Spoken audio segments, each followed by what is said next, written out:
right. It is Sunday. It is football Sunday. And the Lords are here doing something unprecedented. We are one-on-one with football. Maybe not the smartest decision, but we will find out.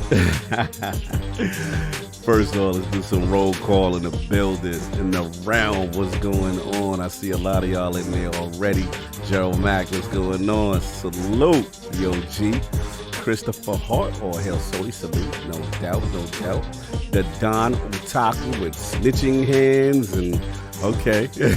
Necromancer's there, what up? I am Mike, what's going on? I declare a thumb war. He said ILP is greater than the NFL. What? Greater than the NFL? Oh, we have arrived. We have arrived, no doubt. Loot Hero, my bad. Loot Hero, what's going on? Yeah, King about to go off. Allegedly. THX, what's up? Mr. Ordinary, Zach Riley, hustle and motivate. What's going on?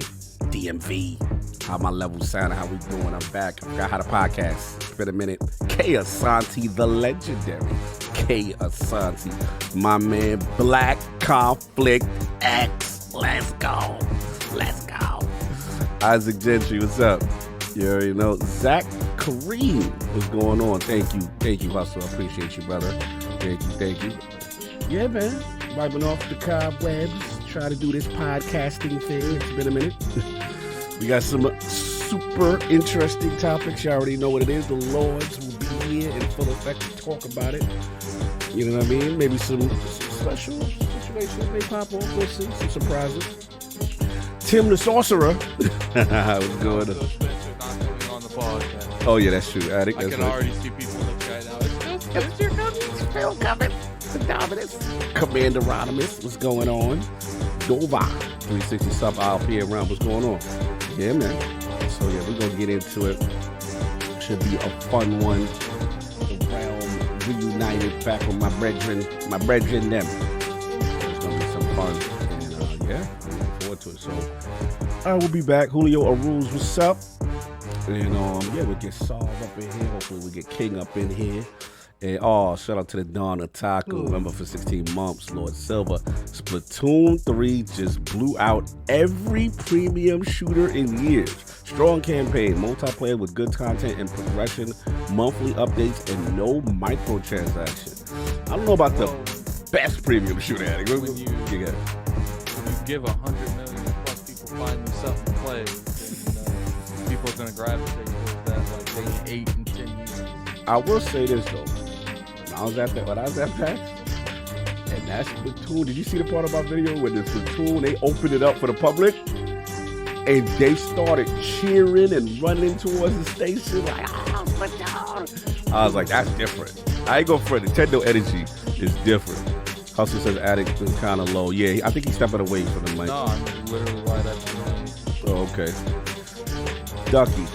What's going on? Kings fall in the building. You already know. My mans in them. Salute to last night. But anyway, we will be back.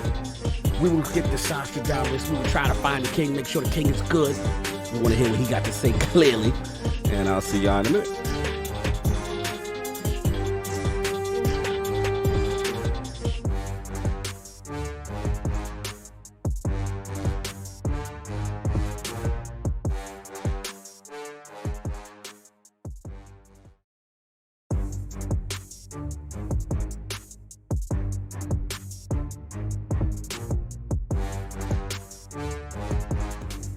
Hear ye, man. Welcome to the show. If you would not mind, go ahead and find yourself a spot, get comfortable, grab a snack, do all that good stuff that we need to do, and we're about to get started. It's not important who I am.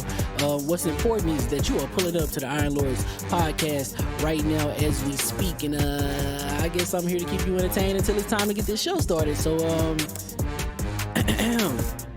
look, Y'all done messed up and turned me to an animal. And haters be swearing they real, but come to find out that they really mechanical. And yeah, I be eating these rappers, but that's all a part of me being a cannibal. And they say I'm better than money because you can bank on me being accountable. I know a million rappers that don't wanna be on a song with me, that's understandable. I kill a beat and they wanna compare me to Freddie and Jason. I'd rather be Hannibal. They be like, why use a video game? Just be original, y'all too dramatical. I know it's random, but I am addicted to flipping the sample and making it flammable. This is that yoga, fire, flame. They think it's arson up in the apartment, they call it department and I get the blame. Still I be running, collecting them rains. You just a target when I'm in the range. I was the hardest to start regardless back when you was messaging people on AIM. Check my vocals, all on Twitter, but I'm anti-social. Love my city, but I'm still bi-coastal. I got, nah, let's switch that up. What is you doing? What I wanna do? Don't stop. Nah, that was dope. I'm Keep just that, super keep that, keep that going, keep that going. Nah, go ahead. Look, I guess you could say that I'm very spoiled. For them to be your dogs, they ain't very loyal. But I ain't gon' hold you, I ain't here to boil you. You ain't gotta say it, I'm embarrassed for you. Always been a nerd, never been a loser. Making Voltron with a gang of cougars. And I'm going places, better tell a Uber. Cause it's pretty hard to sleep on Freddy Krueger. That's, whew. Let's do that again. Hear ye, man. Welcome to the show. If you would not mind, go ahead and find yourself a spot, get comfortable, grab a snack, do all that good stuff that we need to do, and we're about to get started. It's not important who I am. What's important is that you are pulling up to the Iron Lords podcast right now as we speak, and I guess I'm here to keep you entertained until it's time to get this show started. So look. Y'all done messed up and turned me to an animal. And haters be swearing they real, but come to find out that they really mechanical. And yeah, I be eating these rappers, but that's all a part of me being a cannibal. And they say I'm better than money because you can bank on me being accountable. I know a million rappers that don't wanna be on a song with me, that's understandable. I kill a beat and they wanna compare me to Freddie and Jason. I'd rather be Hannibal. They be like, why use a video game? Just be original, y'all too dramatical. I know it's random, but I am addicted to flipping the sample and making it flammable. This is that yoga, fire, flame. They think it's arson up in the apartment, they call it department and I get the blame. Still I be running, collecting them rains. You just a target when I'm in the range. I was the hardest to start regardless back when you was messaging people on AIM. Check my vocals, all on Twitter, but I'm anti-social. Love my city, but I'm still bi-coastal. I got, nah, let's switch that up. What is you doing? What I wanna do? Don't stop. Nah, that was dope. I'm Keep just that, super keep that, keep that going, keep that going. Nah, go ahead. Look, I guess you could say that I'm very spoiled. For them to be your dogs, they ain't very loyal. But I ain't gon' hold you, I ain't here to boil you. You ain't gotta say it, I'm embarrassed for you. Always been a nerd, never been a loser. Making Voltron with a gang of cougars. And I'm going places, better tell a Uber. Cause it's pretty hard to sleep on Freddy Krueger. That's, whew. Let's do that again. Hear ye, man. Welcome to the show. If you would not mind, go ahead and find yourself a spot, get comfortable, grab a snack, do all that good stuff that we need to do, and we're about to get started. It's not important who I am. What's important is that you are pulling up to the Iron Lords podcast right now as we speak, and I guess I'm here to keep you entertained until it's time to get this show started. So look. Y'all done messed up and turned me to an animal. And haters be swearing they real, but come to find out that they really mechanical. And yeah, I be eating these rappers, but that's all a part of me being a cannibal. And they say I'm better than money because you can bank on me being accountable. I know a million rappers that don't wanna be on a song with me, that's understandable. I kill a beat and they wanna compare me to Freddie and Jason. I'd rather be Hannibal. They be like, why use a video game? Just be original, y'all too dramatical. I know it's random, but I am addicted to flipping the sample and making it flammable. This is that yoga, fire, flame. They think it's arson up in the apartment, they call it department and I get the blame. Still I be running, collecting them rains. You just a target when I'm in the range. I was the hardest to start regardless back when you was messaging people on AIM. Check my vocals, all on Twitter, but I'm anti-social. Love my city, but I'm still bi-coastal. I got, nah, let's switch that up. What is you What I doing? wanna do? Don't stop. Nah, that was dope. I'm Keep just that, super keep that, keep that going, keep that going. Nah, go ahead. Look, I guess you could say that I'm very spoiled. For them to be your dogs, they ain't very loyal. But I ain't gon' hold you, I ain't here to boil you. You ain't gotta say it, I'm embarrassed for you. Always been a nerd, never been a loser. Making Voltron with a gang of cougars. And I'm going places, better tell a Uber. Cause it's pretty hard to sleep on Freddy Krueger. That's, whew. Let's do that again. Hear ye, man. Welcome to the show. If you would not mind, go ahead and find yourself a spot, get comfortable, grab a snack, do all that good stuff that we need to do, and we're about to get started. It's not important who I am. What's important is that you are pulling up to the Iron Lords podcast right now as we speak, and I guess I'm here to keep you entertained until it's time to get this show started. So look. Y'all done messed up and turned me to an animal. And haters be swearing they real, but come to find out that they really mechanical. And yeah, I be eating these rappers, but that's all a part of me being a cannibal. And they say I'm better than money because you can bank on me being accountable. I know a million rappers that don't wanna be on a song with me, that's understandable. I kill a beat and they wanna compare me to Freddie and Jason. I'd rather be Hannibal. They be like, why use a video game? Just be original, y'all too dramatical. I know it's random, but I am addicted to flipping the sample and making it flammable. This is that This is that yoga, fire, flame. They think it's arson up in the apartment. They call it department and I get the blame. Still I be running, collecting them rains. You just a target when I'm in the range. I was the hardest to start regardless back when you was messaging people on AIM. Check my vocals, all on Twitter, but I'm anti-social. Love my city, but I'm still bi-coastal. I got nah, let's switch that. What is you What I doing? wanna do Don't next. stop. Nah, that was dope. I'm Keep just that super going. Keep that going. Nah, go ahead. Look, I guess you could say that I'm very spoiled. Feeling to be your dog, they ain't very loyal. But I ain't gonna hold ya, I ain't here to boil you. You ain't gotta say it, I'm embarrassed for ya. Always been a nerd, never been a loser. Making Voltron with a gang of cougars. And I'm going places, better tell a Uber. Cause it's pretty hard to sleep on Freddy Krueger. That's, whew. Let's do that again. Hear ye, man. Welcome to the show. If you would not mind, go ahead and find yourself a spot, get comfortable, grab a snack, do all that good stuff that we need to do, and we're about to get started. Well, it's not important who I am. What's important is that you are pulling up to the Iron Lords podcast right now as we speak, and I guess I'm here to keep you entertained until it's time to get this show started. So look. Y'all done messed up and turned me to an animal. And haters be swearing they real, but come to find out that they really mechanical. And yeah, I be eating these rappers, but that's all a part of me being a cannibal. And they say I'm better than money because you can bank on me being accountable. I know a million rappers that don't wanna be on a song with me, that's understandable. I kill a beat and they wanna compare me to Freddie and Jason. I'd rather be Hannibal. They be like, why use a video game? Just be original, y'all too dramatical. I know it's random, but I am addicted to flipping the sample and making it flammable. This is that This is that yoga, fire, flame. They think it's arson up in the apartment. They call it department and I get the blame. Still I be running, collecting them rains. You just a target when I'm in the range. I was the hardest to start regardless back when you was messaging people on AIM. Check my vocals, all on Twitter, but I'm anti-social. Love my city, but I'm still bi-coastal. I got nah, let's switch that. What is you What I doing? wanna do Don't next. stop. Nah, that was dope. I'm Keep just that super going. nervous. Keep that going. Nah, go ahead. Look, I guess you could say that I'm very spoiled. Feeling to be your dog, they ain't very loyal. But I ain't gonna hold ya, I ain't here to boil you. You ain't gotta say it, I'm embarrassed for ya. Always been a nerd, never been a loser. Making Voltron with a gang of cougars. And I'm going places, better tell a Uber. Cause it's pretty hard to sleep on Freddy Krueger. That's, whew. Let's do that again. Hear ye, man. Welcome to the show. If you would not mind, go ahead and find yourself a spot, get comfortable, grab a snack, do all that good stuff that we need to do, and we're about to get started. Well, it's not important who I am. What's important is that you are pulling up to the Iron Lords podcast right now as we speak, and I guess I'm here to keep you entertained until it's time to get this show started. So look. Y'all done messed up and turned me to an animal. And haters be swearing they real, but come to find out that they really mechanical. And yeah, I be eating these rappers, but that's all a part of me being a cannibal. And they say I'm better than money because you can bank on me being accountable. I know a million rappers that don't wanna be on a song with me, that's understandable. I kill a beat and they wanna compare me to Freddie and Jason. I'd rather be Hannibal. They be like, why use a video game? Just be original, y'all too dramatical. I know it's random, but I am addicted to flipping the sample and making it flammable. This is that This is that yoga, fire, flame. They think it's arson up in the apartment. They call it department and I get the blame. Still I be running, collecting them rains. You just a target when I'm in the range. I was the hardest to start regardless back when you was messaging people on AIM. Check my vocals, all on Twitter, but I'm anti-social. Love my city, but I'm still bi-coastal. I got nah, let's switch that. What is you What I doing? wanna do Don't next. stop. Nah, that was dope. I'm Keep just that super nervous. going. Nah, go ahead. Look, I guess you could say that I'm very spoiled. Feeling to be your dog, they ain't very loyal. But I ain't gonna hold ya, I ain't here to boil you. You ain't gotta say it, I'm embarrassed for ya. Always been a nerd, never been a loser. Making Voltron with a gang of cougars. And I'm going places, better tell a Uber. Cause it's pretty hard to sleep on Freddy Krueger. That's, whew. Let's do that again. Hear ye, man. Welcome to the show. If you would not mind, go ahead and find yourself a spot, get comfortable, grab a snack, do all that good stuff that we need to do, and we're about to get started. Well, it's not important who I am. What's important is that you are pulling up to the Iron Lords podcast right now as we speak, and I guess I'm here to keep you entertained until it's time to get this show started. So look.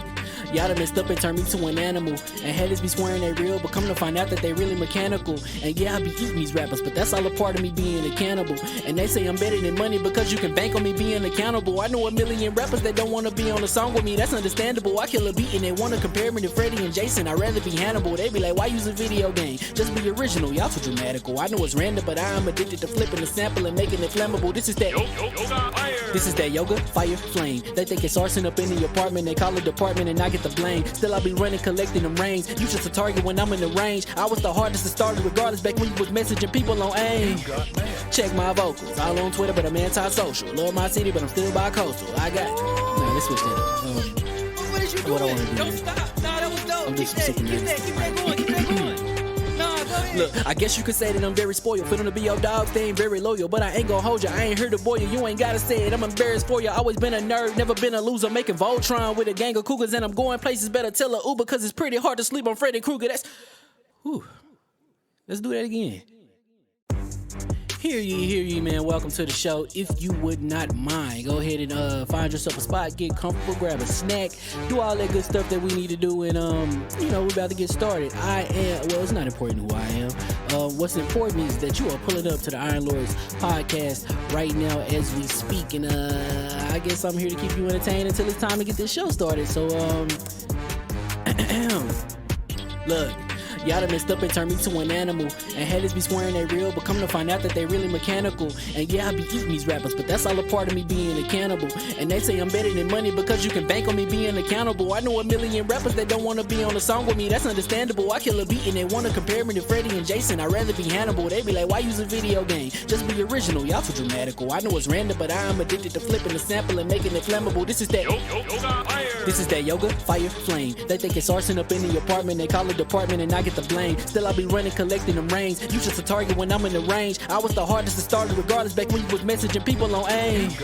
Check my vocals, all on Twitter, but I'm anti-social. Love my city, but I'm still bi-coastal. I got. Nah, let's switch that up. What is you What I doing? wanna do. Don't stop. Nah, that was dope. I'm Keep just that sick of going. Keep that going. Nah, go ahead. Look, I guess you could say that I'm very spoiled. For them to be your dogs, they ain't very loyal. But I ain't gonna hold you, I ain't here to boil you. You ain't gotta say it, I'm embarrassed for you. Always been a nerd, never been a loser. Making Voltron with a gang of cougars. And I'm going places, better tell a Uber. Cause it's pretty hard to sleep on Freddy Krueger. That's... Whew. Let's do that again.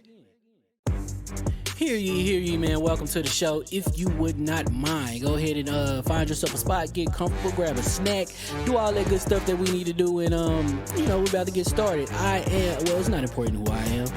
What's important is that you are pulling up to the Iron Lords podcast right now as we speak, and I guess I'm here to keep you entertained until it's time to get this show started. So look.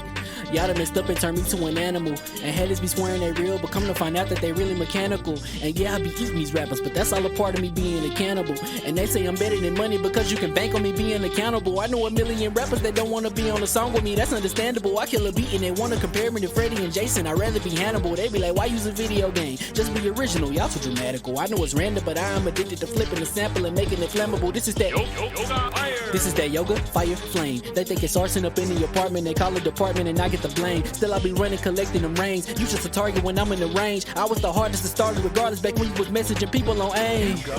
Check my vocals, all on Twitter, but I'm anti-social. Love my city, but I'm still bi-coastal. I got. Nah, let's switch that up. What is you What I doing? wanna do. Don't stop. Nah, that was dope. I'm Keep just that sick of going. Keep that going. Nah, go ahead. Look, I guess you could say that I'm very spoiled. For them to be your dogs, they ain't very loyal. But I ain't gonna hold you, I ain't here to boil you. You ain't gotta say it, I'm embarrassed for you. Always been a nerd, never been a loser. Making Voltron with a gang of cougars. And I'm going places, better tell a Uber. Cause it's pretty hard to sleep on Freddy Krueger. That's... Whew. Let's do that again. And we are live. Iron Lord Podcast. LordCognito here talking about the latest with Advanced GG. There's a lot of things going on with the new product line. Let's get right to it. So we got that focus line, y'all. This is that standard. This is what we use right now. Kind of our caffeine substitute. And what we usually do right now when we're gaming, we don't use coffee anymore. We're utilizing its focus. On deck number 2, you already know it's my favorite right here, the energy line. You already know, birthday cake, one of my absolute favorites. Completely delicious. This is a pre-workout equivalent. And also doesn't use beta-alanine, so you don't get the jitters and stuff like that. So it's really good for that.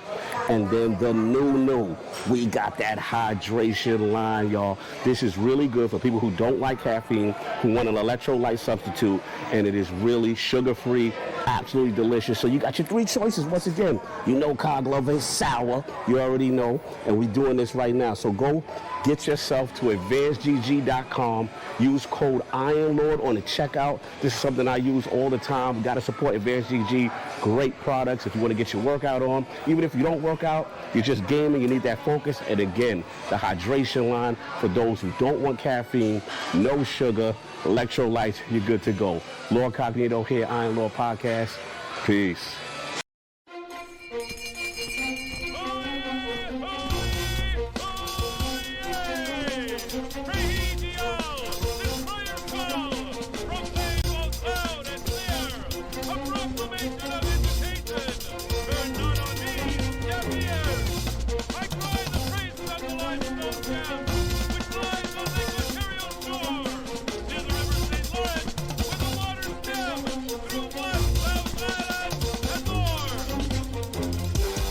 I'ma just chill and watch them and eat snacks in the attic. I wanted to chill with the pack and be like a young whoop, but then they would mistake me for addict. If I can imagine it's cool to give you some advice, then invite your girl to your squadron. Cause if you don't give her that option, you gon' be single player like Sovereign. You gon' get tossed in the bushes by King David. Royalty and not a pretender. Detrimental to an elemental, what's an avatar to a knee bender? I gotta be me though. I know it's my destiny, word to Cognito. Who cares if you fly, if you still a mosquito? You swear you ain't stuntin', but really be Steve-O. You like to collect stuff and that's cool, but I got bad news. Even if you really was that dude, King David still be the king of the statues. Since a juvenile, I've been cursed with a curse to be musical. And if you hate it, we'll meet in the crucible. Other than that, then it's cool and it's beautiful. We let you know that your dreams are pursuable. Whatever you wanna do, then it's doable. If you got work on a Sunday, it's suitable. Cause you can listen to this in your cubicle on the Lord's Day. Woo. If you got work on a Sunday, it's suitable. Cause you can listen to this in your cubicle on the Lord's Day.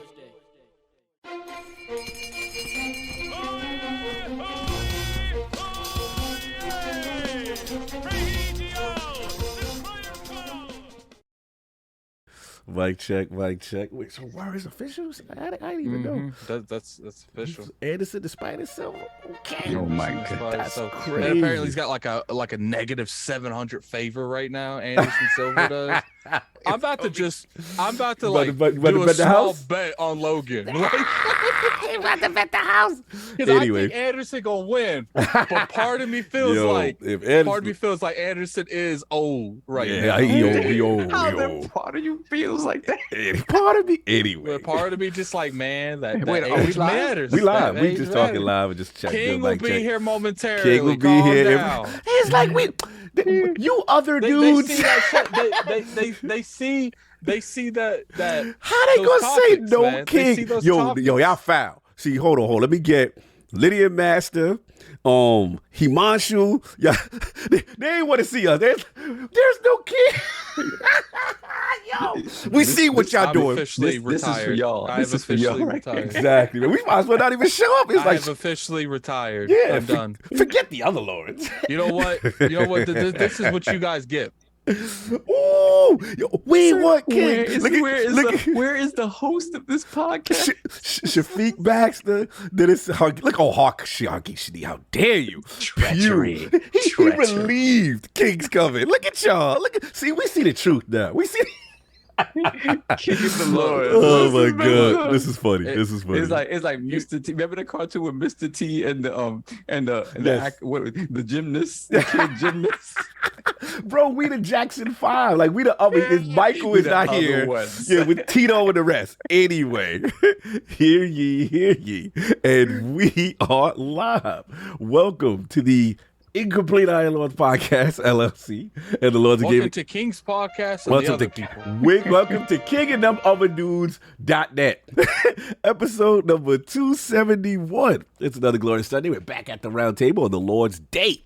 And to date, we've got Sony calling Xbox Call of Duty offer inadequate. MarvelD23 and UbisoftForward. I do miss King laughing when I say topics he liked, though. Cyberpunk EdgeRunner update and PS5. King knows not to come in here hot Woo! with this live like this, right? Oh no, he definitely coming in hot. No, I'm talking about his music and stuff. Oh, he It's better live not. like We this. gonna get demonetized. Yeah, so I'm gonna message send him a in the reminder. chat. PS5 redesign and hardware chief to discuss. So we gonna get right into it. So let's introduce the -1 4 horsemen of gaming. Those original gaming knights of the realm here at the round table. My co-host with the co-most, my brother from another mother, the difficult game conqueror, lord of his own world, and the how of the young wolf. My man, Lord Addict, how we doing, sir? He's doing. No, I was reminding King not to come in here with music. Oh, okay, good. Last thing we need is a copyright strike that Yes. we can't stream. I agree. Doing pretty good, man. I actually did the King's Fallen raid like 5 times this week. Like, did a lot this week. Yeah, I did it with some LFG people. Mm-hmm. What's funny is when I'm in, because I don't talk about who I am on LFG stuff, but what's funny is when you're doing LFG and they talking about people like Cactus HD didn't teach it right there. Like he should have done the video better. And I'm like, I've talked to Cactus. Like, that's what's up. You still getting oh my God, it's Lord Addict. It's him. No. You know what's funny? I've had that a few times in multiple scenarios. Once I had that playing like a Game Pass game. Then I had that playing not Demon Souls, Elden Ring once. I was helping people on LFG, and I got a message from someone on LFG after I helped it, and they put it on Twitter and said, "Lord Addict just helped me beat the a boss on Elden Ring." It was definitely a weird scenario. It's got like, you can't really prepare yourself for that. Like, you think you can, but it still catches me off guard to this day. Especially when we go to like PAX East or something. It's weird then. Like, no, absolutely. It's cool to see the growth. Game wise, it's been that. The King's Fall on. That's pretty much it. Yeah, right now I am going to be doing an interview on the 14th, the 15th. It won't be live. I will announce that. So I will be doing that interview. So we'll go through with that. We actually do have a lot of stuff in store for you guys. We saw how many of you guys liked the Twitch stream, the community stream we had last week. King's not here to defend himself, so that's all. My team destroyed King's team. Oh, that's what last this is. Sunday. Okay. During the King stream, man. Let me lay it out the way it happened for you guys. We down like 15, and I'm sitting there. I'm being the leader. I am. He wasn't. I guess because he lost. And I'm sitting there and I'm saying, "Don't give them ground. You take an inch and they'll take a mile. Give them no ground." It was a fun time, man. It's a fun time. Salute to you. Then my dumb self ran it back and lost. The King got it back. Okay, gotcha. Salute, man. Huggy Shanice commented on that. We'll get to the super chats in a minute. And of course, returning our most technical gaming lord, the solo gamer who lives for the single player selfish experience, and proudly is our Sostradamus, the Lord of Clarity, Lord Patriarch of the Iron Bank, my man, Lord Sovereign returns. How we doing, sir? And sleeping better, I hope. I hope so. Well, hello, this is my voice now. This is how I sound from now on. This is what happens when you have surgery on your esophagus. This is what's going to be. Is this the queen? Is you invoking the queen? The queen is among us. God save the queen. First of all, respectfully. We understand what's going on. Get canceled. Yeah, we do not. We for love 10 our. minutes. He gets Yeah, canceled. he come back and get us completely demonetized by the UK community. Maybe I sound like Mrs. Doubtfire. Oh my God. Listen, Downton Abbey, how are you doing? I am good. Woo! I'm not good. I'm getting there. I'm getting there. He can talk now, though. Yeah, I can talk now. Last time you guys talked to me, I sounded like I was 2 seconds away from the grave. Yeah, you sound bad, bro. Yeah, you sounded bad. But I'm good. Voice is getting stronger. I still feel kind of like congested and stuff like that. And that's going to take a while to be 100%. But I'm good. I'm feeling good. Looking good, sir. Thank you very much. You get a chance to anything you've been playing, or has it just been recovery? How's it been? And the week that I had off for recovery, I was like, yes, I'm gonna play. I'm gonna do. Now I was miserable. I was in pain. I was like fevered up, so I didn't get to do too much till like the tail end of it. Gotcha. And last week and a little bit. So unfortunately, I wasted 6 hours of my life to the new Saints Row. That was, oh Jesus. Oh no. It was not good. Not good. I think we should have civil lawsuit and get you that 6 hours. Yeah, man, I need to get those back because that was. Imagine if they had to give you life back that you didn't like giving them. Like it's like they had to push a button and like refresh 6 hours of your life back. I'd live. I'd get another 20 years back. I think for all the stuff that I played that sucks. Bro, we went through it. We went through it. So yeah, that was not fun. I don't know what the hell they did with that game, but go back and play Saints Row the Third and Saints Row 4. You'll be fine. Even Saints Row 2 on the 360 is kind of better, which is crazy. That, what else? And just kind of not too much Steam Deck because I was home, so I was like on my consoles, right? So I haven't done too much of that. What the hell else did I play? I got to watch some stuff. Like I watched a little bit of She-Hulk, and I watched Pinocchio yesterday with wifey. Sat down to watch it with wifey, the new live action, and that was cool. Just to see that old movie brought back to life. It was a live action. Yeah, I didn't know. Yeah, I mean, no just now. It went straight to Disney Plus, and I was like, okay, cool. It was pretty good. Tom Hanks playing Geppetto, and it was all right. They changed some things, modernized it. You can see the discourse online. Oh, when you say modernize it, okay.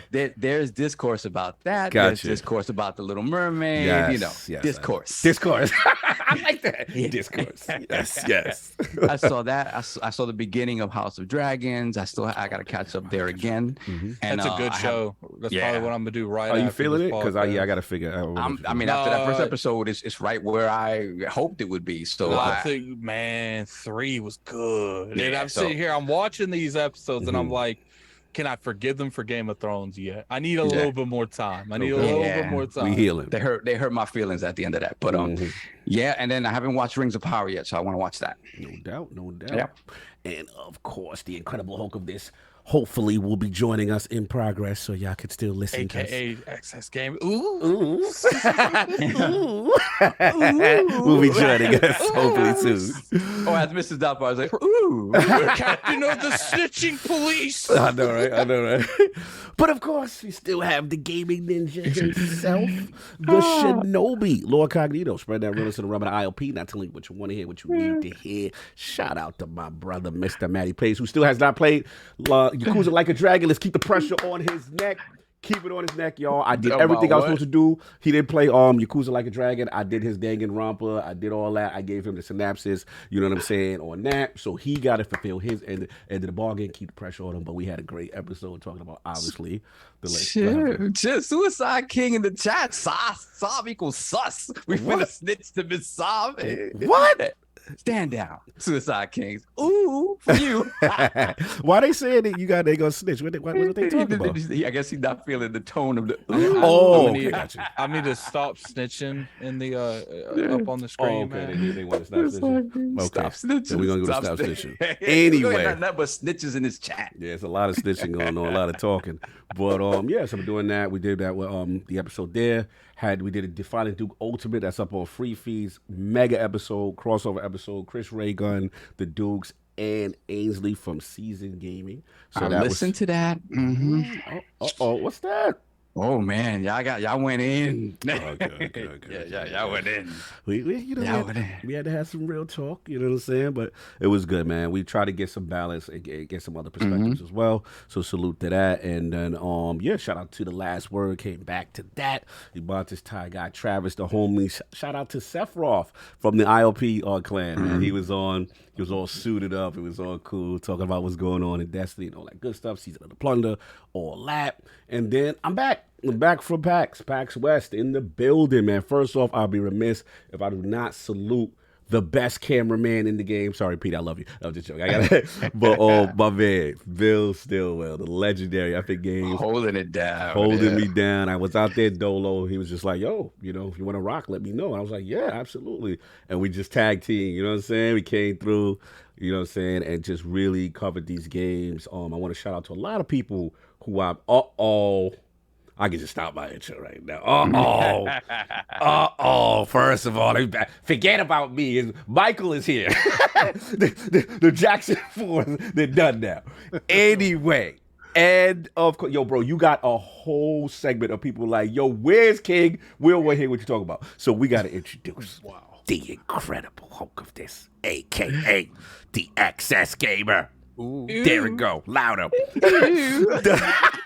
The prophet of Xbox. Swami. King of the statues, who demands nothing less than that premium experience. It is the leader of the fraud alert movement. Ooh. Beloved Lord King with the crispy beard. Yes, because yesterday we was on the stream and my bed was looking tatted. Tatted? Coming in low. Little salt and pepper? Little salt and pepper? Turn up, bro. Salt and pepper. I had to go to Mount Olympus, talk to Zeus. Turn that volume up, man. My volume's low? Turn your levels up, bruh. Oh, hold on. You know what I'm saying? It sounds fine to me. Yeah. Oh, okay. I just want to make sure. You want me to be louder? Yeah. You talking real soft. That's what it is. Yeah.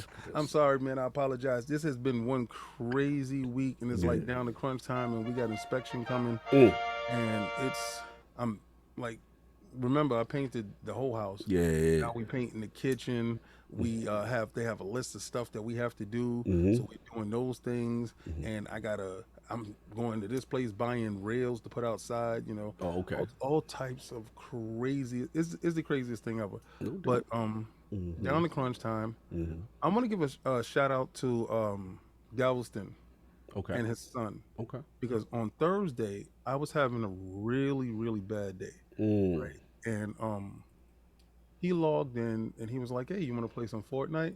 And I was like, "Yeah, cool." So you know, the way he views me is not like how I view myself, right? So I view myself as a game player, like you know, nothing special, no frills. Yeah, King's still low. See, that's what I know the chat. Low? Yeah, you low. Turn your Windows volume up or something. You know what I'm saying? Because your joint is a little low. I knew it wasn't me. Because they want to hear it says it's at 100%. Maybe. What? Addict smiling. I get closer to the mic. Well, I might be a little bit low because of all the stuff that I was doing. But he said, he said, you know, my son always wanted to play with a YouTuber. I don't consider myself a YouTuber. Right. So we played Fortnite, and his son jumped in, and he was like, "Yo, you a celebrity to me." I'm like, "Dude, I just play games, like, and you know, we talk about it. We hang out with the homies." And he's like, "No." He said, "You know, like, you know how you see your favorite baseball player or something like that." He said, "You that for me." And I was like, "Wow, that's crazy." And I was at a low point. I feel and so we played. And we wind up getting, you know, the chicken dinner. We wind up getting that win, and I had to pull it out, you know, for him and his son. Did that, and then the next day we played again, and you know we won again. But I just want to tell people, like, sometimes you could feel down, and somebody else's perception of you can lift you up.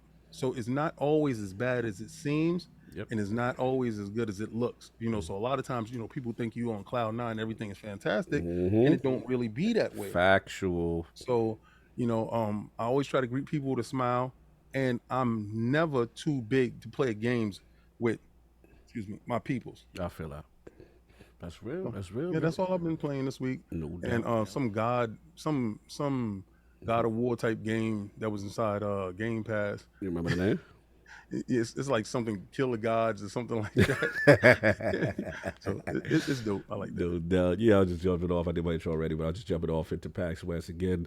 Salute the legendary Bill Stillwell for holding me down, doing some Starsky and Hutch tag team on the coverage. That was dope. Just want to give a couple of shout outs to people I got a chance to meet in person. The legendary Jason Ronald was so cool. You know what I'm saying? To kind of chop it up with him. Shout out to who else, man? Faris Lockhart. You know what I'm saying? Major Nelson, Rubes, Malik Prince. Malik Prince was really cool. Khalif, boy, that work. The Blonde Nerd, awesome. Obviously, Co Eastwood, Morning Gameplay was there. And Reggie. The Reginator. Bronx is in the building, man. Got a chance to talk. You know what I'm saying? Time was limited, but we got a chance to build a little bit. You know what I mean? So that was a salute to Bill on that one. But yeah, it was cool. And then obviously I want to shout out, like I said, a couple of games that want to, as far as standouts that I crossed paths with. Me personally, probably my personal game of the show was Last Case of Benedict Fox. That really surprised me. I didn't think it had combat elements the way it did. You know what I'm saying? It was really impressive. It always gave me Ori vibes, but the game looks really impressive. Also Gungrave Gore. That looked impressive. I didn't know that was an anime. That's giving me Devil May Cry vibes. That looked sick. No Place for Bravery, 2D, kind of pixel art style, but just over the top, very gory, and then like a parry system that seemed really cool with the action, which I really like. Planet Alana looked amazing, giving me another world vibes. You got just a little companion. She's walking around. Shout out to Xbox on that, doing that. Metal Anomalies was another one. JRPG joint with a kind of cell shade, looked really cool. But King, the joint for you, My Friendly Neighborhood. Yep. It's literally survival horror with the Muppets. When you sat down with the dude, and he was like, yo, it used to be a Muppet place. And he laughed. He do the creepy laugh. And he said, and then it was abandoned. Muppets was still there. And they started broadcasting. I was like, yo, that's creepy as hell. Yeah. Shout out. Also, if y'all was in the building, I got to shout out Aeolia. This game completely first VR, like hands-free adventure. Oh man, really cool. Like it had like great music, problem solving. You're doing all this stuff with the elements. Like you doing like conducting powers. You got superpowers, and you in this space, this world, and it's really cool, man. That's out now. I want to give a shout out to you. What's up? I want to give a shout out to you. Thank you. It's kind of crazy because we all, as a team, as a unit, we had various different things going on at the time that you grabbed the gauntlet and went to PAX, right? And now we all wanted to go to PAX West. Yeah. That's like on a bucket list for all of us, right? Of course. But Solve had the surgery. Yep. Addict had some stuff going on with his stuff. Mm-hmm. You too. And I have stuff going on with my stuff. And like you shouldered the load, like, and then to see all the interviews and all the meet and greets, and you doing all of that, and I'm sitting there like, man, my bro is over there. He's tearing it up. So I hit up a couple of people in the background. I was like, yo, thank you for looking out for my brother while he's over there. Yeah, appreciate it. You know what I'm saying? You did your thing, man. Thank you. Listen, man, I got a great team. I've learned from great people, and then obviously, you guys always hold me down with stuff like that, and just trying to be efficient. Obviously, it is not the same experience without the bros. You know what I'm saying? Without the brethren, it's not the same. So I just my mindset was just, hey, condense it, try to focus on what we can. Because there's the beauty in King got everything. He going to do his one too. You know what I'm saying? Then I got Attic on side. You know what I'm saying? He could do the gameplay. Because the only thing that hurt, I felt, was like, I wanted like the gameplay a little bit more, but then the devs, they were kind of, I said, look, if y'all could play, that'd be better, because I just want people to see the game at its best. And when I don't have the difficult game conqueror doing his thing and then, you know what I'm saying, breaking the game down and letting me know, and then Solve, with the smooth interviews, and we do our tag team analytical joint, you know what I'm saying, and he do his solo joint. So it's lit. A shout out to Toby. He wanted to say hi to y'all. Like he showed tremendous love. There was a dev that didn't know us, and it was like, no, they're interviewing you, you're going to have a fantastic time. I was like, oh, okay. Yeah. Like, devs coming up from 2017, 2018, like, yo, you guys covered my game, and now here's our new game. And I was like, yo, like, it's a thing. Good. You know what I'm saying? Like, yeah, man. But, like, PAX West was dope. Like, PAX East is still going to be the home team, but I have to admit, King, like PAX West is that. It looked kind of bougie. Yeah, it's kind of very premium. Very, I think King, you're going to fit in well. It's very, very falutin, very.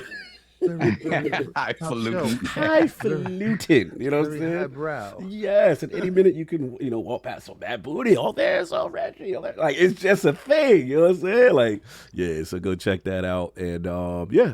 Did you see any Sony execs?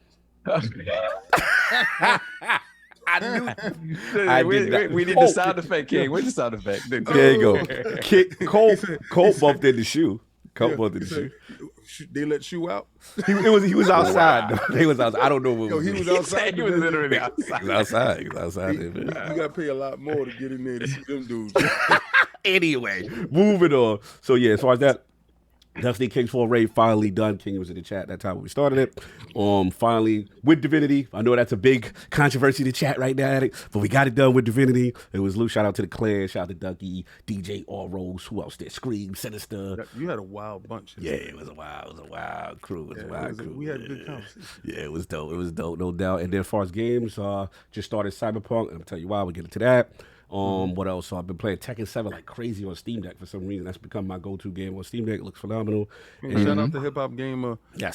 Trying to embarrass me. I peeped that. Didn't win not one match. Yeah, but I won some rounds. But when the last time I played Tekken? But I'm gonna say God bless. It's all good. So look, man. Before I was gonna get into the scribe saw before we get the super chats. Or you want to get let's get the super chats. Now they've been waiting. Let's get the super chats. Cool. Man, let's get that. Okay. Been with Cedric H, member for 2 years. Thank you, brother. I appreciate that. And we got the Liz, 22, member for 20 months, Lord Bronze. It's 1:04 p.m. and your experiment of not starting at 11 a.m. on football Sunday needs to be re-examined. Ooh, listen. Football season started? Yeah, it started. Yeah. Listen, man. Oh, wow, that's crazy. That's crazy.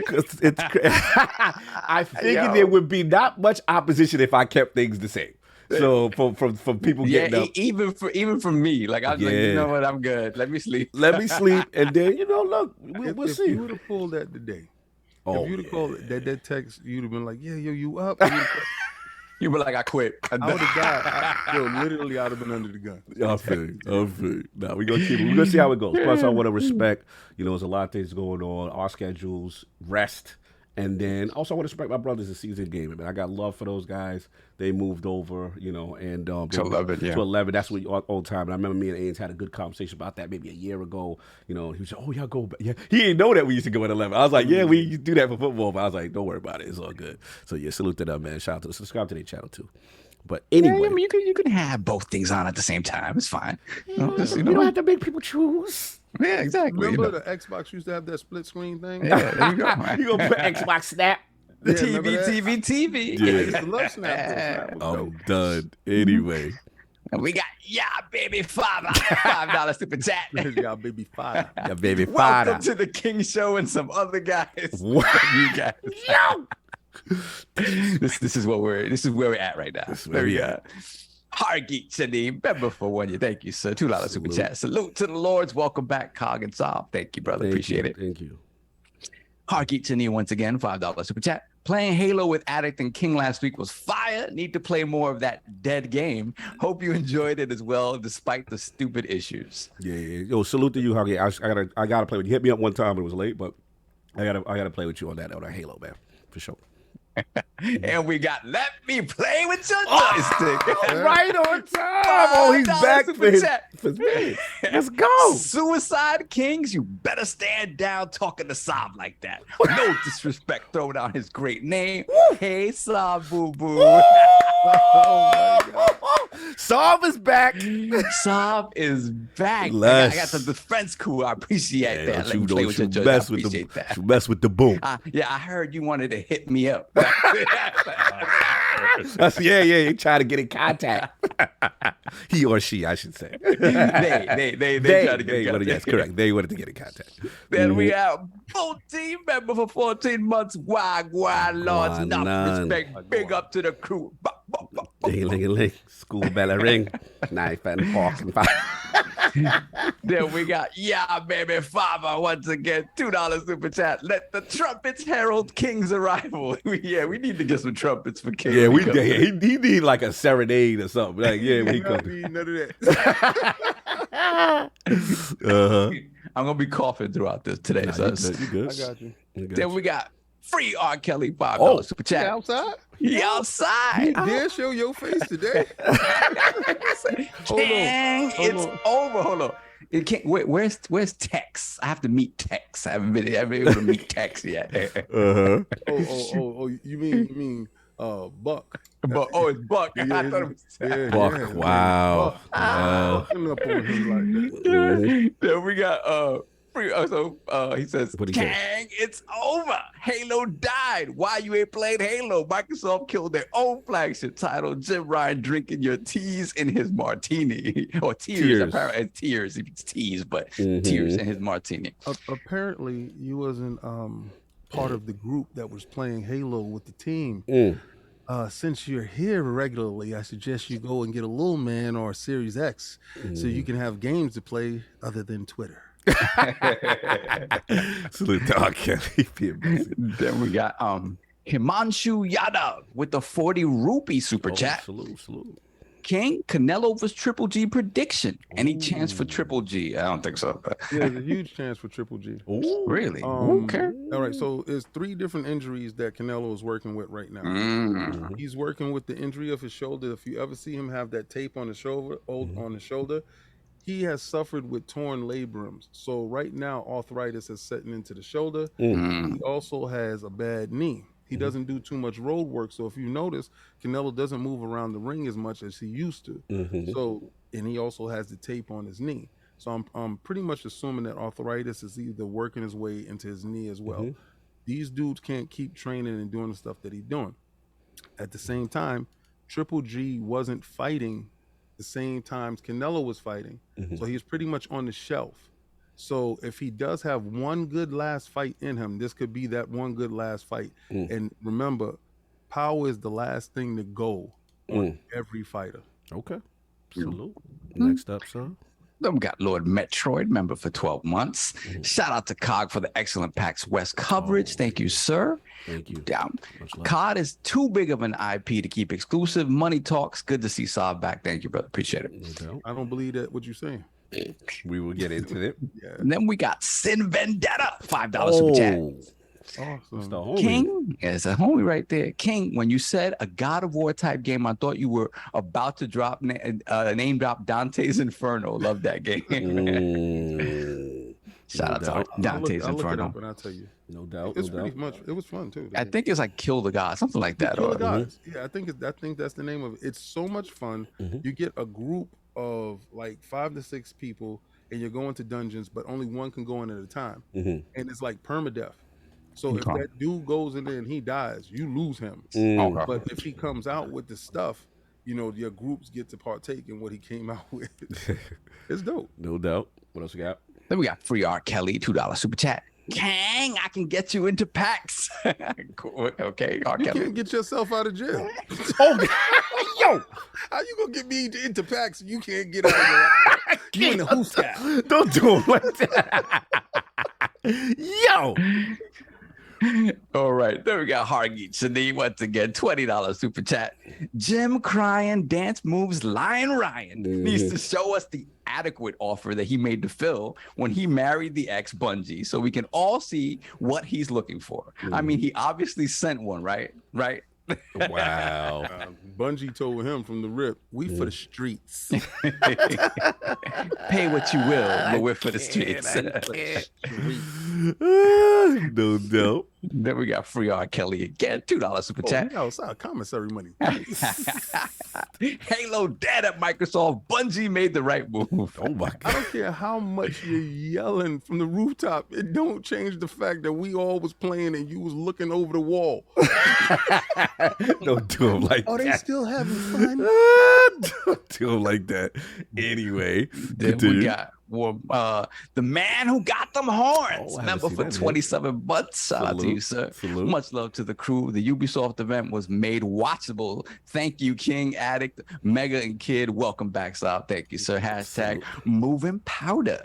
Oh yeah, salute. Advanced GG, use code ILO 10% off. Here, focus up, y'all. Focus up. Addict for that. Addict wanted to do the stream, so I'm down with my guy at all times. No doubt. Continue. Then we got resting Craig face. $1 super chat. First PS snitching to the FTC, and now JimRyan snitching on Twitter. It's gonna be a good show. Oh man, it's gonna be a good show because we got some friends that have arrived. Some people we haven't seen in my goodness. We got some really cool guests, man. Let's start off with the legendary ACG Angry Centaur Gaming. How we doing, sir? Good. Thanks for inviting me. No What's doubt, up, brother? Man. Looking good. It's been a minute, man. Everything all right otherwise in the gaming world for you? Yeah, for sure. No doubt. Interesting couple weeks. Yes, lot to talk about. And of course, it's been a while, you know what I'm saying? But the InsipidGhost, one of my homies of the Xbox expansion pass. How we doing, sir? So good, man. Back to being healthy again. Good to see you guys, and glad to see everybody here. Thanks for having me on. No doubt. Turn up a little bit, yo. We got to hear a little bit of that ghost talk. You know what I'm saying? Just the mic up just a little bit, and you good to go. Okay. How's Perfect. that? Yeah. There we go. All right, there we go. That's the ghost, I know. Where we got, Saul? So we got 2 more super chats. Luke, fantastic interview with Seamus. Yes. Fantastic. Yes. Good job. No doubt. Hold on a second. Thank you so much. Let me see what we have. Simon Brady, £5 super chat. Can't wait for King to lay into crying Ryan. Ryan's interview sounded like he was with his therapist. The entitled attitude of Sony is embarrassing. Jeez. We didn't even get to the topic yet. Hold on. We have one other one. Oh, that was it. All right, cool. And I do have to do something real quick before we start the show. You know what time of the month it is. That LOGNET, that lordsofgaming.net, y'all. Again, salute to the entire team. Tremendous team of writers. The editorial's been great. They've been absolutely killing it with the coverage when I was out there at PAX West. It's been really cool to see, and I definitely want to salute in the environment that we're creating for, people who are trying to get their start in the industry, freelancing, things of that nature, man. Salute to the team. This is an award me and Dizzy thought about and kind of rewarding people, for their work. So first to the team. Salute to everybody. Amazing job. I love what you guys are doing. Second, it's that time. We got to celebrate a particular scribe who kind of went above and beyond in the month of August. This kid's been killing it, man. He's been killing it. He's been absolutely killing it with the fighting community, Evo stuff, Destiny seasonal coverage he's been doing, Marvel pop culture, one of our most consistent Lord's Minute series. King would know. So we proudly present the latest winner of the Lord Dizzy LOGNET Scribe of the Month to Ty Swinson, a.k.a. Prince Delos. Salute. You already know. Again, he couldn't be here to accept his award.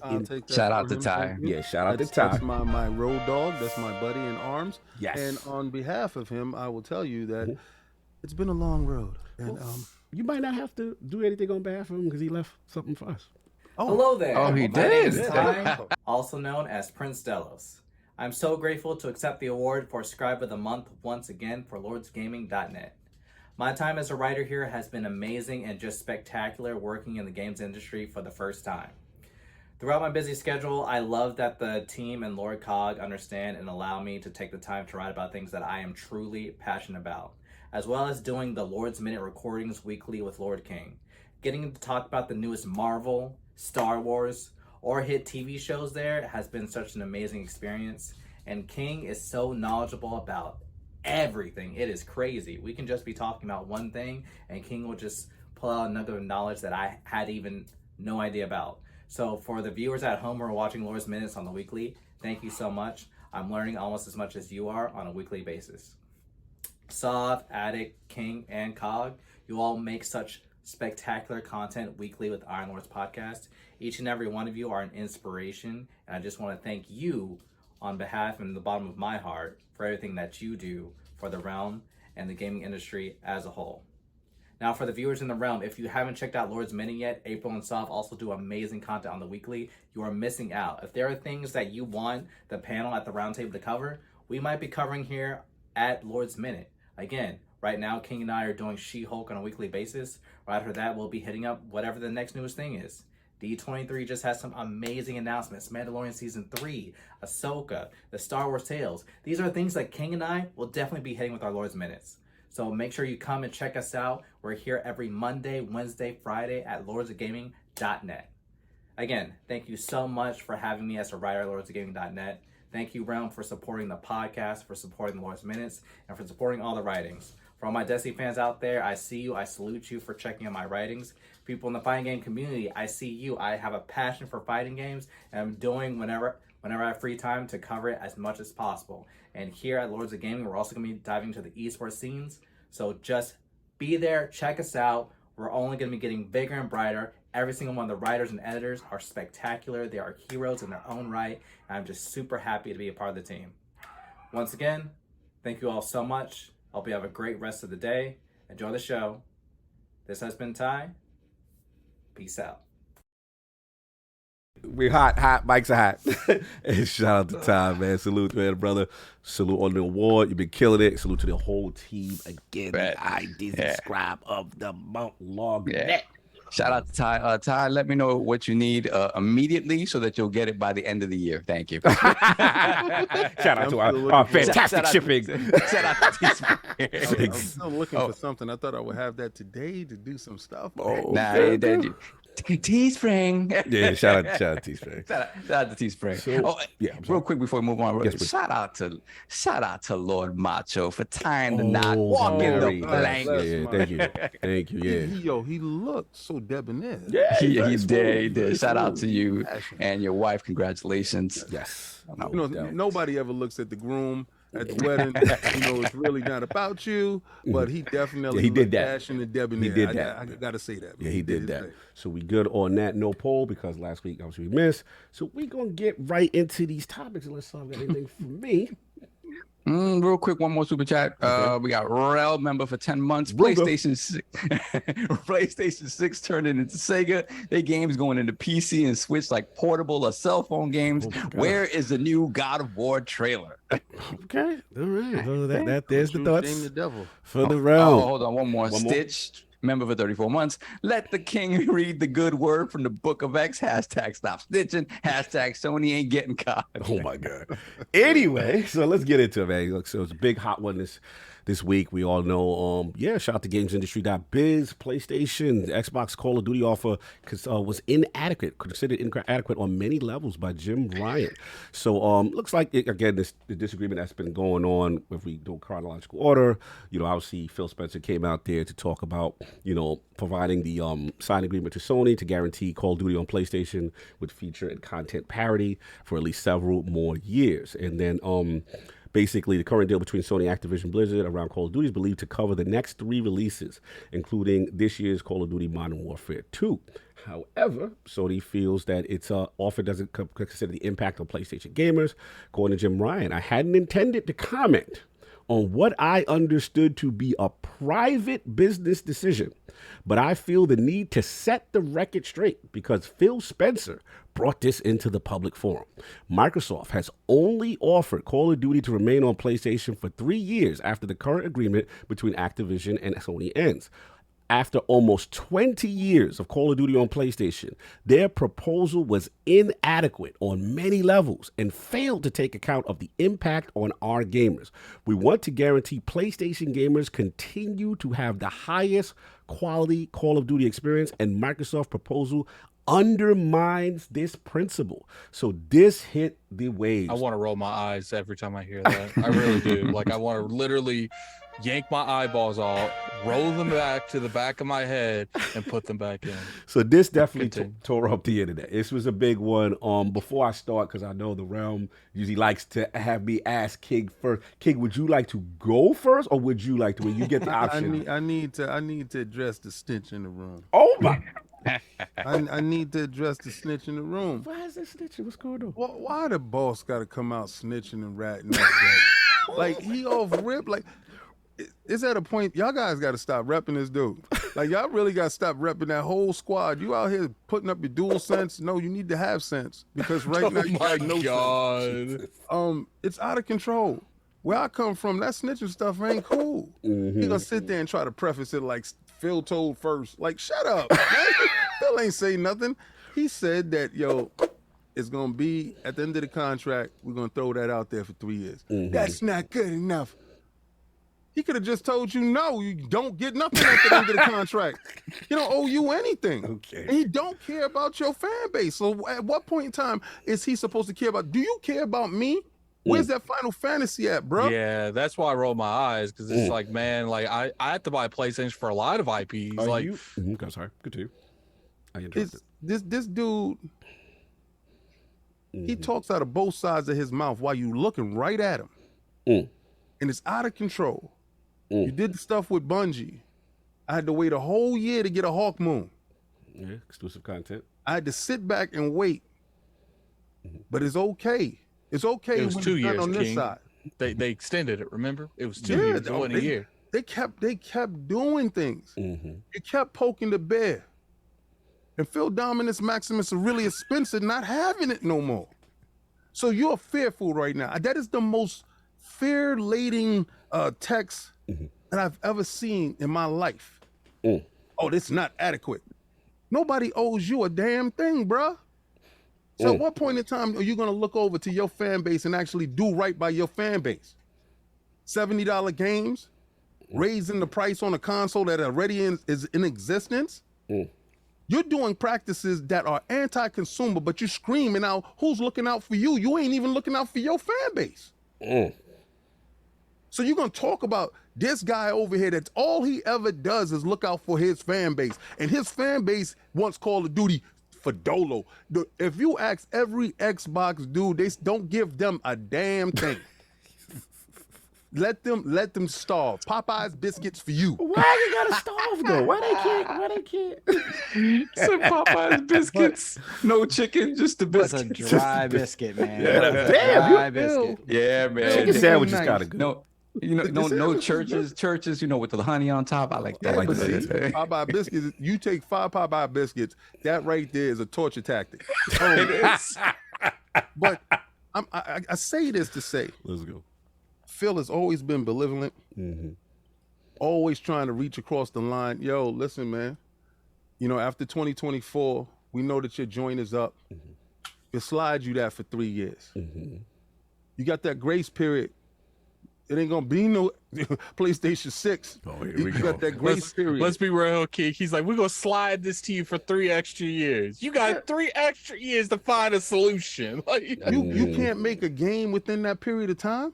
You got 5 years to do this. You can't come up with what's up with SOCOM. You say you have no faith in your developers at any point in time. And every time I turn around, this dude keeps constantly doing things to talk about FTC, filling them. Filling them. They might not let that come over here. I'm afraid this is anti-competitive. All your whole practices have been anti-competitive. So why? Why did this have to come out? And all you PlayStation dudes out here repping this dude, I cannot stand behind a rat. And he looks like, Oh God. I'm Easy. not a crook. I'm not a crook. You are so a crook, sir. And you're doing crook-like behavior, and you're trying to point over to the dude that is actually a little angel, talking about he's doing bad things to me. He poked me. Come on, man. We're not gonna do that here. And I hope Phil looks at it and say, you know what? 2024, it's a wrap. You gonna like the poll? He gonna tear up the deal now? That's what we do. We tearing up the deal. I hope. Because I'm it is sick and tired of you backbiting and talking stuff in the streets, snitching. You got a whole 1-800 number. Did you see a 1-800 number? 1-800 snitch. Stop it. And you standing behind this. I've never seen anything like this. But is Games Industry not business the 1-800 number? That's what we doing. But listen, nobody cared when you brought Bungie. Nobody cared. so are you saying they might be entitled to a lawsuit? That a 1-800 number. Wow. Something is happening. And this is the first time we're seeing up that skirt. Like we're seeing the knees knocking. Even Ghostface was like, wow. You know what we're seeing? We're seeing knees knocking. They're whistling past the graveyard. Right now, they sound like Mike Tyson. You ain't got nothing coming. they are terrified. And when this deal does go down, and it does get inside Game Pass, you have nothing to offer from your own words, from your own mouth. Your developers can't come up with anything within 5 years that can compete with Call of Duty. So just pack it up. Don't bring out PlayStation 6. Thank you, King, for your thoughts and how you feel about this situation. Let's get Steve Guest. I want to start with ACG. It's been a minute, ACG, man. You know, obviously the news broke all over the place. I mean, it's going crazy. There's a lot of thoughts. You know, now that it got a couple days to kind of let that marinate, let it resonate. What are your thoughts about JimRyan's statement and the whole Call of Duty offer? The offer itself, originally, when you look at the way he talks, I always like to listen to the entire way he puts together any sentence that he's talking about and how much he tries to frame a fact within a soft fact, and then look at the soft fact and see what he's not, what he really doesn't want to talk about. So the first thing he stated, if you like study the psychology of people, a lot of people like to crouch their soft ideas within a fact, and so everything sounds scientific. So the first thing he said was, here's the amount of years. Now, ignoring the, oh, Phil said something, so I'm going to say something bullshit. He's already talked multiple times on Twitter about all of the exclusive stuff. So that's sort of, I would say, sort of swimming in the same sea of Twitter just having a 24-hour lifespan for most attention spans. Because if you do go back and look, you can see he's done this. So that was a little bit like, you know, two schoolgirls poking each other. But when you look at what he stated something that was very interesting to me. He said it was 3 years, but it was inadequate on multiple levels. So first of all, I want to say I don't give a crap about the 3 years now, because he stated that with a number, scientific thing. He can't argue math. He stated 3. What I want to know now, and what I want people to break down, is the inadequacy on all levels, and call him on that and say, all right, let's look at the inadequacy on all levels and see really what you're trying to say versus what you're actually saying out about, because the inadequacy on all levels means much more to me than the 3. Gotcha. Because a lot of times people say, oh, he hit me, and then he also did some other stuff. And you're like, well, okay, we know the hit part. Let's look at the other stuff and find out if he's completely lying. One thing to remember about Sony is Sony has gone out of their way to make sure and attempt to get exclusives, including Starfield. That's not a rumor, that's a fact. They did attempt to do that. So they've attempted to do these things. I do understand when they look at Activision and they see a massive company, they're a little bit nervous. Sony was the number one, breadwinner for Activision, or Activision was number one breadwinner for Sony when it came to the platforms. They were doing very well with Sony. But I think Jim did something really intelligent. I'm going to give him a kudo. Probably not, probably a slap and then a pat on the back with this. The kudo is that he did a very smart thing when it comes to PR. He's drawing criticism towards the deal by stating that inadequate on multiple levels right when everybody's looking at these other situations. That's what I was going to ask you. And I want to make sure people understand, one man just put a wrench in a $69 billion deal by stating what he said. Even if he stated it on his slate-like camera that looks like it's from 1904, it doesn't matter. The dude, it doesn't matter. It's the one smart thing he did was he immediately put a bunch of criticism out there. And we already know, when you look at some of the decisions that have been made and the ideas of if Sony is going to stop, or if anybody's going to stop this Activision deal, there's a lot of really weird comments about like, well, we don't know how Sony's going to deal with Microsoft. And you're like, well, who cares? Like, that's sort of the way you have to deal with things. You have to live with the competition, especially when Sony for the longest amount of time did the most underhanded things known to man. I have friends who worked at companies for Sony, and the stories they've told me have been dire on some of the stuff that they pulled. So you do know that they do this. They do what everybody else has done. What this really is, I mean, not to bring up current events, but when you look at the political spectrum of people 10 years later telling on somebody who did something 10 years ago, what's finally happening is the people who used to live under umbrellas with Sony are starting to feel a little less tense. And they're starting to talk about the things that they've experienced, things that a lot of people who leave the industry will talk about, but they're not going to want to talk about it when they were the 800-pound gorilla. But they're not anymore. I want to interrupt just for a quick second, because, again, you don't have to get into specifics, because clearly you have a lot of relationships. I don't want you to blow that up. But the theme of you're saying like of people maybe I won't say living in fear, but are concerned based on being under that umbrella. You know, is it more about just the way that they've been treated, or just practices? I just want to kind of like a general idea of what that feeling and thought process is, if you can. The original idea was, especially the stuff we know for sure happened, which would be like back in the PlayStation 2 one days, especially with the Sega Saturn, Sony would buy companies and shutter them because they didn't want the game on the Saturn. Now that's something that's known. It's something that has a history. You can't argue that. It's like arguing gravity. When it comes to the future and we're looking at the way people are now, what's happening is they used to be everything. And so what would happen is that's the deal you made. And this is something that happens to rock stars and rappers. The deals you make are with the major publishers. Right. When smaller publishers came about, they were like, hey, you know, I can sort of say what I want to say. Not that they're right. Just because you're an indie person doesn't mean you're telling the truth. Right. But you can get a little bit more data out there. And what's happening now, what I'm hearing is that Sony has sort of mistook what was going to happen this time. And what's happened is people are starting to see Game Pass, starting to see Microsoft as a legitimate competitor, even more so than the 360 days. Because the developers I talk to are higher on it now than they were with the 360, even though the 360 outsold the PS3 many months in the United States. It did very well.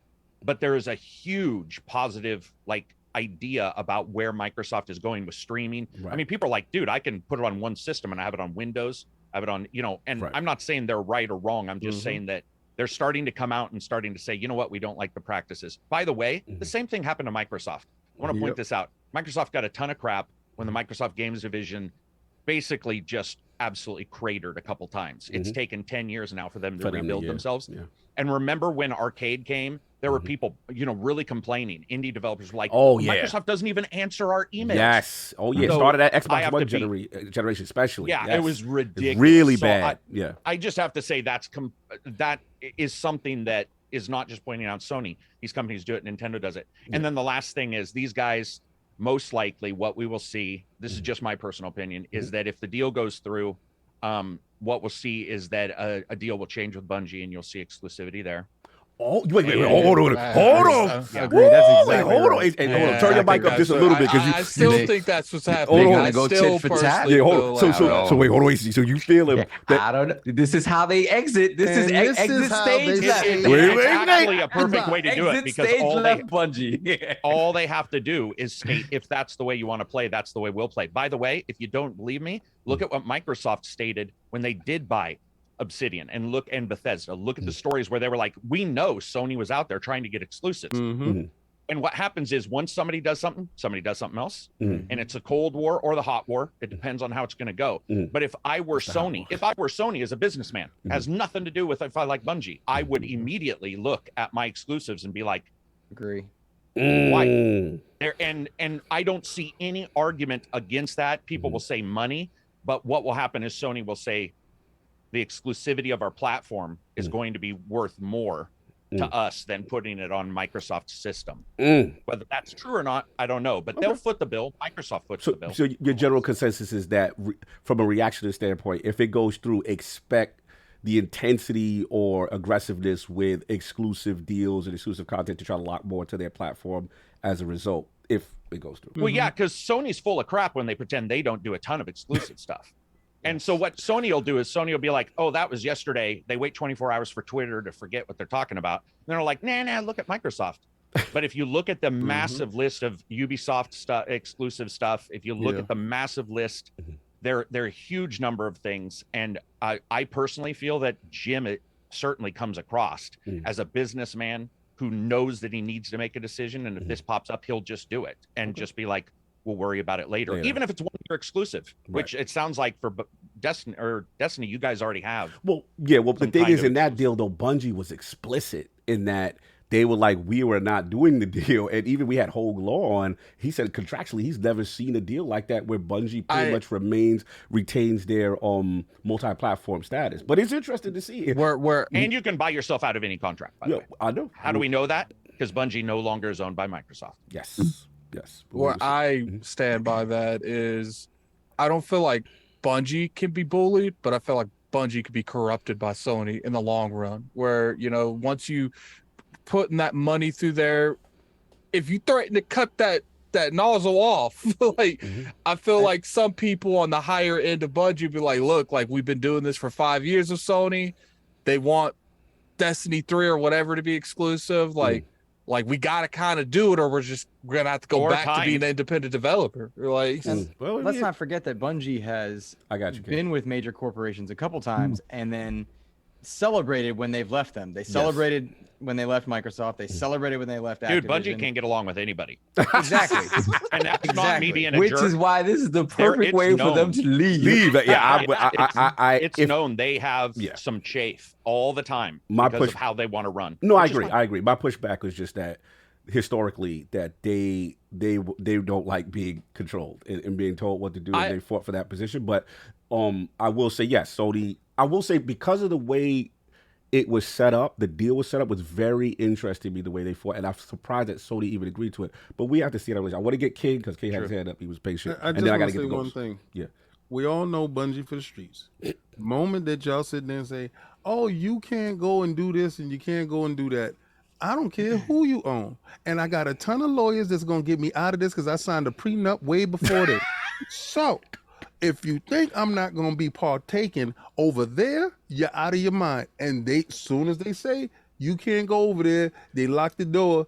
Okay. And I agree with you, King, but what my perspective is not now, here and now. It's the future. Like 5, 10 years of them owning it. It's the current people that signed this deal are all retired, and they've passed their mantle to other people. Nah, I don't think so, because people can be corrupted by so. I don't agree, because if the next thing that they're building is them trying to go even bigger than Destiny 2 and make it be an even more immersive game that requires community, no.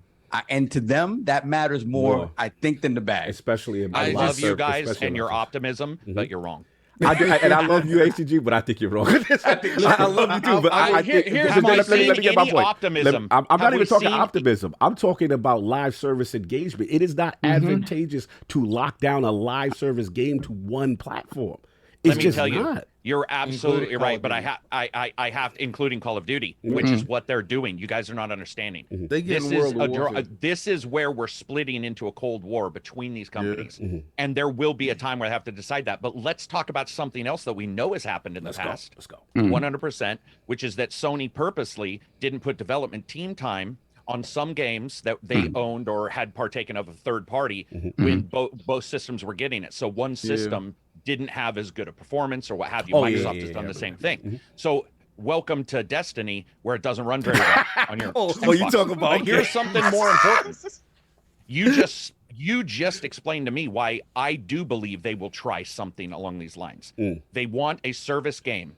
JimRyan has stated we have 12 service games. All you're going to be doing on the Sony PlayStation with our first parties playing. I'm just joking. But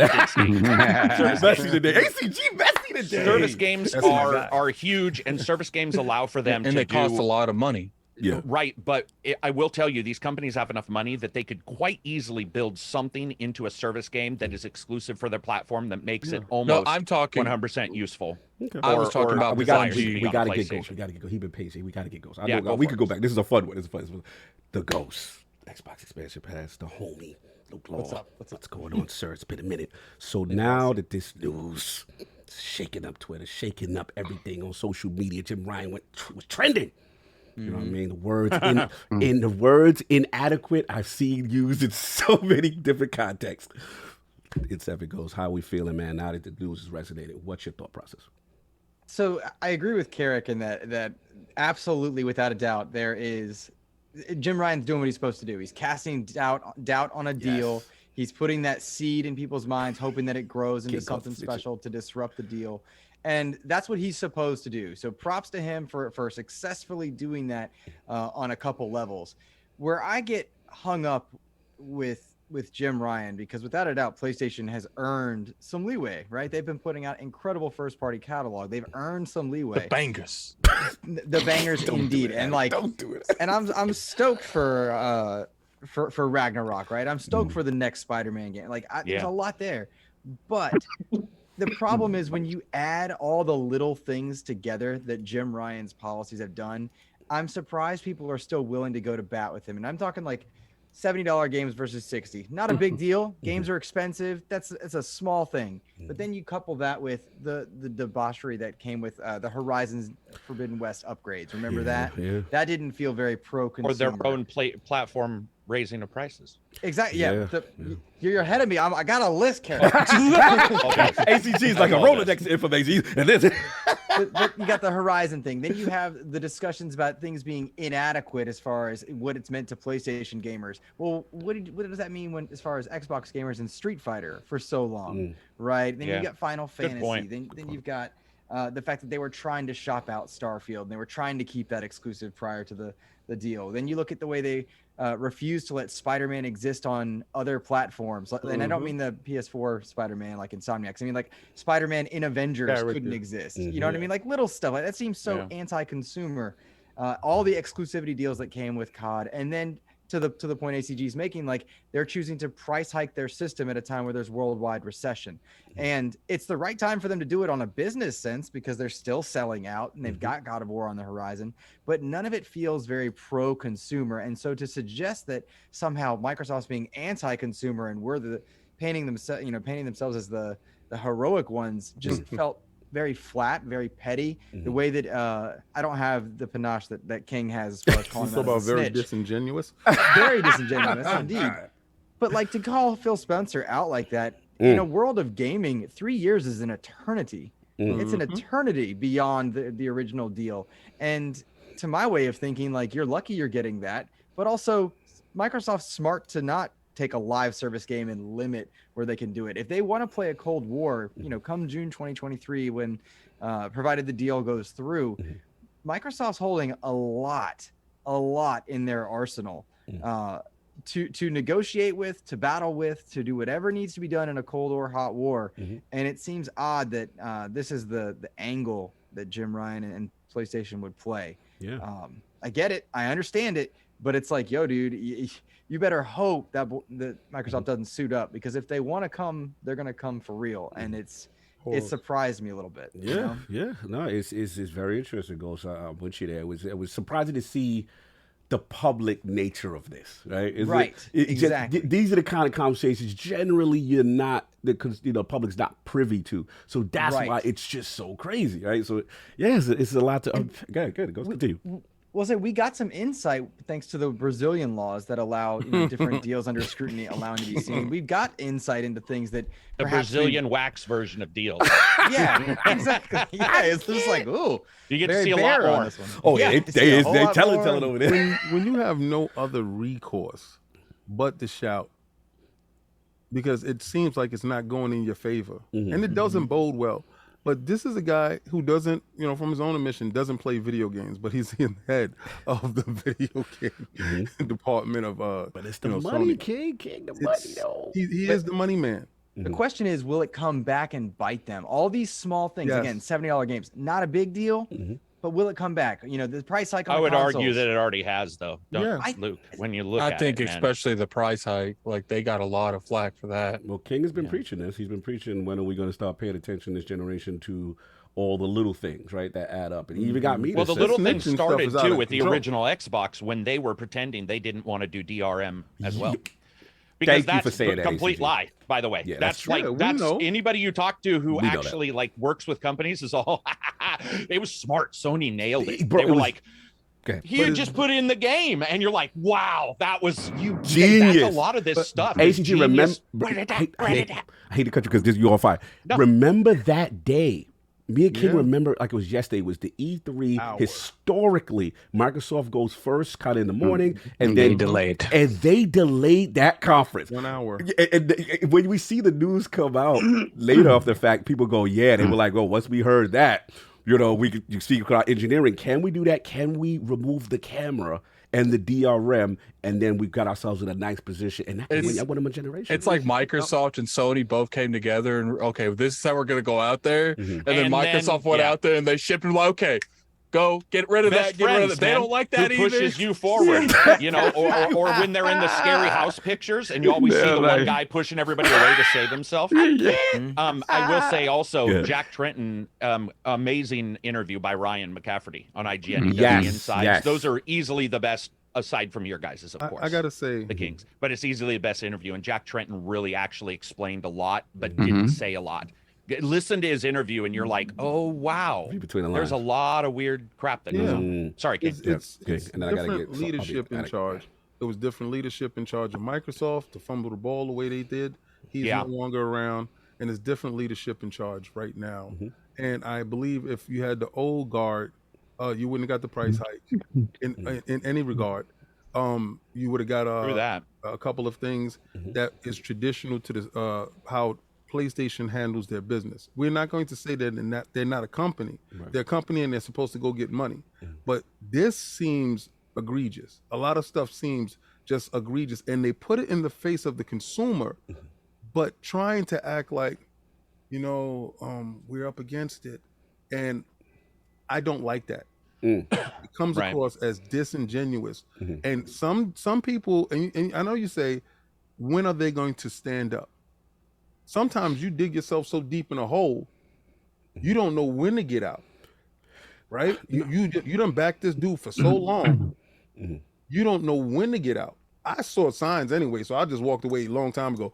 But I don't like what they're trying to portray. Okay. Yeah. I see where you go. No, I gotta get Attic even patient. Sorry. No, you good. This is a spicy one. Attic, man, now that the news has resonated, inadequacy is the word. Is the deal inadequate? I just read that quote again that you said. read the beginning part because it's a spicy one. He just said, he said, I hadn't intended to comment on what I understood to be a private business discussion. So it's almost like, stop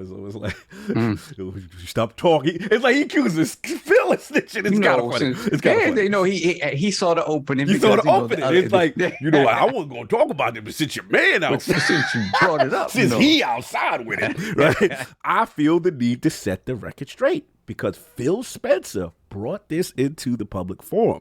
Microsoft has only offered Call of Duty to remain on PlayStation for 3 years after the current agreement between Activision and Sony ends. Almost after 20 years of Call of Duty on PlayStation, their proposal was inadequate on many levels, failed to take into account of the impact on our gamers. We want to guarantee... Right there. Oh, that's all you got to read. Cool. Right, I hate that. That one sentence makes me want to just reach across the screen, like, what are you talking about? It's like, if he would have just took that one part. Like, first off, you can't stand out here screaming for your gamers and screaming for Microsoft to care about the PlayStation consumer base. Well, you ain't done nothing for the Xbox and consumer base. If anything, you have prevented Xbox from promoting Destiny to their player base. You have went out there and stripped away multiple exclusive IPs from Square Enix. You tried to do it with Starfield. You did it with a bunch of other Bethesda games, and you will come here and say, but Xbox don't care about our consumer base because you don't care about theirs. Xbox can't even talk about Deathloop. They can't even talk about Deathloop right now. Yeah, that's right. Are you implied? I just want a kudo to Lord Attic. That's the first time where I've seen his ire. That was pretty well done. Yeah, you've just it's just the energy. Yeah, I was just like sitting back going, God damn, man. That's light. Feels. ACG, that's light for Attic. I guess I've missed him. He's always like, well, technically, maybe there's a chance. And this time he's I'm going to go up punching people. Oh, yeah, that's Attic. Oh, yeah, he on it. I just don't understand how this man's has the audacity to go out there and say that he wants Xbox to care about their gamers. It's like, that's why I put on Twitter, I said, the moment Final Fantasy, and not to mention, this is the same man that made that set up a deal to get exclusive content to this new Harry Potter game. And then he goes out probably in the same week and say, yo, I don't like the fact that we ain't getting Call of Duty potentially in 3 years. It's like, dude, shut up. Like, I don't even want to hear him talk anymore. It's like, I have never really remotely been on that standpoint. It's like, you do it for business. But when you come out there and you try to make it a soap opera, that's when I have an issue with it. It's like, if he would have came out there and said, yo, I would prefer if we have a more of a conversation. I don't like the agreements that we're having. I don't know where Call of Duty is going to be for the PlayStation brand in the next 3 to 5 years. I would like to have more of a conversation about that, and just kept it at that. But then he comes out there and be like, Xbox don't care about our gamers. And I just personally feel like we're being left out right now. Like we have done nothing but be right to you guys, and you guys are coming out here and you're doing this to us. And I'm like, dude, moral I high have to buy ground, moral grandstanding. And not to mention that Final Fantasy VII keeps getting like teased with us, teased, and it's just like, how you gonna sit here and lock an entire trilogy down and come in here and complain about Call of Duty? To your point, not even teased. We saw the language on some of the marketing material as far as the deal for Final Fantasy VII Remake be ending at a specific time. So Xbox fans did get their hopes up that it eventually would come. Ghost, you're going to jump in real quick and I'll give it back to you. Well, I just think all the more evident, look at how Microsoft has stewarded franchises like Minecraft. Right. They've got a proven track record of being willing to publish in parity on competitive competitors' platforms. And still, this is an issue and a concern. And it just seems so odd to say, for JimRyan to spout off as though it's not going to be respected when they're willing to do it. And we talk about live service games. It doesn't behoove Microsoft to pull Call of Duty away that early into the deal. And 3 years, how many things happen in 3 years? That is a long time. I feel like that's being missed by some people because in the world of gaming and world where look at Microsoft in 2017 to 2020. Good point. Like that is how many more studios, how many more games on the horizon, and then you look from 2020 to 2023. Like how much is different? 3 years is a long time. I'm just curious. If this was the other way around, would he be and have the same energy? I don't think he would. I think they would have already came out to. Yes, I'm implying they would have already came out and announced Call of Duty exclusive to PlayStation. I'm 100% announcing that because it's just like, why is it that when Microsoft does something, they're expected to play safe, play with others, play nice, but when PlayStation does something, they're like, that's just unlogical. Why are you doing that, Xbox? Nah, man. At this point, after this wacky comment from JimRyan, we ripping the deal. What we doing? No, I'm not. Yeah, I'm ripping the deal. I'm ripping the deal. And you know what? We just tearing it up. Petty. I mean, now they get nothing. Over there looking because they read their mouth. Now they get nothing. That's what we doing. No, obviously it's not going to happen. Y'all gonna love the poll. I'm over here looking at this like I'm being petty at this point. I'm like Sega looking real nice on our stuff right now. I'm looking over there. Ubisoft looking real nice on our stuff right now. That's like, you guys want to play the time exclusive stuff? We gonna play the buy the publisher and yank your stuff off your stuff. Evil. Like, it's just Sith like Lords. To me, the only difference between this and Microsoft is Microsoft has the money to buy the building and Sony doesn't, so they have to do these timed exclusive stuff. King, and then I Isn't it funny how they said Microsoft needs to compete? Now that Microsoft is competing, you're like, oh, wait a second, not that hard. Don't not like compete this. like that. Not like this. You can't change. See, I've been saying this for years. They take them and they're going to drown them in deep waters that they can't follow in. Yeah. And this is them exercising. See, Microsoft finally realizes that for them to win, they have to kill a fly with an atom bomb. and they're finally realizing that they have the means to do this and utilizing that fact. Why not? Why not? See, the funny thing to me is that goes back to what ACG said about what was inadequate, right? When you look at Phil Spencer's exact quote, in January, we provided a signed agreement to Sony to guarantee Call of Duty on PlayStation with feature and content parity for at least several more years beyond the current Sony contract, an offer that goes well beyond typical gaming industry agreements. And a deal that we can assume ends in 2024 or something like that, right? So an additional 3 years makes it 2027. Like everybody's been saying, we don't know where Call of Duty is going to be by 2027. It could be on a downslope. It could be even bigger. Nothing that they can compete. This is all posturing because JimRyan, I got to admit, JimRyan's a good businessman. He's about the money, the business part. He's not good at the optics part, but he's fantastic at the business part. Yes, I'll give you that. So he's just posturing because if he can help it, and knock this deal down. That's so you can say a little something and get like Karen was saying, like you say a little something, get a little more eyes on it, get a little extra scrutiny. I think that's the biggest issue I have. It's just like his his regards to wanting Microsoft to care about their consumers when they have it the other way around. But his job is to be a hypocrite. That's the job.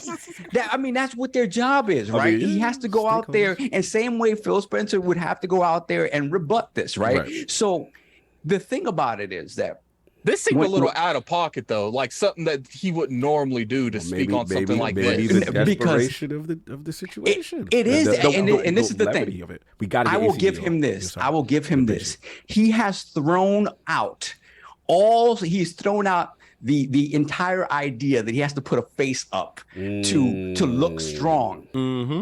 He's decided that in this instance, looking weak and looking attacked is a better strategy than to posture.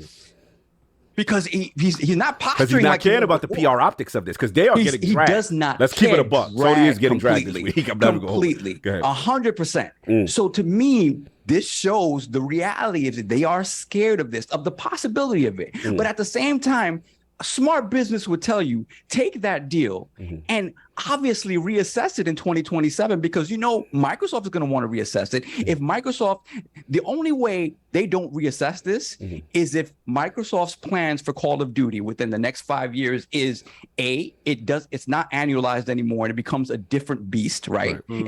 And from a money perspective, maybe that doesn't make sense, but maybe they have different plans. Maybe they different Call of Duty products that aren't FPS shooters, right? Because if you think about it, COD makes millions upon millions of dollars every single year. But it also takes hundreds of millions of dollars to make a game that is effectively only alive for a year until the next iteration comes out. So it's kind of wasteful at the same time, right? I can see Microsoft trying to figure out a different way to do it, right? I can figure that out, right? Also, in 5 years, the expectation is that the proliferation of Game Pass is going to be so widespread that perhaps they don't need Sony anymore at that point, right? So that is another thing. King loving this part. But that's the thing, right? Bars. The business of it changes. So like Ghost said, the business of it changes so quickly that it behooves both companies not to get into bed for 10 years. It doesn't make any sense, right? So Jim is full of it. He's posturing as much as he can, but he's decided to posture from a weak position to see how that looks. And optically, to the people that are looking at this stuff and have to make decisions about this stuff, maybe that looks good, because I'm gonna be honest with you. I think both of these companies understand that these regulators don't understand gaming. But so what you have to do is appeal to them in a way that makes sense. But they understand stuff trending on Twitter. Right. They understand that because they came in and commented on that. That was crazy to comment on something on Twitter.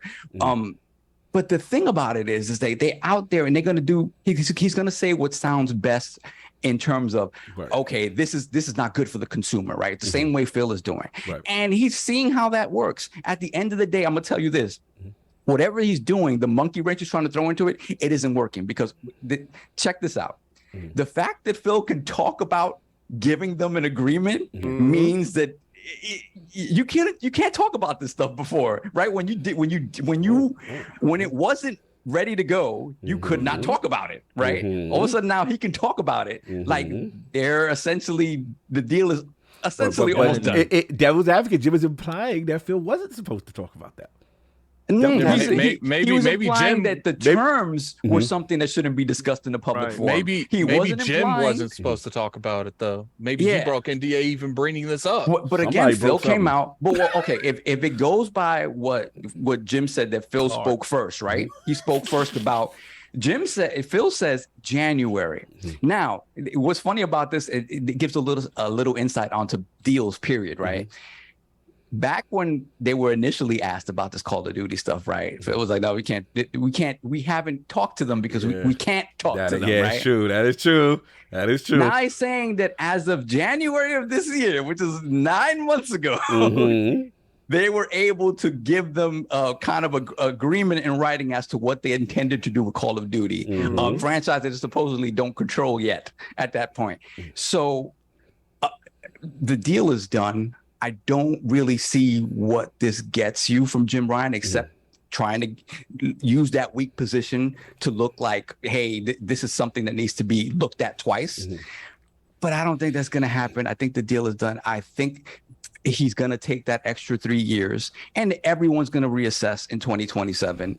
And, you know, it is within Microsoft rights to take it away if they feel like, again, Game Pass and whatever else they're doing in their ecosystem is large enough and has a wide enough breadth that they don't need PlayStation. But again, make no mistake that these are all little moves to try to squeeze PlayStation. I always say that I feel like Phil isn't aggressive because he's just such a nice guy, but all the moves that happen, these ain't nice guy moves. It's real gangster moves. They're real gangster moves. No, So I gotta get ACG. I got he raised his hand. My apologies. And then we will get everybody else. ACG, you had some thoughts. Sorry for making you wait.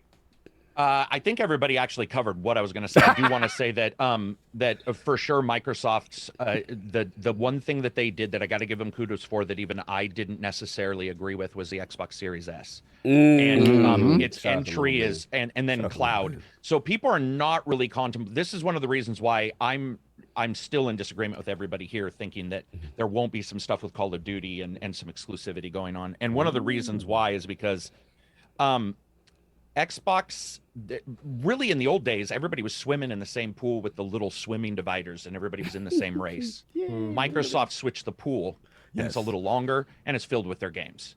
And the weird thing that's happening now is that in the old days, you used to say, oh, well, they don't have third-party games. That used to be a thing because Sony always had third-party you know, they always had these titles out on their PlayStation systems. Now they're all on Xbox. And I think that the big thing that's going on right now is that Microsoft's also looking at the cloud as a way. If you guys noticed when you watched these last two events, Disney and Ubisoft, there was the occasional mention of cloud. This game might be on the cloud, blah, blah, blah. I do not at all see a future where Call of Duty isn't in the cloud, whether you want to play it or not. I was, you know what's funny? I'm so glad you said that, ACG, because the thing that I always thought was interesting was at the beginning, that the time this deal was announced, and the Microsoft representative that made the public statement. You're not muted, so I'm sorry. The Microsoft that went, your mic's hot, but the Microsoft representative that made the statement. The thing that I always thought was interesting, me and King was like, he mentioned Nintendo Switch. You know, we want to get this on other platforms. And I'm with you, AZ. To me, that screams cloud because we already know they've been doing stuff, 505 games. They check control. They've been playing around with streaming, you know, from higher fidelity games that wouldn't necessarily run on the Switch natively, right, into it. And like you said, we talked about mobile. We talked about, you know, obviously the Activision Blizzard the King aspect of the deal. Microsoft is really deficient in that space. Shadow salute to you, King. You made that part of the deal happen with your name. So, you know, that's interesting. So I'm with you that there is plans, I think, to take COD way bigger. So continue. I wanted to expound on that part. Well, that was pretty much what I was going to say too. Like, I agree with all of that, you know, what we will see is a future where Microsoft is not only looking at Sony as a competitor if they want to be, but the future of Steam Deck and the future of 16 different handheld systems are being released in the next 2 years that aren't Switch. The Switch Pro, you know, has never come about, so we can ignore that. Microsoft is looking at all these different avenues to create cash. We know for a fact Microsoft is working on a puck, a Fire Stick kind of situation. I run Fire Stick Cloud. A ping of 18 milliseconds is completely doable in 99% of the games that I play, and that's a cloud side, or that's a side load. It's not even like a optimized for. I haven't, other than once, got to play with Samsung. That's not the only deal as well. Microsoft has multiple other TV companies that they're looking for. LG is one of them. And TCL for sure, despite you not liking them, it's happening. That's the market case. But I was just going to say that I think Microsoft has looked at the future and decided that this very discreet way of everybody doing things, they changed years ago. Everybody needs to remember Microsoft and, I'm sorry, I can't remember his name, the head of Xbox. Phil Dunn, or the head of Microsoft. Oh, Satya. It took Phil over a week to come back with the response of why should we keep Xbox going? Yes. And I can guarantee you 100,000 million% that internally in that discussion was all of this coming about, all of these changes, and there's no way they would have okayed the Activision deal if they weren't looking at something that is in response to that so large. I think people think Activision's deal is big. I'm just going to personally say, if you look at TVs, pucks, all these other, the Activision deal is small. And the reason why I say that is because every single month, over 150,000 new gamers enter every single month into the ecosystem. And then the older people, like ourselves, myself, I think I'm the oldest here, we stay. No, I don't think so. We stay. But we stick around, right? Stick around, we stay. Yeah. And we pay more. And we also hold grudges. Yes. $70 games, Yes, what are I you do. doing? Yep.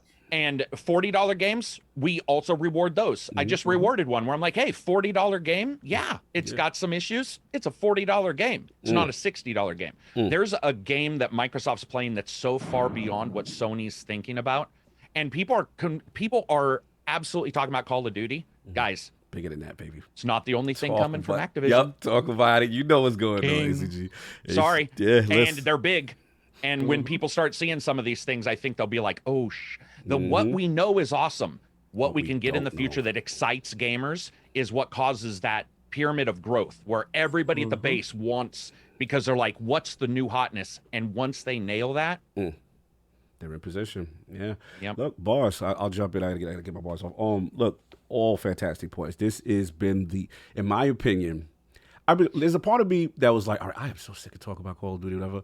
But now, this is the funniest thing in game. like I am so intrigued by all of this now. Like it is. We have reached a whole new level because, like I said earlier, they open the curtain, man. Yeah. The Wizard of Oz, they're like, he's not what you thought. Exactly. You let us go behind the curtain publicly. Like, this is wild to me. So, look, first thing off, I will defend Jim on this. Look, his job is to answer the shareholders. His job is to make sure they're in the best position to protect their interests. And to me, you damn right he better do everything he can to stymie and put anything on this deal because it will do damage, And look, the thing that's interesting to me is we got to talk about, I always say you got to follow the money sometimes, right? Look at the amount of revenue that they get from the Activision, the Call of Duty deal. That is a huge revenue pool that they're looking out to. Shout out to Z Huge. He added up. He was like, Sony with Activision Blizzard's largest customer was their largest customer in 2020, accounting for 17% of its sales, or $1.3.7 billion. This is what people are trying to protect here, right? And we have to be very cognizant of that. So I'm with y'all overall that at the end of the day, I get it. Corporations are going to cooperate. We get it. You're going to protect your best interest. You're going to try to do everything you can to stymie. The only reason why I got to disagree, and it does come off hypocritical, is that the entire basis of your business model has been exclusives and locking down content to your platform, right? That's been kind of your MMO. And we've seen the quotes. We've had, well, hey, if you want to play that, buy a PlayStation. Yeah, go ahead. I was just gonna say that's my biggest issue is him caring like he cares about the other Right. consumers. It's like, just come out there and say, this is why we're doing it. This is our mindset. Like, don't sit here and be hypocritical to your entire base on how you've been running things the past 89 years. Because it comes off as entitled and it comes off as selfish, because at the end of the day, the FTC and regulators are not here to just protect Sony's interests. They're here to protect gamers. Does this They're benefit? the only ones speaking up, Can I God. jump on that one? Yes, please. They're the only ones putting their hands up. You're ridiculous with this snitching. Go ahead, Ghost. What you gonna say? Well, the more I listen to us discuss Jim Ryan and the things that he's doing, I'm wondering just how much damage he's doing to the mind share of PlayStation, which will affect their ability to make deals down the line. They're A huge amount. What is right? Exactly. Well, their bread and butter, God, COVID brain, has been, getting those exclusive deals and cutting those deals left and right. And the damage that it feels like his mouth and his policies are causing, I think are going to do a number on their business model, 2-3 years down the line. How many developers are going to want to work with them? Publishers are going to work with them when they're so keen to limit who can have access to their products. Right. Whereas Microsoft's like, publish here, cool, no problem, we'll put you in other places. And I think that's the difference between Phil Spencer, who is often evangelized, Phil Dominus Maximus Aurelius, King of Proofs, you said. But when you look at the way that Phil Spencer is talking with Satya Nadella, etc., and being willing to cut the deals with people and be good to people, publishers, developers, that's a big big boon to bring talent in, and talent's going to want to work with you. Whereas if you're cutting people out and you're talking down to them, alienating your fan base, right, a less enticing business move 2-3 years down the line. Did that make sense? I No, feel like yeah, it makes perfect sense. Makes sense. Okay, all right. I'll expound on it and I'll give it right to King and I'll give it back to me. Is that the reason why I agree with you with the damage there, but the interesting thing to me, Ghost, is that he's willing. It shows me the seriousness of this deal, because if you're willing to damage the public reputation on that level, you know what I mean, and look bad by doing this, and it's because to me it's like King said, it's through the lens of a businessman, right? Right. This is a source that we could potentially lose, and past 3 years, we don't know necessarily what could happen. Right? There's a little of uncertainty there. Nice right? hat. King. Oh God, King guy. All right, King is back. I think if anything, this is their last shot chance of doing it. I want to give you guys a homework assignment real quick because I know King is going to go off. Yes, I can already please. tell. He's got a special hat on. This is short. I want to give you guys all a homework assignment.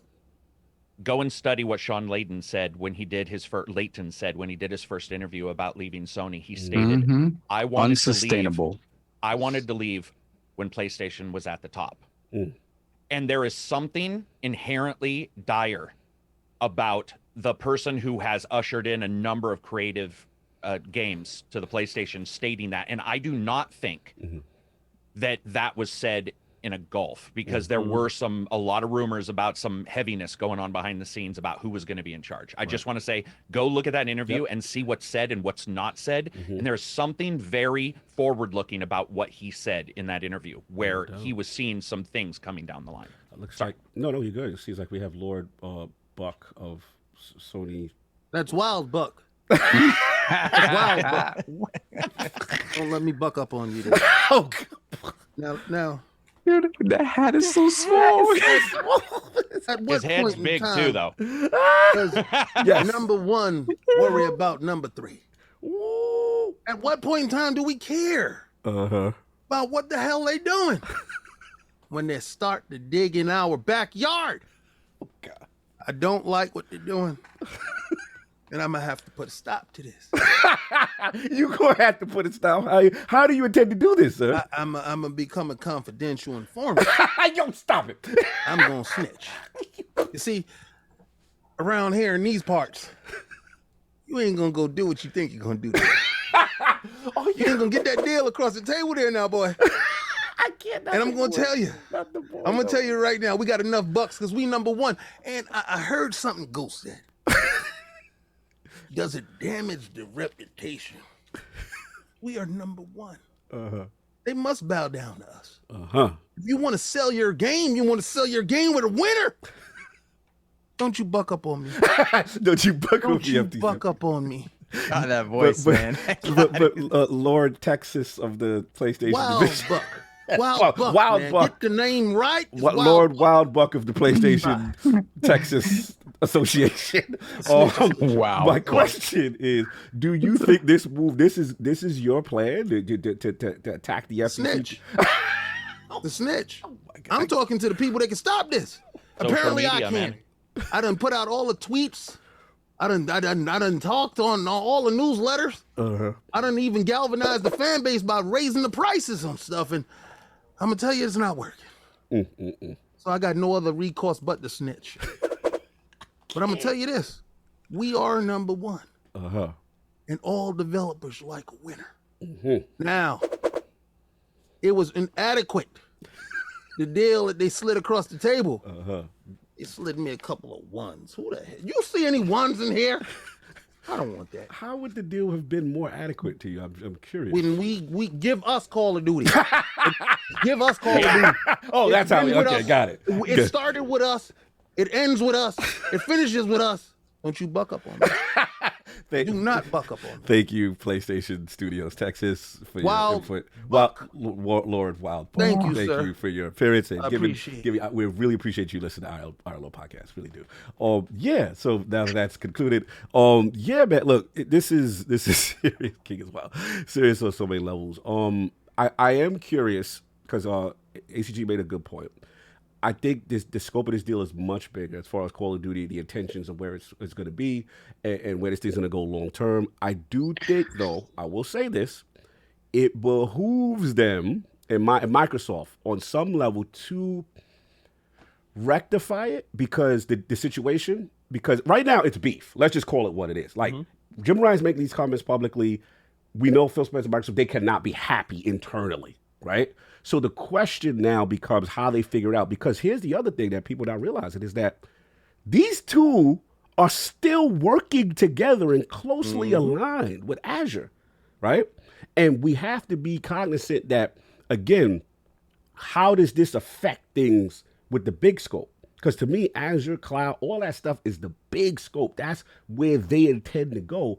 And they intend to have Sony as a client. So the question is it a leverage play? Are they trying to push? Is it just to get more attention on the deal to potentially stymie it? Go ahead, Soft. It's posturing. It's just posturing. There is no beef. There's posturing. It's business. His names. No, I feel you. And they're gonna sit down one day over a phone call. Like, you got me, Jim. Yo, okay. But at the end of the day, my man don't play like that. I'm gonna tell you this. But they're gonna do what they again. All's fair, love and war, and business. Factual. And this is business. Make no mistake, right? It plays out like a personal thing, right? In the public forum. It's business at the end of the day. And it's posturing. And like Ghost said, it is Jim Ryan doing what he feels he needs to do to put as much of a wrench in this as possible. And it's a back and forth between him and Phil. The fact that it got into the public forum, I don't think that Phil said anything. Phil, to me, again, I don't know what the rules of engagement are here. Right. What Phil said didn't feel like something that he hasn't kind of said in a roundabout way before. When they asked about Call of Duty before, it was like he says we can't really talk about it, but at the same time, it's like Call of Duty is a big. You can look at how big Call of Duty is and infer what's going to happen with Call of Duty. Right. So to me, it's posturing. It's trying to get maybe more years out of the deal, which I don't think is a smart thing to do anyway. Negotiation tactic to get more deals. Negotiation tactic. And it's just going to matter in the public forum. What's going to determine is, okay, who looks like the loser, who looks like the winner here, who looks like the victim, and what can I get out of looking like the victim? Right. But at the end of the day, it's business. I don't think there's real beef. They'll figure it out. We'll see. I think it's beef. But my question, my other point, though, I do agree with you, though, Sof, is that there's another aspect, I think, besides the posturing. It's also buying time. And I had this discussion with Manny. And the reason why I think that he's on something there is because I think, let's be honest, in my opinion, I'm just looking for the outside in, the Bungie deal felt, not that it wasn't in place. We know these deals are made long before, right? Reactionary. Right. But maybe the closing of the Bungie deal gets accelerated as a reaction to once the Activision Blizzard King deal is announced. And now we have Bungie as they're going to be our steward for live service for 10, we got these 10 games. We're going to go in this direction. And to me, right, we have to be this plan. This is new territory for them. They are the hashtag just what they are the third person cinematic experience. That's their bread and butter. Historically, this last generation, they ate off of third party deals. Call of Duty was that security blanket that we could have the marketing deal to the common folk. It looks like a PlayStation exclusive. You may get some maps, some skins. Go ahead, I know you want to jump in. I think all you're seeing is the dance between Jim Ryan and Phil Spencer publicly speaking about a deal for Phil Spencer to get approved and for Jim Ryan to get as much from the deal before it's approved. Their businesses. Yes, their businesses, negotiation, stall tactics, get yourself in position. I pretty much, and it's going to be interesting to see if what or if Microsoft responds to this particular thing or just is settled behind the scenes. That's pretty much what I got. If you follow history, I did bring up Cold War because a couple of years ago, that is what we were talking about on a podcast, is that is what I thought was going to happen with these guys. If you talk about Cold War and how like Russia and America handled the Cold War, it was definitively it was very on the front end, it was very antagonistic at times, but on the back end, they had multiple treaties they were both involved in. Yeah. And this is somewhat the same that you're seeing with Sony and Microsoft, where Azure and all that stuff, that's something that they don't want to necessarily destroy. And at the same time, I think it's cool that Jim was like, hey, you know, I don't like this. I have no issue with him saying that. He is a business. He needs to get what he can, but gamers need to get what they can. Facts. And one of the problems with Sony is extra costs for games, extra costs for systems, lower bar of entry on Microsoft's point. But if you look at Cold Wars, 99% of the time, Cold Wars are won by money. And one thing that I just don't even think people understand is Microsoft's financial footprint. Oh, God. Is incredible. Let me also state, whenever you hear somebody say, oh, it's on PC, not on console. Yeah, on a Windows certificate that somebody bought Windows on, which happens to also be Microsoft. So a lot of people aren't really gathering the idea that Microsoft is so massive that a lot of these things that we might think are no way would they take a loss. I absolutely disagree. I disagree in all ways. I think Microsoft is looking at the future where the numbers we see are small in 10 years. Yeah, I mean, they've talked about that circle of gaming, right? And how that, it's limited. And we're all getting into it. Every time you guys are talking, new people, how many times have you guys seen it where somebody says in your podcast, this is the first time I've owned a console? Yeah. We all hold on to our book of woe, you know, and every grudge we write in with blood. But the new gamers come in, and that's one reason why you guys mentioned, when you guys mentioned Final Fantasy. A lot of people don't know the hotness, the hot hate that goes on with Final Fantasy VII because of the Xbox removal, that it's not there. And they don't know that some people are holding on to that. So some people come into this conversation too, and they might see this and go, why is everybody mad? And they don't realize that there is 10, 20, you know, we're going on almost 3 decades. Raging on silently. Good. Yeah, it was raging on silent, and now it's just become a little bit more public. And I do consider Sony a little bit like a Russian leader, where they'll be like, of course, comrade, we will do exactly what you say. And then behind the scenes, they're like, destroy them. And I'm not lying. That's sort of the way it is. It's okay. Somebody's got to be Soviet Russia, and somebody's got to be the United States. If they're Soviet Russia, they're in trouble. You know, things aren't going well there. Well, things aren't going well there. Thank you. God. Exactly. For Sony. You know what's funny? King, give me waiting too. Is just give me 1 second, King. Is JimRyan is sitting here saying this in one interview, and then he's going and signing time exclusives later on that day. King, your thoughts, and then we got to move on. I just wanted to say, because ACG had brought up a very good point, that, you know, you can get a subpar Destiny, and we can turn off the lights on the Azure. Don't buck up. Yeah, because that's true. You send a poor game over here that don't pass the smell test. Yeah. Then you won't have internet tomorrow. You might not have any Wi-Fi. Hey, Wi-Fi 7 is not very good. You don't have Wi-Fi at all. It ain't working. You're like, hey, how's your cloud gaming, Sony? How's that working out for you? You got games of service. What if we turn that service off? Yeah, move it on. Move it on. Your titles on your PlayStation library. Here's my question to you guys, though. We got to wrap. I feel like that is a lot of money, and I don't know if they would sacrifice that business for something like Destiny or for like a console thing. Because I feel like Phil Spencer's over in his little war with this Activision thing, and Microsoft is backing it. And then I feel like you got your Azure stuff, and I feel like they wouldn't let one stream cross into the other stream, if that makes sense. So like, it's interesting. They wouldn't unless the deals continue to pop up like this. Right. That's what I'm saying. Is if this continues, Microsoft does have to take a stand at some point. We got over 900 plus. Yeah. Let's get the legs on Football Sunday. Appreciate y'all. This is unheard of on a football Sunday. Yeah. Please tweet this out. Please get this out. Yeah, tweet it out. This. Let me tell you something. We have unprecedented bars. Yes. Everybody. Listen, Solve didn't straddle the fence today.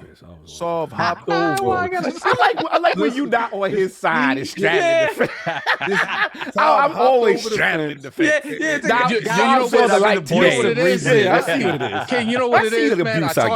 You know what it is, King? I talked to Saul before the podcast, and I'm like, you know what, Saul? I'm gonna leave you the key under the mat. I So can't. you come over there. You don't have to cross anything. You don't have to jump anything. I'm gonna leave you the key under the mat. Come on in. Do you guys realize that the entire worth of Sony is only $30 billion more? Yeah, than we can the buy them. small Activision deal. Walk right inside and purchase. Watch yourself. Welcome to the Sony PlayStation Xbox. I can't. We like this, and we You know, ACG. I always said it would be funny if they come up on stage one year and then you see GOW, you think it's Gears of War, and it's God of War. Yeah, it's God of War, and Yo, suddenly it's boy. like you got your DualSense on your Xbox, you got your X, and suddenly people are like, "What? Yeah, Nintendo might actually I can release see- a new thing." I at can that see point. Microsoft come up there and be like, look, like my DualSense over there, I'm not grabbing it. So think this is the DualSense. Look, we know that we have customers that plays over the PlayStation. You like the DualSense. So we have people that like that like this controller. I don't know Can you what they call imagine this Nintendo anymore. too? They're just like, what the? Whoa, what's happening? And here's the Nintendo thing, would finally but I'm drop glad the you mentioned bomb that was and be my- like, Yep. I'm glad you mentioned the ACG because that was the point I forgot to mention was that it's so funny how we were talking about all of this and the importance of Call of Duty and how it's vital. There's no other competitor. And Nintendo over here sitting there, Switch coming in puff, super puff, pass, hot, man. Those chilling. guys are so high all the time. And they released, by the way, Rabbids, which is one of my favorite. Got number 2 coming. Yeah. People need to remember that hardware is 6.5 years old when it comes to its design. Yes. Yep. And so I got the game, and I was thinking about Legend of Zelda yesterday, Yeah. and I was like, the new one won't be on a Pro Switch. It'll be on, Base like, Switch. but that's Nintendo, That's man. They're just like, Nintendo. does anybody else exist outside of our island or Yeah, what? And what's they funny is, winning without is- this. That's what it I flies know, right that's in. what The, makes it flies it's right in the awesome face. in a way. It is awesome because It's awesome in a way. and it flies right in the face of all of this. It's just It like does. It absolutely flies in the. You know why? Because they aside from some back alley deals that they did with like Toys R Us back in the day, where they got Genesis, they have actually done some really cool stuff, mixing in other companies' things on their platform, and they have cultivated fans that are unbelievable. They are a cult, and I do say that. that's like, for sure. Yeah. You ever meet up with a We Nintendo fan, and you're like, dude, you're wearing a Mario hat like at dinner.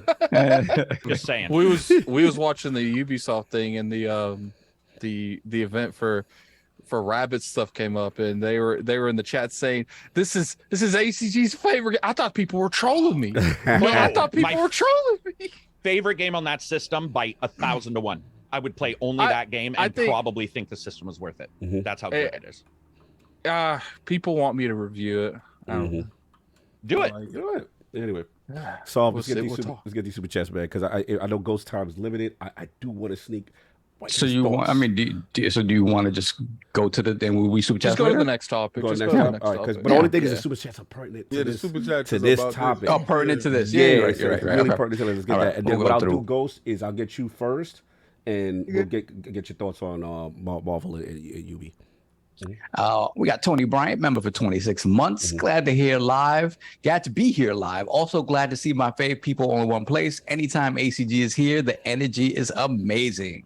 Thank you, sir. It's good to have him back. It's because ACG might as well be a fifth lord at this point. It's good to have him back. I got a background for it. Yes, no doubt. Then we got Face 23 BKNY, $20 super chat. Thank you, sir. For people who think this Activision Blizzard deal is going to go through without concessions, that's not happening. What concessions?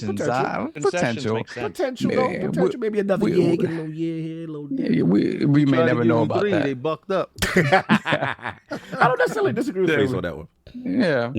Long live Black Mamba, $2 super chat. In King we trust. Clearly.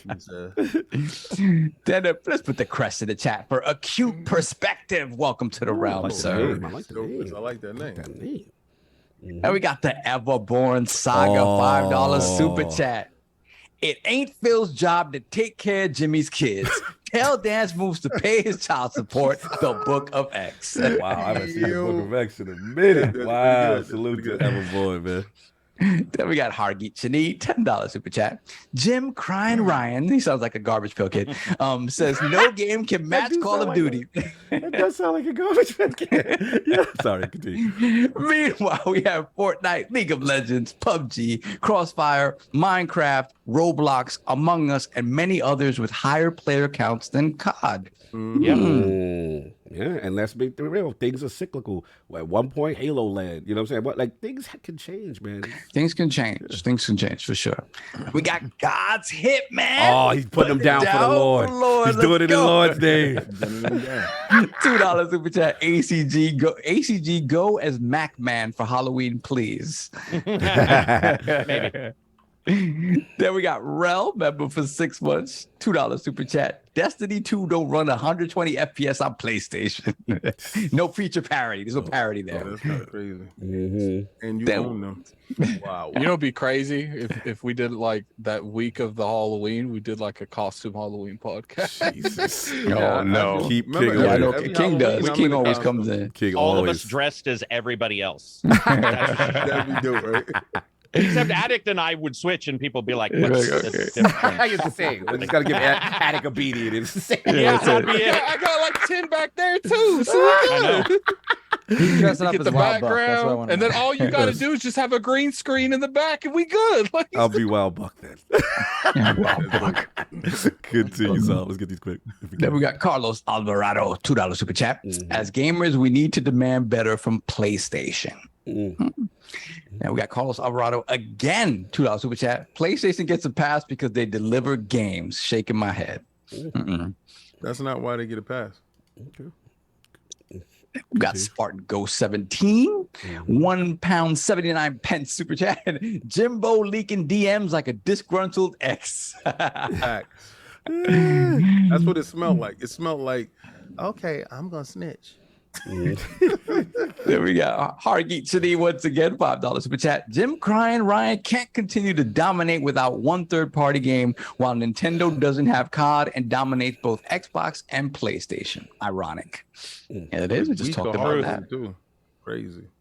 Spartan Ghost 17 once again, £1.79 super chat. The Phil hovering like pain above PlayStation HQ. Almighty push. Almighty push. Wow.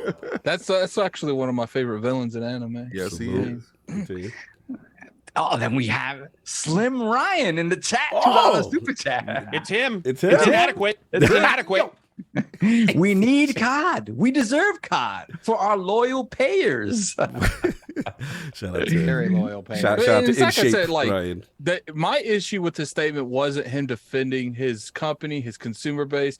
My issue with him contradicting himself on everything he's been doing and acting Listen, like it's okay. Like, his job is to be a hypocrite. None of that stuff happened. None of that happened. Then we got Chill Spencer, aka the God of COD. Wow, executives, just salute to Phil for pulling up. Shout out to Chill. Shout out to Chill. Chill Spencer. $5 super chat. Stop snitching. Stop bitching. You better hope I don't catch you backstage at the game. Oh, wow. Violence. Jesus.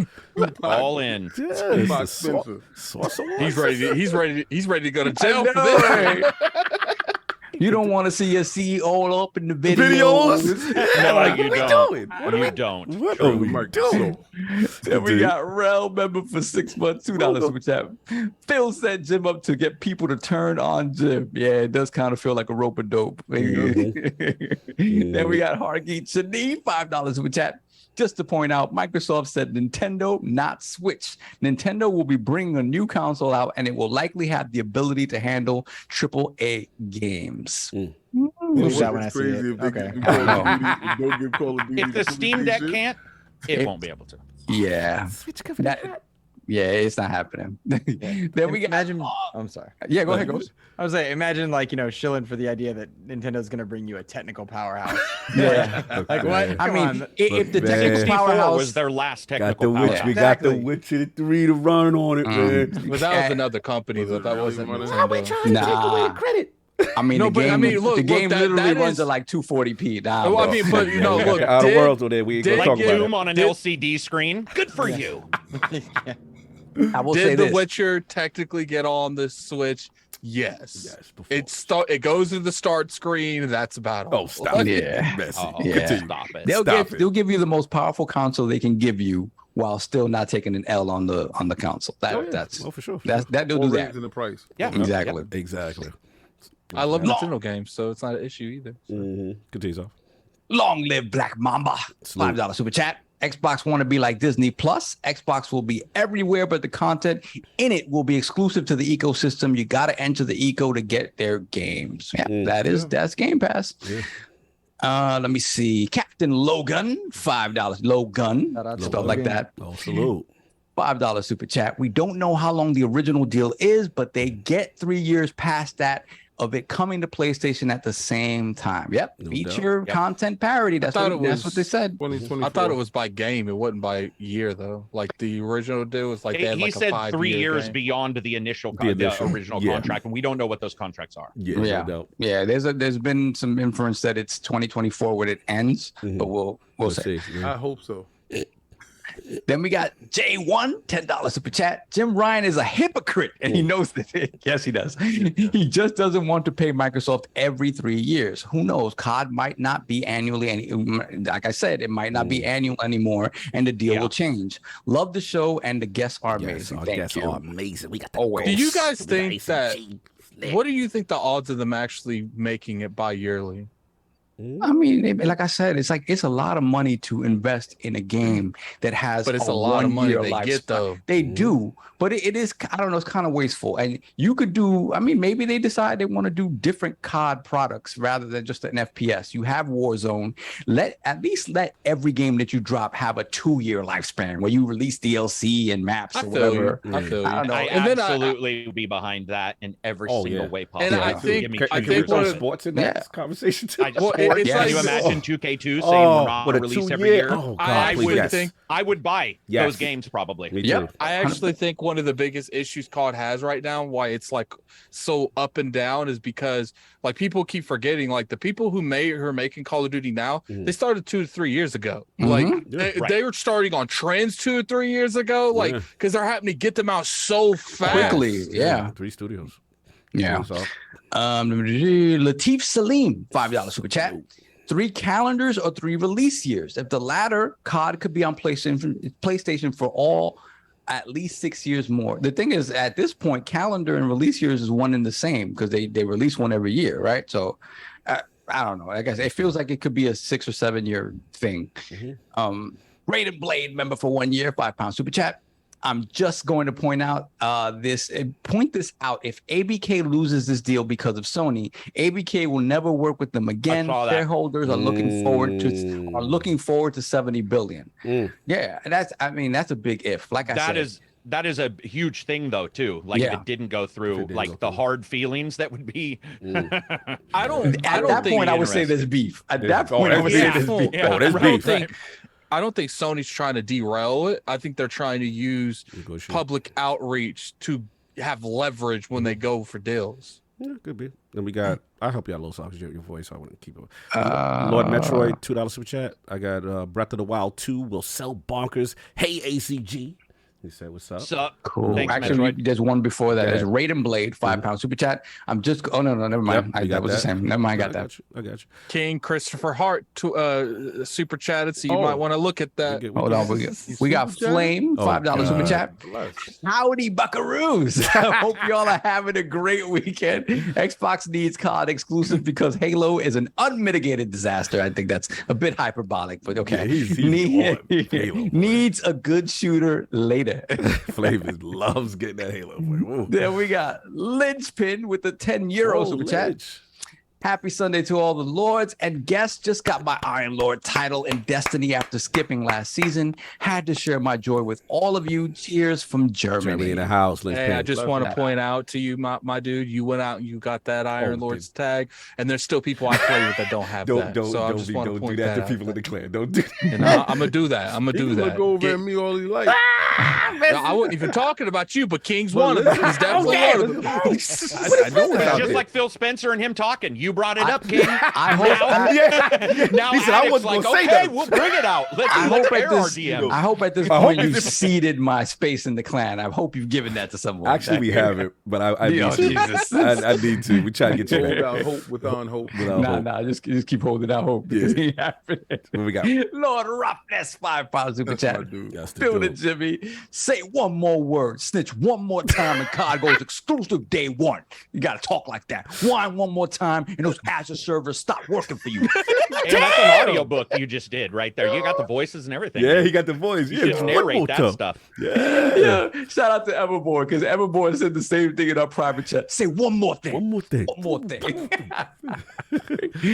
Then we got to we have awful Shut grim. everyone down. We got Can't wait till awful it happens. grim bones. $2 super chat. This is why I love Sundays. Iron Lords don't miss. Appreciate Thank y'all. you, sir. Appreciate you. That's love. Blessings. God's Hitman, $2 super chat. ACG is Macho Man Randy Savage. They pushing for this, Yes. ACG. Yeah. Oh, yeah. One of my faves. Dig it. All right, Christopher Hart's next, King.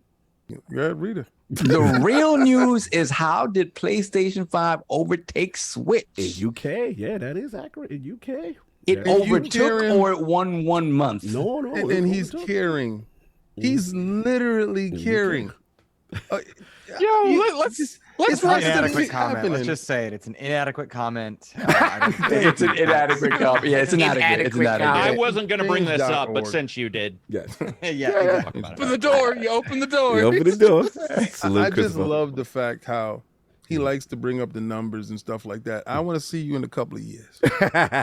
You know what's funny, Christopher Hart? You super chat again. You chose to say some inadequate comment like that. Messy. There we Salute, have dude. Michael G, $5 super chat. Xbox should re-release all Call of Duty games just to fulfill the contract, and then release a new Call of Duty on Xbox. Messy. mark that, by the way. Mark that comment. ACG said, hold on Yeah. to something. Mark that comment about remakes. Yeah, I heard that. Actually, to I- fulfill, I've actually fulfill said that. contractual obligations. No, I've actually said that I wouldn't be surprised if they start doing Black Ops collections, Don't and be that's only on surprised. Xbox. you Do not be That's surprised. funny business. Like, Yeah. imagine a That's funny Halo, business. imagine a Master Chief collection with all the Black Ops. The Where you have all the That's instead of a messy. Master Chief. Can you imagine that? Yo, that's I ain't That think would be about that. awesome because the That's Master messy. Chief collection sucked donk.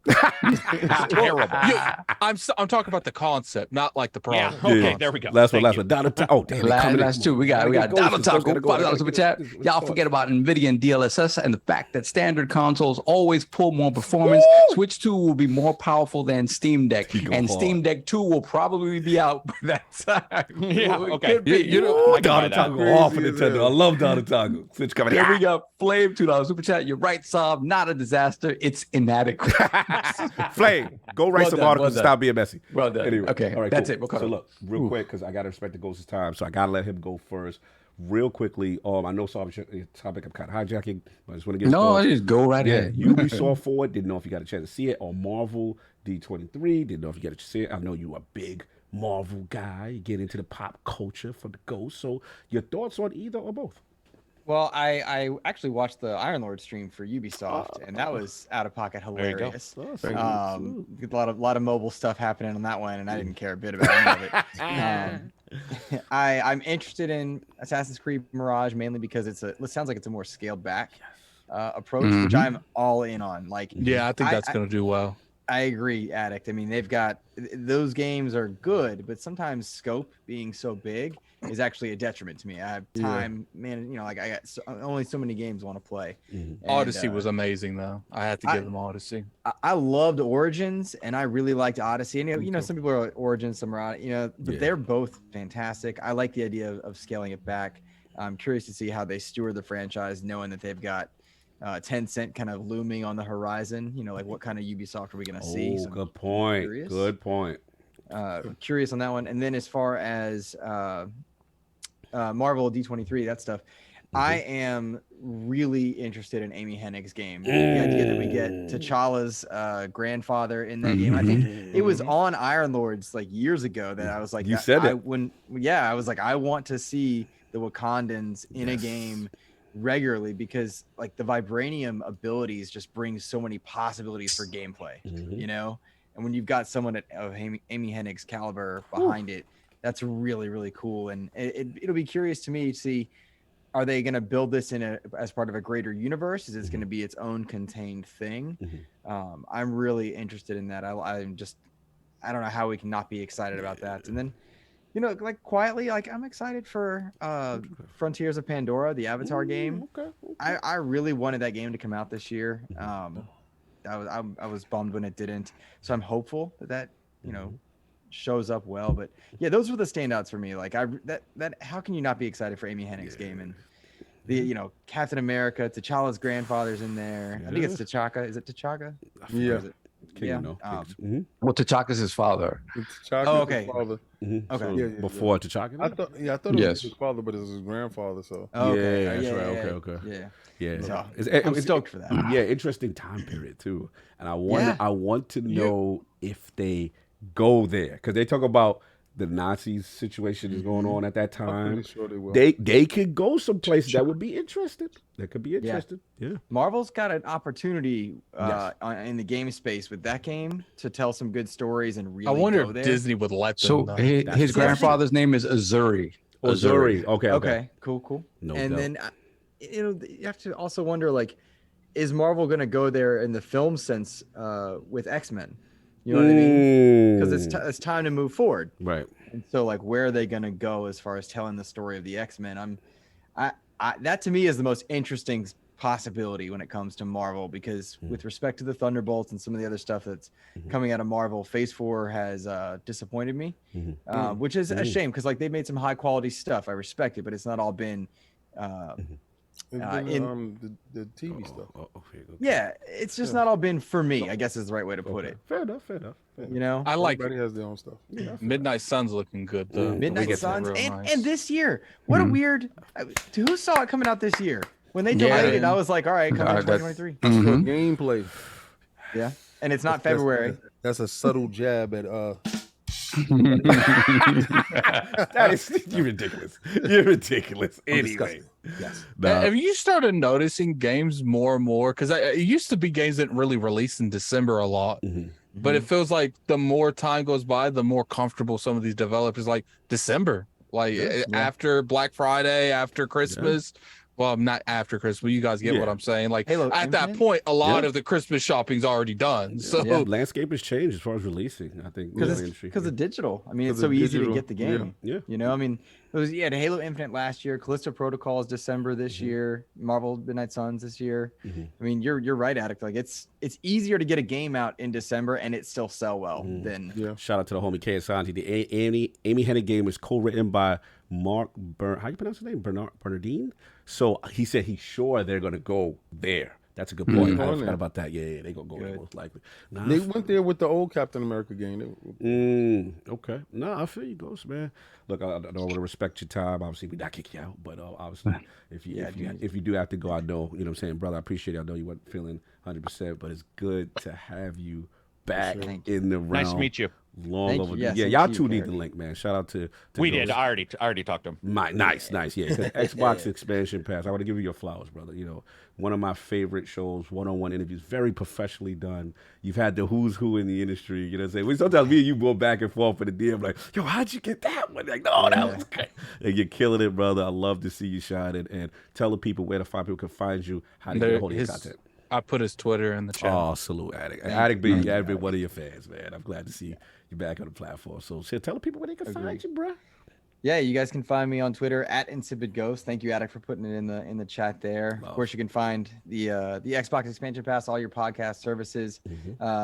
My most recent episode before tonight's drops was an interview with Seamus Blackman. That was and they talk about some deep stuff that Seamus really hasn't talked about in the public We need to forum get before. Seamus on here. Seamus to talk.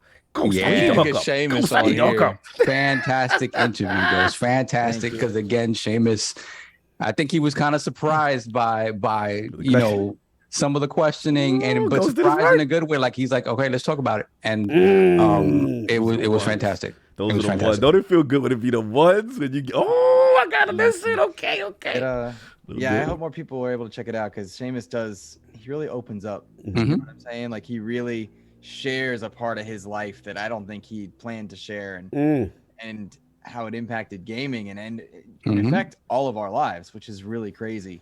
To think about. So yeah, if anybody hasn't listened to that, I would ask and hope that you guys would check it out because it was enjoyable. No doubt. And cool, brother. Again, appreciate you. Welcome back in the realm. Go support the man. No doubt. Enjoy your Sunday, brother. Feel better. Better. Take care. Thank you. Thanks, guys. Bro. Take care. No doubt, bro. And ACG, we gotta get to you now. Not that we can, anything because you hang in as long as you want. Question. So, did you get a chance? Ubisoft, Forward, Marvel, Disney, D23, catch both of them, one of them. What are your thoughts, man? Both. Are we talking about them together then? Yeah, like, we're not going to separate. Yeah, we're going to combine. So both were utterly disappointing in various ways. First of all, whenever you tell me, hey, I'm going to give you a nice tight stream of our games, and one of the games is like, I don't know, 45 seconds of CGI, I'm done. And that was Disney. Disney's was really, they also didn't show Spider-Man until the end in a 1.2 second little split. It was highly disappointing in almost all ways because there was mobile, there was a lot of CGI. They didn't really push, I think, what they could have pushed and got some people really interested because I think they do and are working on some interesting things. Amy's maybe a little too soon to show. Who knows? Amy's also cursed. She's had multiple massive games, canceled underneath her. So I'm really like rooting for this one because I do follow her and I think that she's a spectacular writer. I agree. Creator. I agree. Yeah. It would be nice to see her actually ship a game. I need a W for her because that's pretty much what I mean. Yeah, it would be nice to see it end. And I feel the same way. The Ubisoft what's her name? The original Jade Raymond. I would like to see her see some success. Like you just see these people that are like almost there. So Disney's was ultimately pretty disappointing for me. When it comes to Ubisoft, I'm going to pimp one thing. I rarely do this. Let's go. In 2020 August, I talk about Assassin's Creed Japan and what's coming. Go check that video because a lot of people were like, what the fuck? Yes. I did talk about a bunch of stuff that I had heard and also just my hopes for Japan. I'm most excited about that. Did you say it was like it's their get out of jail free card or something? It is like their get out of jail free card for Assassin's Creed. It always has been. It's kind of like Forza going to Japan too. It is, but guess what the big problem is? Yep. Ghost of Tsushima too. And the time frames for those. But Carrick, I tell you this. Here we go. They did the perfect thing, which is when they announced it and they showed it. It immediately it wasn't Assassin's Creed Samurai. It was Assassin's Creed Ninja. Ninja.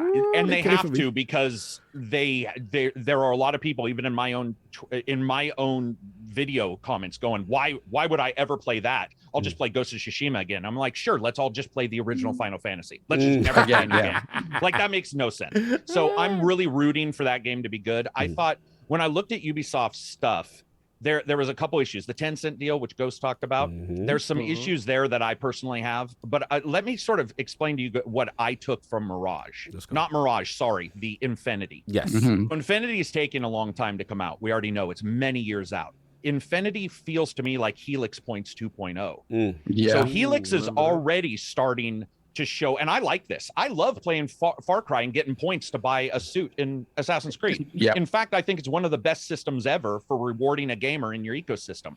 I do believe that Infinity is pretty much simply a new type of front end. And here's the problem with a front end. A lengthy front end has never succeeded ever. Because it takes too long to get into your games. They're going to have to figure out a way to where if you jump in and do want to play Syndicate or do want to play Assassin's Creed, which I'm assuming, and from what I'm reading through the lines here, you're going to be able to play different characters in the old worlds. So we may see Jacob in Assassin's Creed Odyssey. That is my assumption that we'll start to see that. They've already done the skins. So I would see them doing that. Some of the stuff I looked at when I did my walking the walk for Valhalla indicated that there was some meshing going on where it was like, how can we replace characters? There's some really interesting GDC videos on that where you're getting the idea of where Ubisoft's going. So I was really excited for that. I also absolute damnation for the mobile game, and there's various reasons why. First of all, first game you can create your own character. It's on mobile. It's in China. It's on mobile. Their last game that was based in China was a 2D game and one of the worst games Ubisoft has ever released. Now, that was 2D, so I'm not going to hold them against that. But you just took some features I've always wanted in an Assassin's Creed game. And I get that there's mocap issues. There definitely is. Like my beard and mocap would drive the world insane, right? You know, they have to have clean shape. So I get that. But I wanted the ability to create my own character. And I hope Jade has that, or Red, whichever one is the Japanese one. What I saw there was them sort of trying to say, we get what your complaints are for length of time. By the way, that's not the only, Mirage is not the only small one. We know for a fact there's at least one more other small one coming out. Those ideas are awesome. The idea of going into a Ubisoft game, like it or not, their attention to detail in worlds is probably the best. And I truly mean that. I do the walking the walks, and I got to tell you, it takes almost a month to do one game because they have so many different things that they're working on to make a world do what it does. Right. So I'm really excited to see that. And once again, I was utterly disappointed though. It was trailer after trailer with just a guy standing there. Yeah. And it was like Tron at the starting of Disney when the guy's like, "Are you excited?" I'm like, "It's the Tron disc." No, I'm not excited. What are you guys doing? If you're going to do an event, and I still firmly believe something else was planned because both of those events felt forced. They felt like they were trying to get out of the way of the upcoming Sony event. And I'm definitely hearing that there might be a reason why people do not want to be anywhere near the Sony event. But I was excited for what we already knew. There was no surprises that those leaks had come out. By the way, anybody out there, if you sign an NDA, it also means you can't tweet about it. People broke NDA. I'm sorry. People were breaking NDA left and right because I saw the NDAs for that. It was loose. And it felt a little bit like people were lying. They were like, "Man, you're not going to believe what you're going to see in the Ubisoft event." And I was all, damn. What? So overall, I can't wait for those games. I like their stuff. I want them to pare some things down. Mirage looked a little old. That's fine. Free expansion for Ragnarok. Did you guys see that? And Ragnarok, you know, hats off to them. Those guys can't make a good Far Cry DLC if they had $1 million years. They're totally inept. But Assassin's Creed DLC is unbelievable. Those guys take risks like most companies hope to take risks. Roguelike Atlantis for Odyssey that was good. Unbelievable. Jack the Ripper, by the way, one of the best DLCs ever. For Syndicate. So I'm excited. I don't have the same hatred that a lot of people. You can smell the stink on them. You can smell their hate for Ubisoft. You'll see a review and they'll be like, "Well, it doesn't play the way I," and you're like, "Dude, it's their own thing." I get what you mean by collectibles. I certainly do, but I am excited for the idea of those games, less so Infinity. Gotcha. I think Infinity is going to turn out to be a front end that, and they stated that it's not a game. No doubt, no doubt. You know, they were very clear. Attic, you had these streams going, Marvel, and obviously Ubisoft Forward. Thoughts on both? I guess we'll start with Marvel. I guess the more direction we go towards mobile, the least I care. I do think it was a well-paced show, just the content didn't entice me at all. I do feel like it was a good standing foundation to doing this in the future if once they actually get the content they want to replace the stuff I didn't care about. I felt like it kind of was like a little of like a state of play, a little bit of that feeling. I actually watched that, was like, Microsoft, it's not hard. Do it exactly like that. Exactly. So true. I'm also curious. They showed PlayStation stuff at the end of that, and it was in the little montage thing. Now, obviously, those games are exclusive, but I'm curious. One of the, obviously, we've seen Spider-Man on the stage of Sony. We've seen Wolverine on the stage of Sony. I'm curious if that changes now a little bit because they're starting their own little showcases.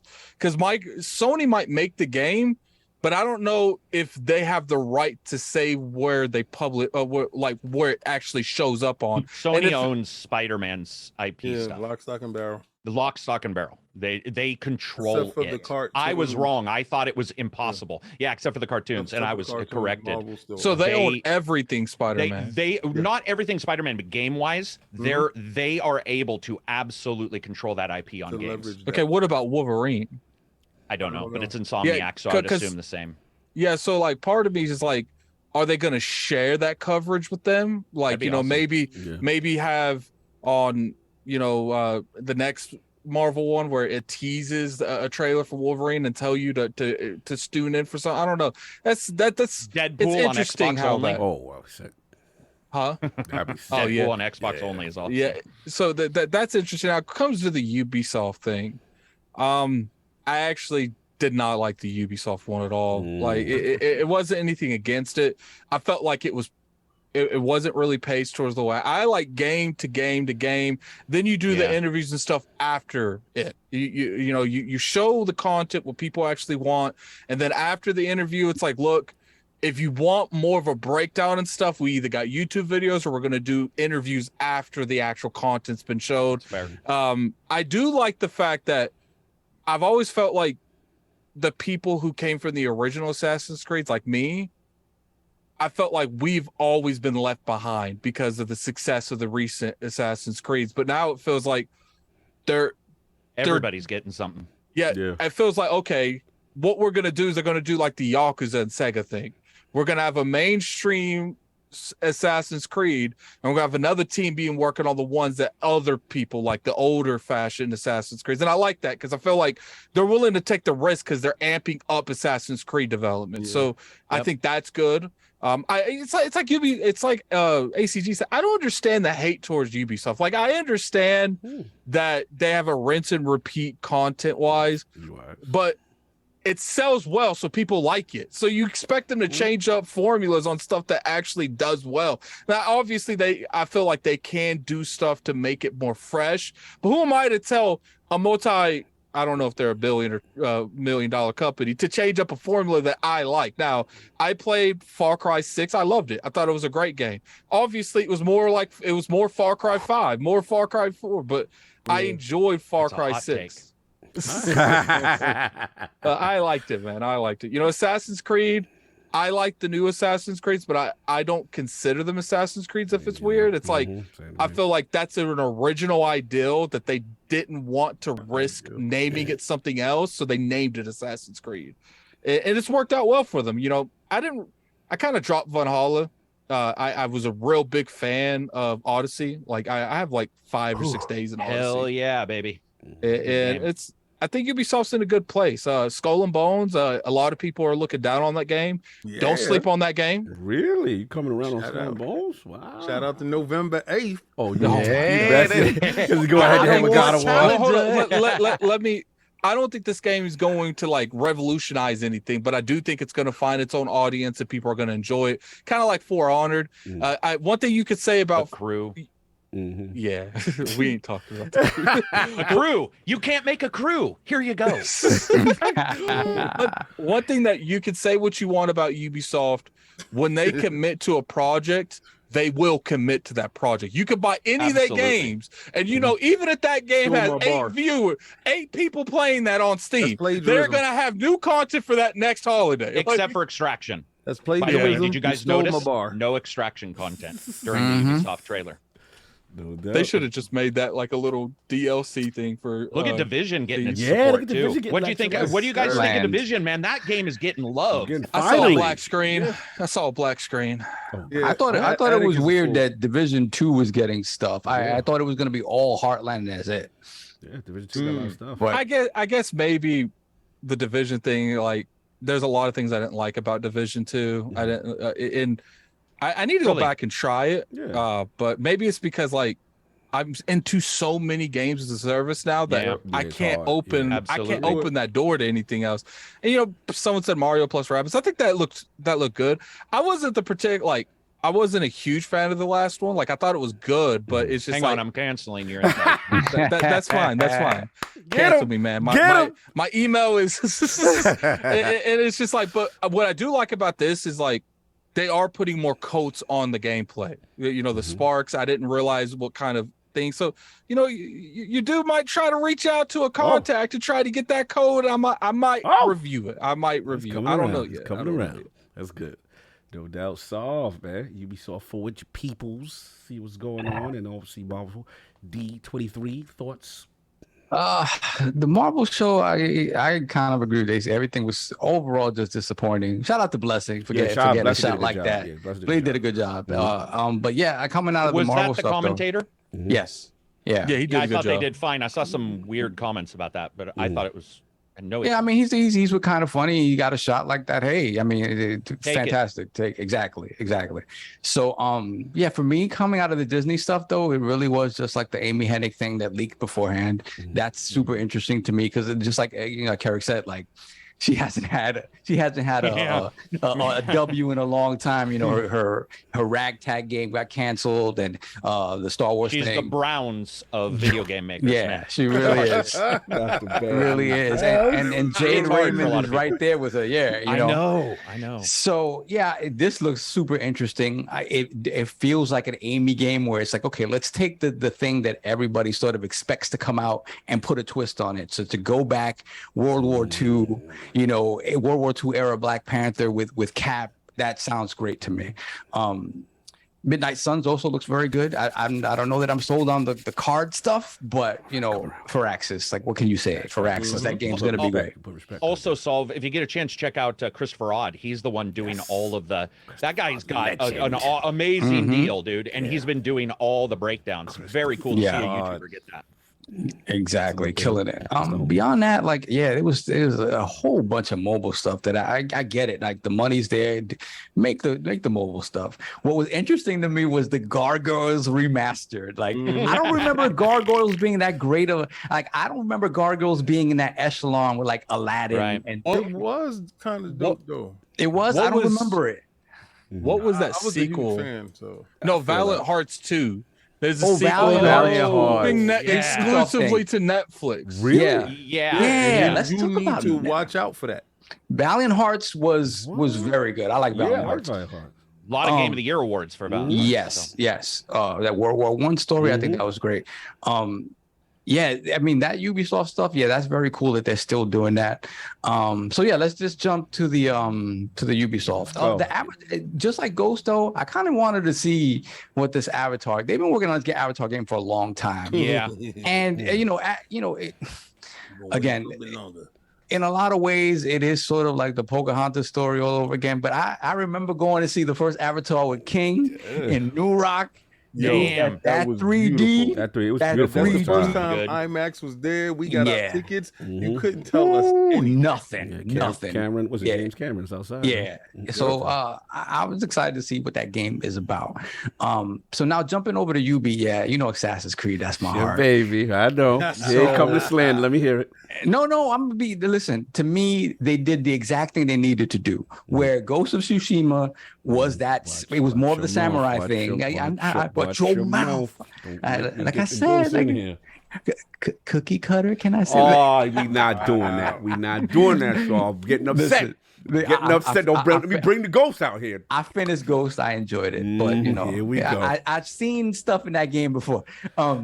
I will say that was this, a good though. game. I don't even know what you're bugging about. Yeah, that's so disrespectful. I play so much Assassin's Creed. You have to understand. Like I saw so much Assassin's Creed in that game, but it's fine. You try to imply my man is Assassin's Creed light? That's what you try to imply? Now, you try to imply that my man is not the official. So what was disappointing to me about Ghost, and what I think they did perfectly with just a little snippet they showed of what Red is going to be, is the differentiation between samurai and ninja. Because despite the stealth stuff that they put in Ghost, the stealth stuff I played for a little bit, I was like, the AI isn't smart enough for the stealth to really be I'll give you that. I'll give you a rewarding. little bit of that. So I was like, I stuck to the sword play. The sword play was fun. The sword play So was you was super announcing yourself satisfying. outside. Yeah, I was like, I was definitely I would run into the camp like, let's go. Like, I was about to smoke, man. I was about to smoke. I pulled up, did the little triple draw thing, kill 3 of them first, and then just work my way through the red. About to smoke if I can log into my PlayStation. Oh my God, you just stop it. Continue. So for me,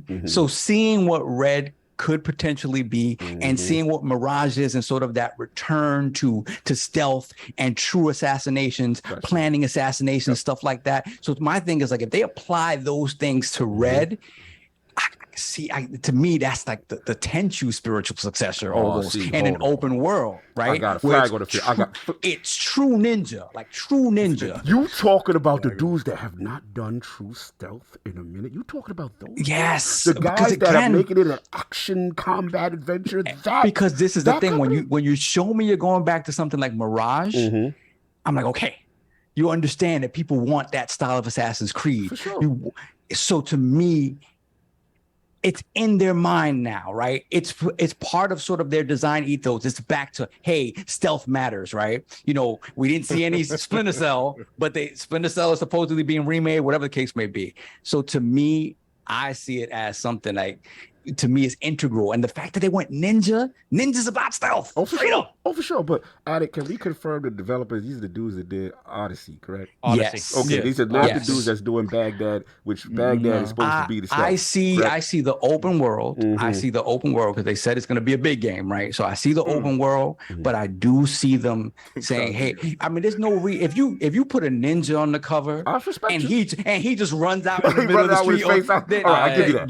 You don't know what you're doing. I give you that. I'm gonna be real with you. I think this is gonna be an RPG like Odyssey. Like, as long as the stealth gameplay for sure is there, what he's saying is that because they announced ninjas, it only makes sense. Of course. And I agree completely. I think they did it better. I think they did it for ninjas, like kind of like in certain interpretations in like anime, like they're gonna do more like Odyssey where they have abilities and stuff. That's where I'm with. Like Shinobi, they'll be able to do like ninjutsus and stuff. Like as long as I can use the shadows and stealth, I don't care about the power stuff. That's cool. Okay. It doesn't need to be super grounded and I can only stab people. You're gonna stab someone, take half his health. That's what's about to happen. That's fine. but they always do that. You know, you always have to level up, and they always they have issues with that. I just got to get you for one because you're so disrespectful. To my man. Why am I so disrespectful? Very disrespectful. I finished this game. And all I'm gonna say is, until they have a great, I shouldn't say their stories be good, but until they have that dual combat, that cinematic flair, right? I want the attention to detail to the time period and what's going on. Then I will bend the knee. But we're not going to be disrespectful. But you see, you don't play AC games. I do it. ACG said when they was in Jerusalem and they was actually stealth games. Right. So ACG said it. Their attention to detail for historical. I know. No, he's right. He's right. Fantastic. They're not going to get that part wrong. Right. I'm done interrupting. The only thing they could get wrong and mess up is if they go in with cookie cutter gameplay from previous games and don't make the gameplay specific to what the skill set of a ninja. There you go. And to me, this is their opportunity to be like, okay, this is the thing, right? If you go in and make this game and if it looks and feels and plays like any other Assassin's Creed game, then you're saying you never looked at Ghost of Tsushima and see what they did wrong, right? So to me, it has to be that. I don't see it being any other thing. If they do, it's an L. Okay. Here's how I think they're going to do it. I think that they're going to be having games made like Mirage, or isn't that what it's called, Mirage? Yeah, Assassin's Creed Mirage. Like those type of games, you're going to get another one after Mirage. That's going to be your classic 15 to 20 to 25 hour class story mode where you do the collectibles and stuff, and then you're out of there. You're out the back door, like, and then they're going to have the other people making like the hardcore RPG stuff, like the Odysseys, the Origins. Now, I don't know what this Hex stuff is. That's weird. The Hex is some witch trial stuff. That's the witch, and to me, that's just interesting because it's different than what we kind of seen. And before. We will see those more than just those. Yeah, because remember that's how Primal was made. Primal was made by everybody getting together, discussing different ideas for Far Cry, and Primal won out of all those. So to me, it's exciting what they're trying to do with Assassin's Creed. They kind of realize that they want to have the cake and eat it too, and go back to what people are missing, and then try to expand upon what they've been doing with the RPGs. Because I'm kind of like with Addict. Valhalla was so intimidating, and I know I don't get intimidated by those games, but Valhalla felt like it was so much more dense than Odyssey, and I played the hell out of Odyssey. It just felt so much more intimidating that I was like, I have a question for you. Yep. So let's make some guesses for powers in this, because I think breathing through the reed while you're swimming, blow darts, which we saw in Rogue. And Rogue did a very good job with Rogue. What other things do you guys want to see? I think they're gonna have like a smoke one where you vanish. What you want, got melting into the shadows. Yep, melding into the shadow. Grapple hook, so, just like a Syndicate as well. Like your body can actually get into the shadow on the floor, and you, because I was just watching Super Ninjas the other day, and when the ninjas popped out, they popped out directly from the shadows. Yeah, exactly. They need to adjust that stealth thing, right? So you feel like you're in stealth. How many times have you guys played an Assassin's Creed game where you're sort of standing there and they can't see you? Yeah, they can't see you. It happened in Ghost of Tsushima, to be honest. But you're just standing there and they're like, "Where is he?" You know, where is he? Oh, dude, Ghost of Tsushima is great, but it's a minimalist great. It's a totally different style of thing. And I agree with Saad. I think that they're gonna. I love the idea of shuriken, smoke bombs. And remember their big thing, by the way, ninjas actually weren't known to go like face to face with everybody. Ever. Were disguise. So what about a true disguise? Not just flipping your stupid cowl up and everybody's like, "Who are you? Bro, you ACG, must belong with us." You do but some true disguise. You do some Hitman flow. Yeah, that's what I was about to say. Once that they make like a Hitman thing, and you really infiltrate. Absolutely. And that's what's exciting for me about Mirage, right? King and I always talk about this going back to that Splinter Cell conviction, the original Splinter Cell conviction, where it was all about social stealth and literally dipping behind people at the last minute, like doing stuff like this, cross-legged in a hallway and dropping down on them. Dropping down. The Van Damme between the hallway. Exactly. It's very groin splitting. Oh my God! So to me, all the things that they didn't sort of do in AC1, right? Yeah.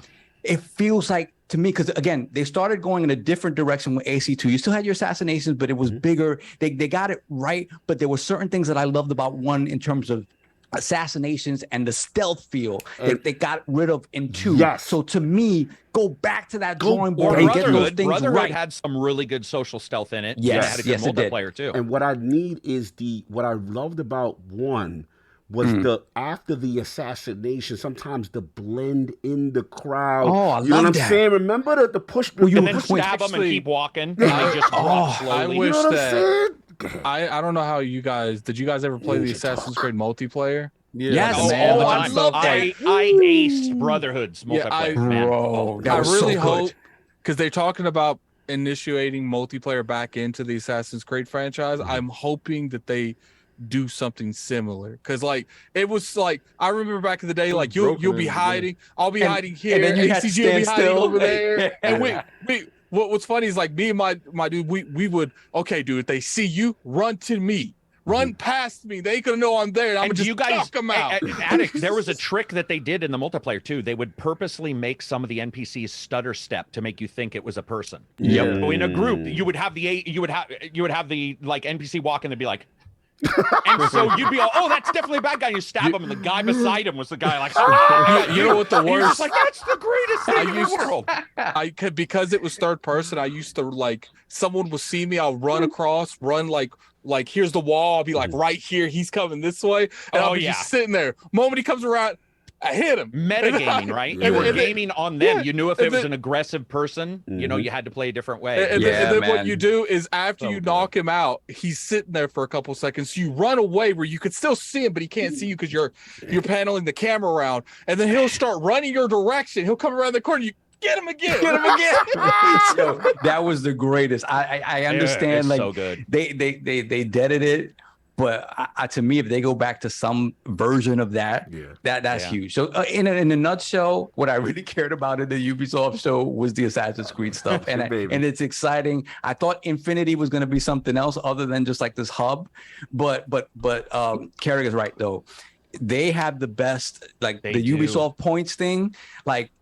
If you play a lot of Ubisoft games, you get points for every game, and it rewards you, and you could use those points across all of their games, right? And you just get, cool cosmetics and stuff like that. A horse, you're just like, it's cool, man. Yeah, it's exactly. Like, that's how you reward gamers, is by investing them in your game. Instead of like, here's some coins. I like the idea of like, here's some coins, but they work in all the games. All the games. It's such a cool, not like done anywhere else. Exactly. Ever. King, cut that out. So and I gotta tease King a little bit. So the just to say that the only assassin they did not show in any of those trailers was bum ass Alexios. Oh, Thank you. damn. You know what's funny? I like Damn. Alexios. Somebody It's funny. They Alexios. even showed Connor. They even showed Connor, and a Yeah, lot I of like people They don't this like even song. showed. Like They Bayek. showed it. They showed what's his name from They Syndicate show Bayek too. though, but we're Yeah. good. They show Interesting. no Alexios though. You messy saw for that, King. Your thoughts? Cassandra it. is the way you play that game. Oh, baby. my Oh, come on! I got a controversial take on Disney. Okay. Because everybody is so focused on, Black Panther's grandfather. Mhm. Captain America's like 200 years old. Right, right. Right. You know, so, but during that period of time, when Captain America was fighting in the war, World War II, people forget who was with him. You know, you had the Howling Commandos. The Howling Commandos. You had Nick Fury and the team.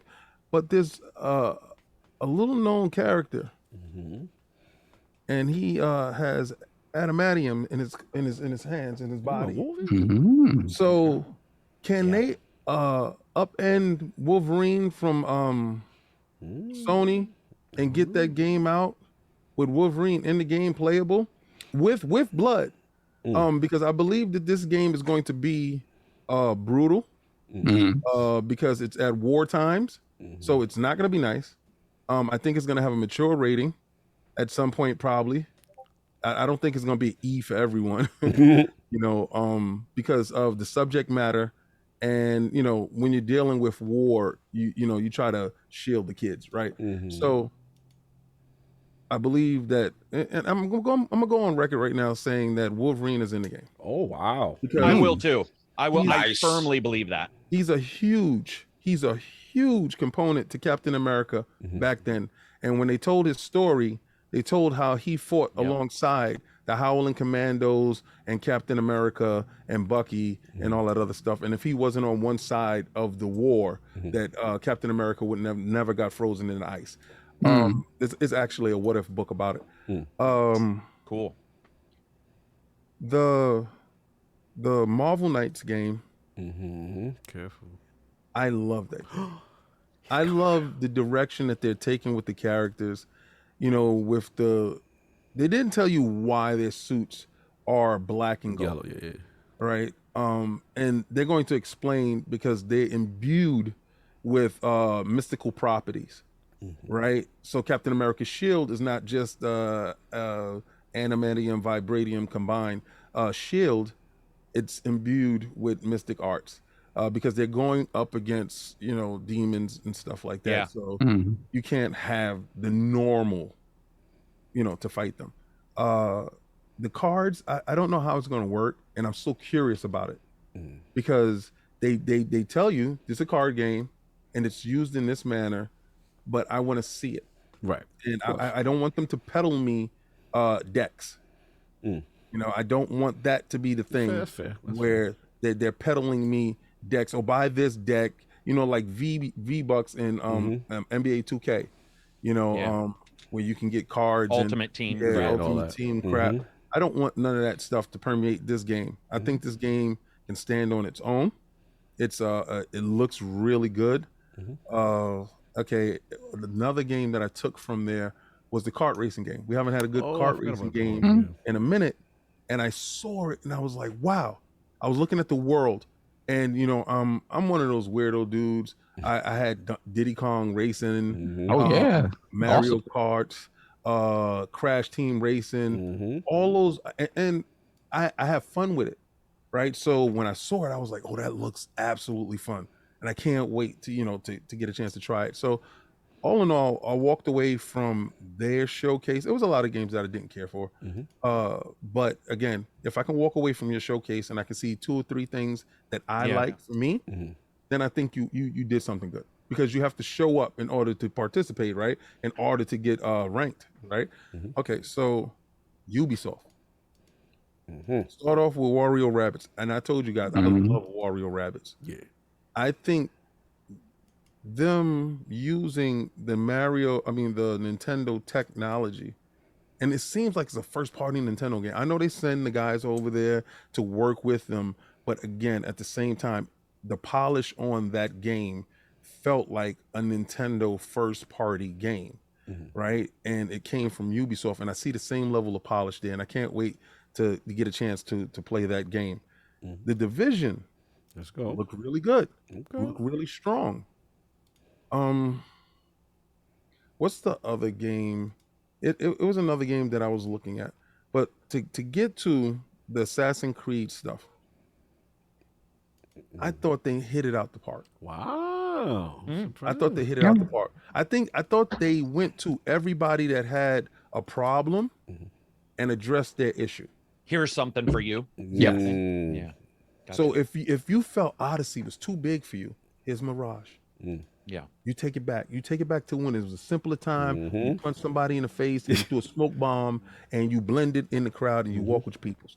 You know, take it back to where it was really assassins. Right? You really did carried out assassinations, and it wasn't just like random fight people in the street. See if you overpower them, right?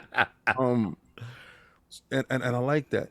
I noticed too, the same time all that's going on, if you went to your Xbox or your PlayStation Dash, I don't know. Oh yeah, it looks beautiful. The 15th anniversary stuff, right? Was uniform. Mm-hmm. I saw 10 cents money being put to work right off the brick, right?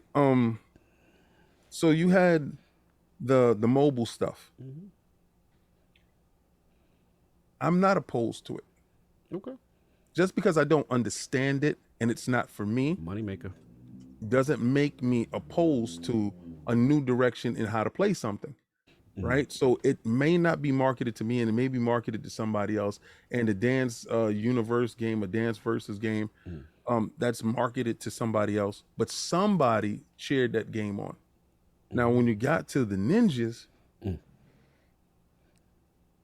I always told people Ghost of Tsushima was Odyssey Light. Oh, was a Ubisoft for Dummies game. Fraud alert! This man didn't play the game. You know, no. and I didn't.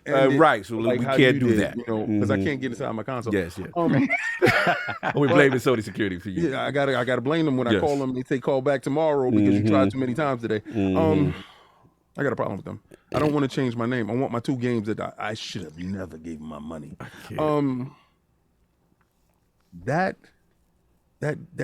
Those games, that Ninja, it could rival Ghost of Tsushima. Oh, we saw a cinematic fraud. No. And the reason why I say this, right?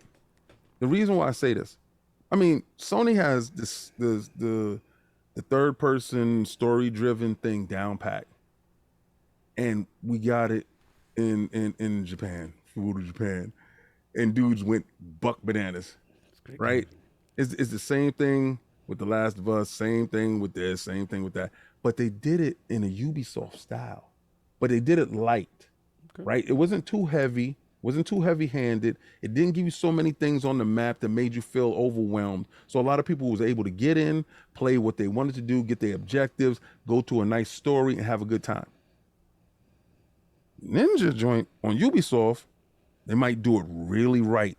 And historically, when I played Origins, and this is the reason why I'm absolutely, completely hopeful. I had walked away from Assassin's Creed before Origins. He was with Microsoft, and he was sliding down the pyramid. Yeah, fine. And it was the 4K joint, and I was like, oh my God. Just shimmering off the pyramid in the sand. Oh my God. Dude, even the people build things in that. When it's nuts. You saw the musume thing? Yeah. Like the historical aspect of it, they really respect King, have you gone back since the 60 FPS? Yes. Sick. Goosebumps. Yeah, Goosebumps. I have faith in it that it's going to be that ninja game that we want, that we asked for. So what I saw them do was they took all the IPs and they said, okay, how can we address this? Rainbow Six Siege. Mobile, put that out. Mobile was for everything. So everything across the board had a mobile game. All right, we knocked that out the park. Now we're going to address our flagship. Now, that Skull and Bones, I didn't know I needed it until I saw it. Attic have come around in this. Okay. Until I saw it. Water physics, absolutely incredible. The fact that you can dress your ship up to be a juggernaut or to be a little a smaller ship to get around, maneuverability. It was so much that was going into it, so many layers that I saw into the game. I said, this is not an afterthought. This is something that they're actually going after. This is something, and they believe in it so strongly. November 8th, they're going up against somebody's head. And I felt that was fantastic because you believe in your product. And I told you guys before, anytime you believe in your product, you don't move your date. You believe in your product, you stick on your date, and you make that other dude move. And Ragnarok is coming out this year. Oh, it's DLC. Yep. It's DLC for Valhalla. DLC for Valhalla. Here we go. So I mean, King, Part 2. come on, just bend the knee now. Like they're already showing. They're Let's get already a knee up showing. the attic now. Hey, ACG, do you think, in your personal opinion, you think God of War Ragnarok getting delayed till next year? No. Okay, you said his personal opinion. That's his personal opinion, ain't mine. But I'm gonna say this: you the dude hiding from the cops, and you don't know if they're gonna find. They got to get me. They got to come and grab me. He going down with pull the me shit. out. We got it. I'm not gonna walk out. You the like, person being in the "You back got seat me." saying, "You ain't got me No, yet." but you know what? I'm not gonna walk out and say, "You got me." You don't got me until I'm got. Hey, I Don't know try you to got. tie a knot. I know the chat be loving you. Chat, put a 1 if you think King been in the knee this November, or put a 2 if you don't think How he's been in the knee. detrimental will this be for you? It would be This- pretty. this- this- I've talked a lot and of I don't smack. even It would be wanna- pretty devastating. I I'm don't not gonna lie. I don't even want to turn it into this, but I'm telling you, until I'm in the bag, I'm not. Okay? I'm a rabbit. All right? Until you got that rabbit around his head and you put him inside that bag and tie the knot at the top, I'm loose. So when that day happens, Just give up. No, I won't, because I've seen other games have pre-orders. I have seen people put their money down and they say, well, you know what? I know you put your money down for November, but I see you in January, buddy. And we're going to give you a So sticker. King thinks Ragnarok's going to be delayed? Yes. Yes. He thinks that. Yes. I mean, I don't think so, but it wouldn't. I mean, wouldn't So be what a big happens- surprise. What happens when it goes gold? Is that the day that you bend the knee? When it comes out, No, he's gonna when it comes out. Yeah, He's gotta yeah, have he it. gotta have it. Yep. I'm You not- know he going down They with have the been ship. they have been games that have gone gold and gotten delayed. And Oh, got we delayed. taking 1 and acting like that's the I'm standard. just saying it happened. ACG, he wants me to hop in the pot and get cooked. Yeah, I'm not not yet. getting I mean, cooked.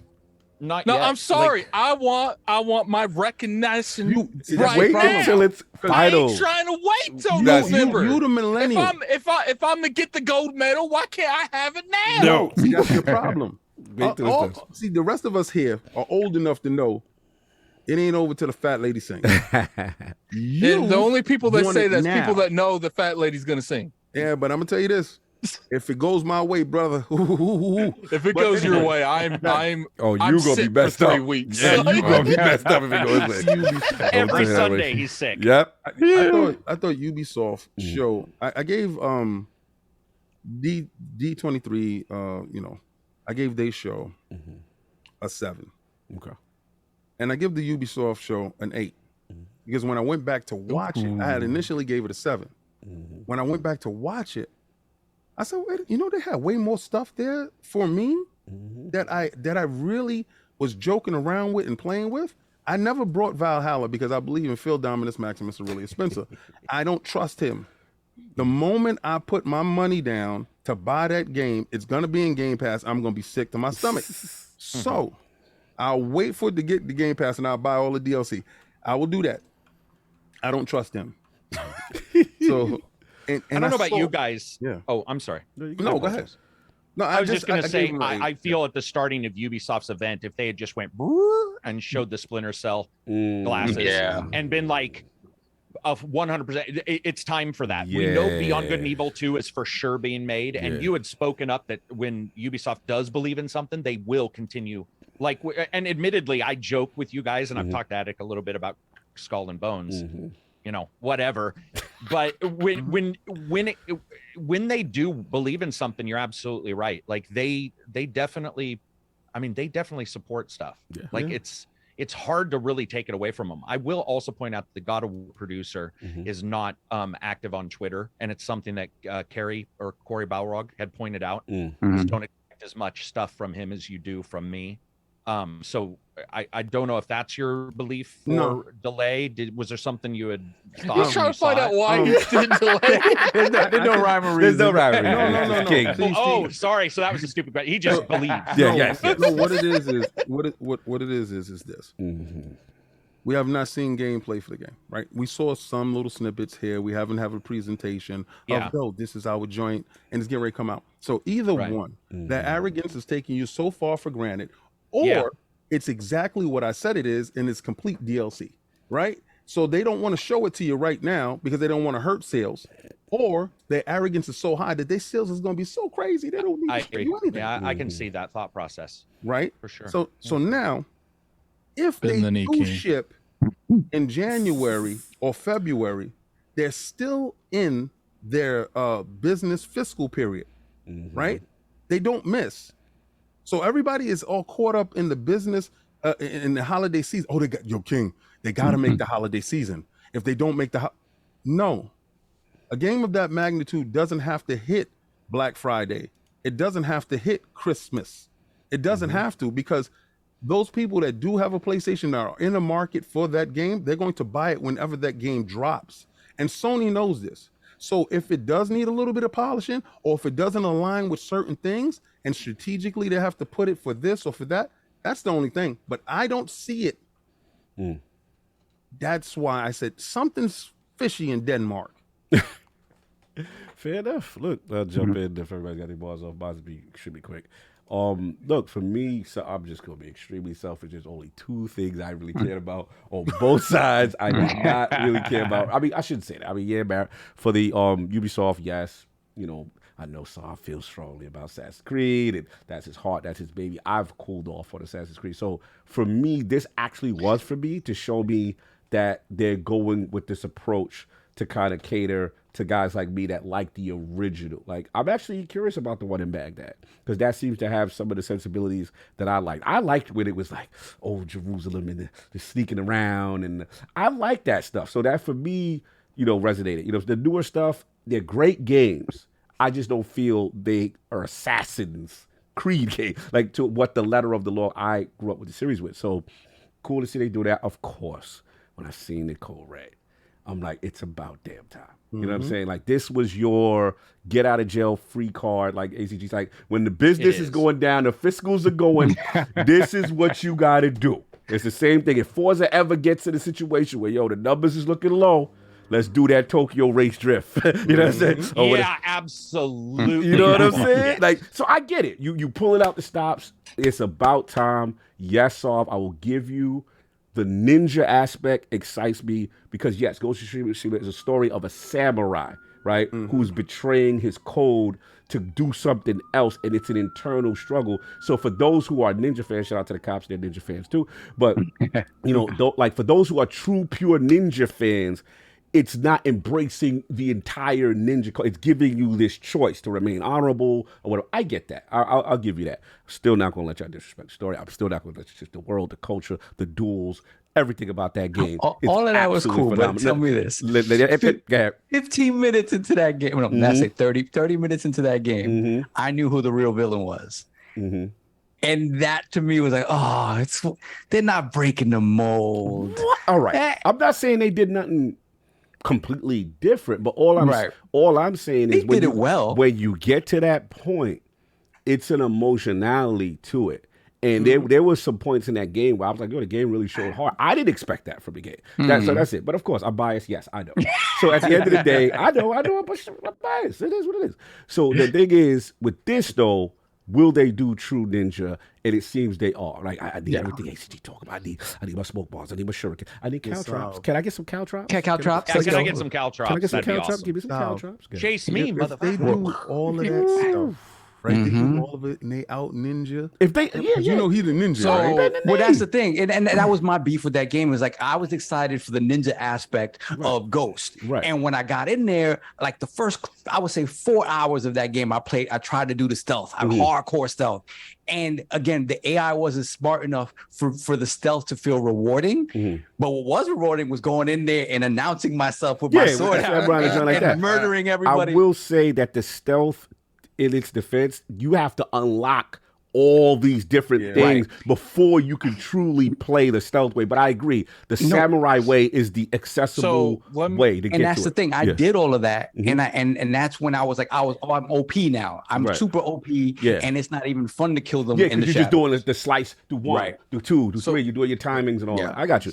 Let me ask you this: what happens if they give you your Japan thing, but they go like the Odyssey way, where you can't just sneak up on people and assassinate them, where it's more about I'll play it. I like it. In a world with all these abilities and stuff, because I feel like that's the direction they're going to go with. Because at that point, it's Ninja Guided. Yeah, it's Ninja Guided. Yeah, and if they do that, I'll play it. I'll rock with it, but I'm just not going to put it on no Ghost. I feel like if it was going to be that way, they would have worded it in a way that makes it more on the words with like Mirage, like it's one of those type of titles, but they specifically said RPG, and the people that made Assassin's Creed Odyssey are making it, so it makes me kind of feel like I don't think that's what Sav's saying though. But what I'm saying is that if the gameplay, it could still be they've already said it's an RPG, right? Is the focus, so So to me, it's like all those things that we expect out of the stealth gameplay in Mirage, apply it to the open world with a ninja, and I'm fine with it as long as the stealth feels rewarding and real and it's stealthy. Because again, if you make a ninja game and it's not even RPG or not, if it's not stealth oriented, you're making Ninja Gaiden. You're doing something else. It's going to be more like Ninja Gaiden. I think there'll be stealth mechanics in the game, but I don't think it's going to. I think this game's going to be centered around RPG, and they'll have stealth mechanics in it. I don't think it's going to be the other way around. One thing to remember too is that Valhalla. I mean, I didn't love it. I liked it more when I've returned to it. But Valhalla made $1 billion. Of course. Valhalla. The ninja one is going to be Valhalla. It will be. It doesn't mean that they can't have stealth. Sure. I was able to kill. I don't know if we played differently, but even in my walking the walk, I killed like 77 people without them seeing me. But it's not. But yeah, you could do it for sure. You can do it, and it's still there. The thing is, it's not rewarding in the way a Splinter Cell game is, right? It's totally different, right? Well, yeah, because you're a Viking. Right, because the idea of stealth to a Viking is putting like a cow's head on. It really is. But the thing about it is like, to me, even if it's an RPG, if you go ninja, the stealth gameplay has to be paramount. The game has to be built around it. But what does paramount mean to you? I need to ask him this because I'm trying to figure. What do you mean by? Do you mean so? Remember, you have to build the powers, and that's one of the biggest problems we have. And it happened in Ghost of Tsushima, where you're like, I am an amazing warrior who has to learn how to walk, and you're like, how did he lose all of his powers? It happens to all games, right? Yes. Yeah. So what do you when you mean paramount? What do you? So take Valhalla's, and there's a village. And you're now in the ninja one. What exactly do you want to see the engagement be differently than Valhalla's stealth, which wasn't great because you are a vibe? What are you hoping for? Like active it is AI that's aware of sneakiness, right? That is looking up onto rooftops, making sure, like when they hear something, investigating of their own accord, not you throwing something and trying to distract them. Oh God. It is AI that is focused on trying to capture someone that is trying to be sneaky, right? And do you want to be less powerful? Because you are a ninja, remember that powerful. They are. Yeah, that's not happening, man. I'm saying, look, I hope that you guys are right, because I think that would be the better game. But I think they would have marketed it without the RPG. It's a lot of AI algorithm. The fact that they're marketing it, like the first thing they said, investigated that. Jumping on top of a roof and once they brought in, and the first thing they said is, this is an RPG. Like, that's the first thing out of their mouth. They're like, to me, this is going to be around like the world of a ninja. Like, and it's going to be more fantasy that like Odyssey was, where you have abilities, you can upgrade them. I think they'll have stealth. Like, you can kill like the no-name people, as far as like captains, generals, like people with vast amounts of health. Like, I don't think you're just going to be able to assassinate them. Like, and I want to go back. I should point something out though. You can adjust that now in Valhalla. And I think one of the things that people are not remembering is that Ubisoft does have a tendency to try stuff in a prior game, including options, and then build them directly day one into the next game. Right. So if Sav wants to play a ninja I am personally assuming that he will, like Steel Rising just did, where they took a somewhat Dark Souls game and allowed you to adjust massive parameters. I would assume that if he wants to play that way, there will be a button which does exist in other games that you can assassinate anybody. Considering this is, you know, the one everyone wants. They might be serious when they say there's a stealth path. Well, like you can literally go stealth. It's just I feel like Sekiro had some great stealth stuff too. It had really good stuff. stuff. Some of that in. Yeah. The thing that's I was just gonna say personally, I feel like the fact that the Odyssey team's working on this and the fact that they promoted it out the bat that it's an RPG, I feel like the game's going to be built around an RPG and there'll be some stealth. But if you have options, Addict, who cares, right? If you do have the options day one to just go in and click and say, I want this to be super hard, because I would play it that way. I would play it 100%. I play it that way. If they don't, they are losing out big time. If they don't, they are making a massive mistake. If they don't have the option in there to say, I want this to be cranky hard to where you're like puckered. Now you know what worries me though. Now you know what worries me though about the RPG stuff. Now that you know that Addict mentions it, is the fact that ninjas can literally be anything. That's what I'm saying. If you don't give me the option to be, if you don't give me the option of just being a pure ghost and not being seen, that isn't ninja either. So it's like, but again, you don't have much of a game there, I guess. If it's not, if it isn't like a Splinter Cell game, right? So I don't know, man. The RPG stuff does kind of put them in certain corners that historically doesn't play well with stealth gameplay, pure stealth gameplay. So but we're not game devs. This is why it's hard. That's why it's hard. Let me ask you a question. Because if Saab was working there, he'd be going like, I want to do this, and it's hard to do that. Let me ask. It's going to be interesting to see. Let me ask you a question, ACG. Like, I don't know. Do you think maybe because they're making the Mirages, they're trying to separate the two more? Personally, that's what I originally. That's what I said. Yes. They're trying to like, look, if you want the stealth stuff, go with these games. Saab's right. You can still do this. You can still take Valhalla, especially if you level up in Valhalla. There's a lot of stuff you can do. I think he's right that they looked and went, okay, we are missing out. How can we marry this stuff? Yeah. Admittedly, if they had reversed Valhalla and done it first, and then done Odyssey, I think this discussion may not be occurring. Valhalla had a dissonance that was instantly noticeable, even though I liked a lot of the story. And I love Knut, by the way, the voice actor for male Eivor. Eivor. But they had a dissonance that was instant, which is Viking stealth. I'm sorry, but you're just like, what is going on? If it was Odyssey, where it was less about stealth and about, you know, the warrior of the time and stuff, and it was they did a better job in that game. Valhalla had a lot of issues, so I think the discussion would be different. But they're separating them. I think they've made that pretty clear that Mirage is its thing, old style.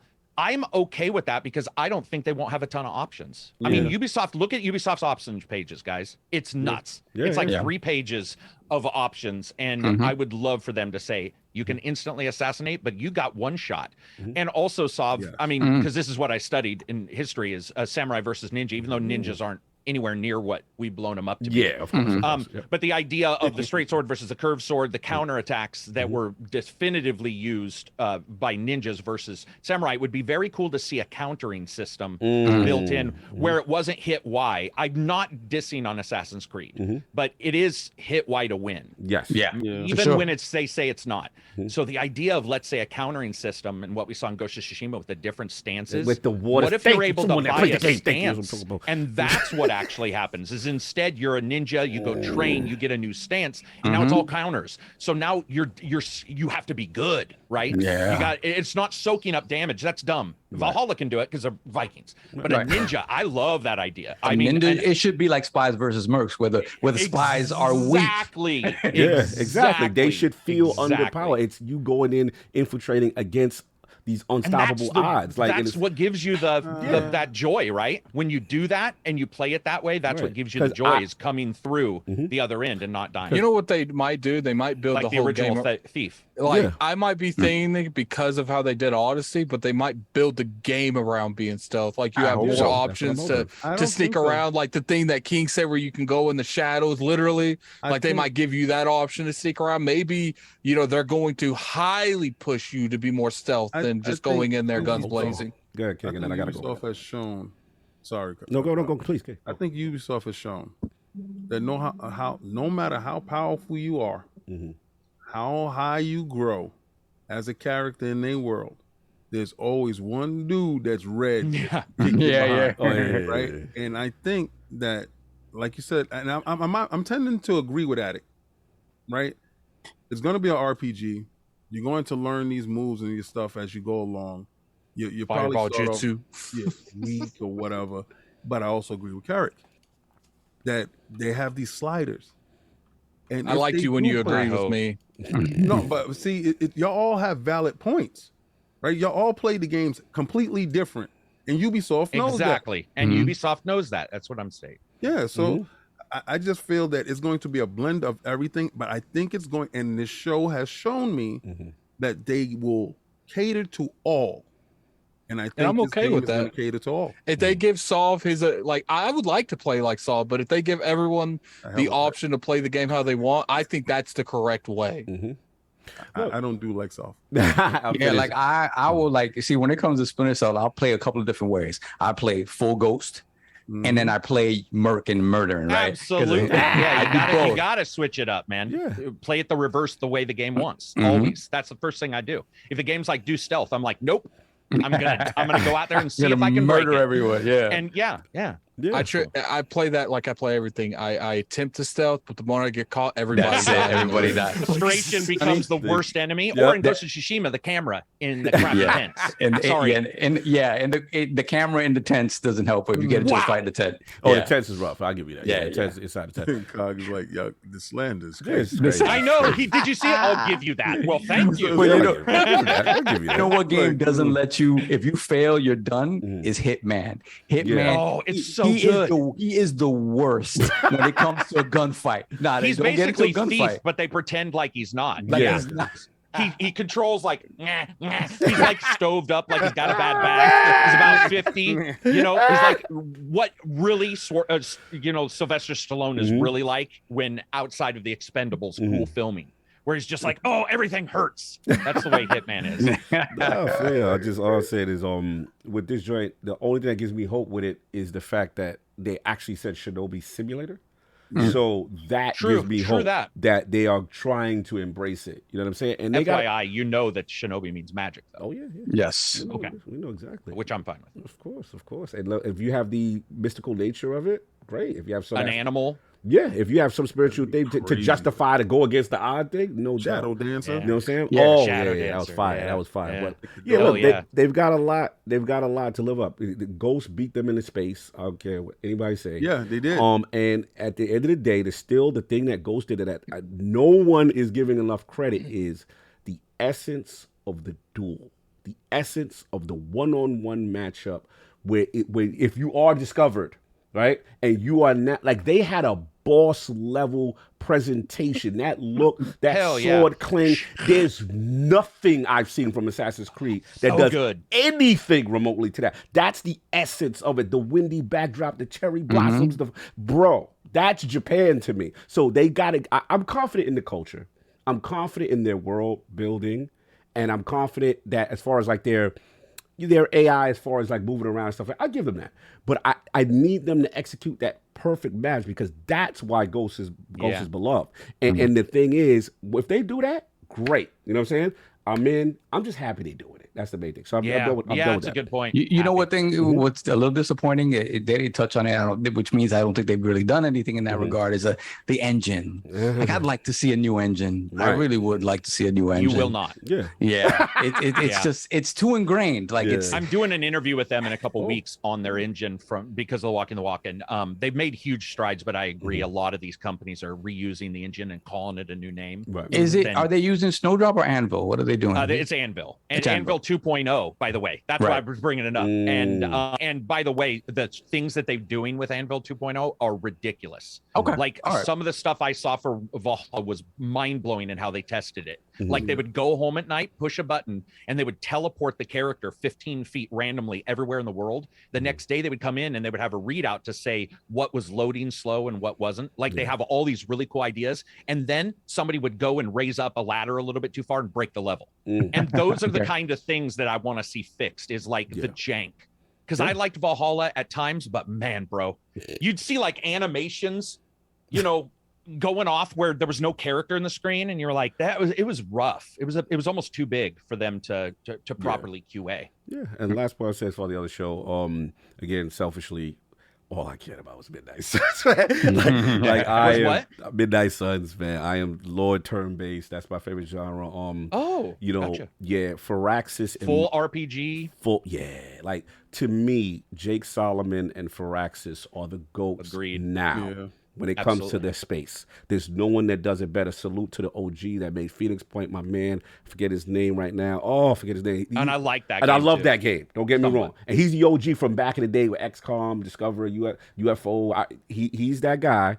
But Jake and that, shout out to Mark Nada, Attic, who we had on, who did who worked on XCOM 2, because we feel XCOM 2 is one of the GOATs as far as turn based, and he did Chimera Squad. And we had him on ILP, but it looks like to me Firaxis finally got the big market bag to be trusted with the Marvel IP, right? So I'm curious to see. Yes, there's going to be questions because Cards is kind of new, but then again, I'm a Demio fan, and if they do it right, you know, and you got it could potentially work. Now I'm with King. Hopefully, there's no monetization aspect. I would hope not. That scares me because it's Ubisoft. I would hope. I know, but you make it a valid concern, right? They got a whole season pass, man. Like they are bonkers with that. But you know what I like, King? I like that they picking more of the grounded street level MCU guys. Like, you know, we get Blade, we get for that. I think. Okay, Marvel Knights aren't that aren't a couple of those people that they have there, right? It's definitely not Captain America.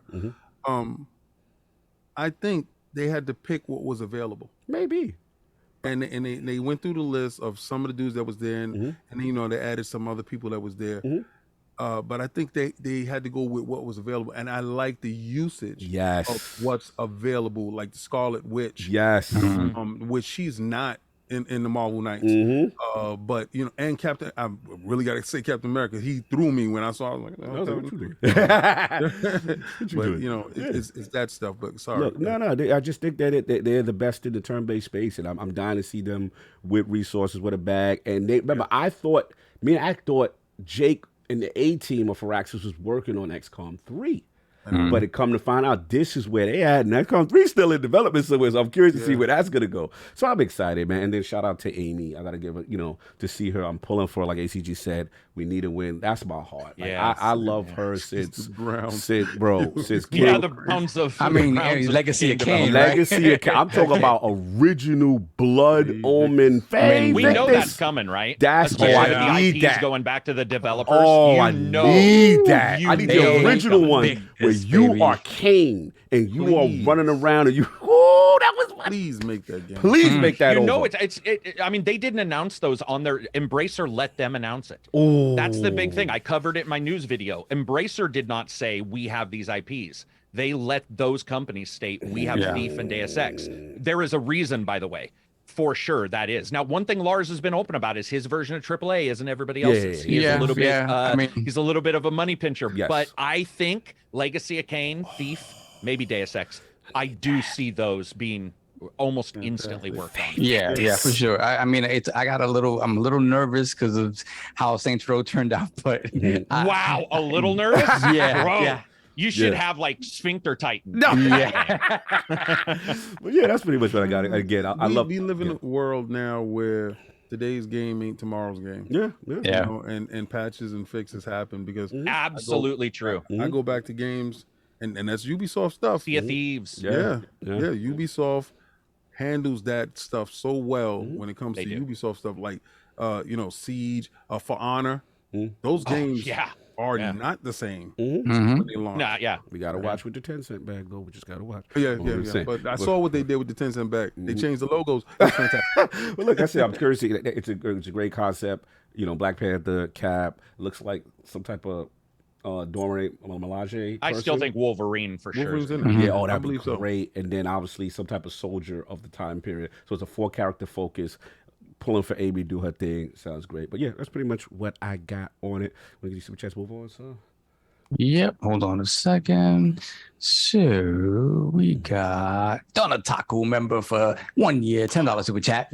Captain America and Black Panther game looked cool until I remembered it was an Amy Hennig game. And after hearing her interview, she confirmed the gameplay will be mediocre like her previous game. Oh, come on, don't do that. Don't listen, do that. How's he confirmed that? I mean, look, Uncharted co-op? shooting has never been great, right? Uncharted shooting has never been amazing, right?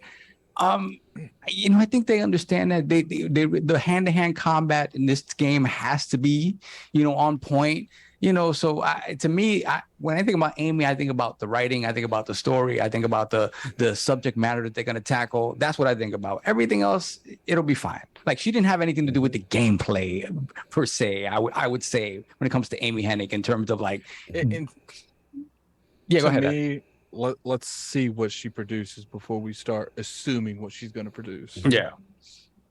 Then we got Donataku again, $10 super chat. What no one is talking about is how Valiant Heroes 2 Valiant Heart is only on Netflix. I've been waiting for a sequel for so long, and this is how I get it. Also, Mario plus Rabbids 2 is top 5 game of the year for sure. Yeah, it's going to be fun. I'm going to tell you what I tell everybody, man. Like I tell you, if you want to play Final Fest, you probably got a Netflix subscription. Let's be real here. Yeah. Everybody has Netflix. Just play it. That's all. Whatever. I don't really get into that whole, I don't have that launcher, whatever. Like Donasaku again. Oh no, we got that one. Hargeet Chini, $5 super chat. Ubisoft said AC Red Japan is an RPG during the show. Disappointing. This one should be like Mirage again. Yeah, I guess we talked that to death. Hopefully it has a little bit of both. Yes.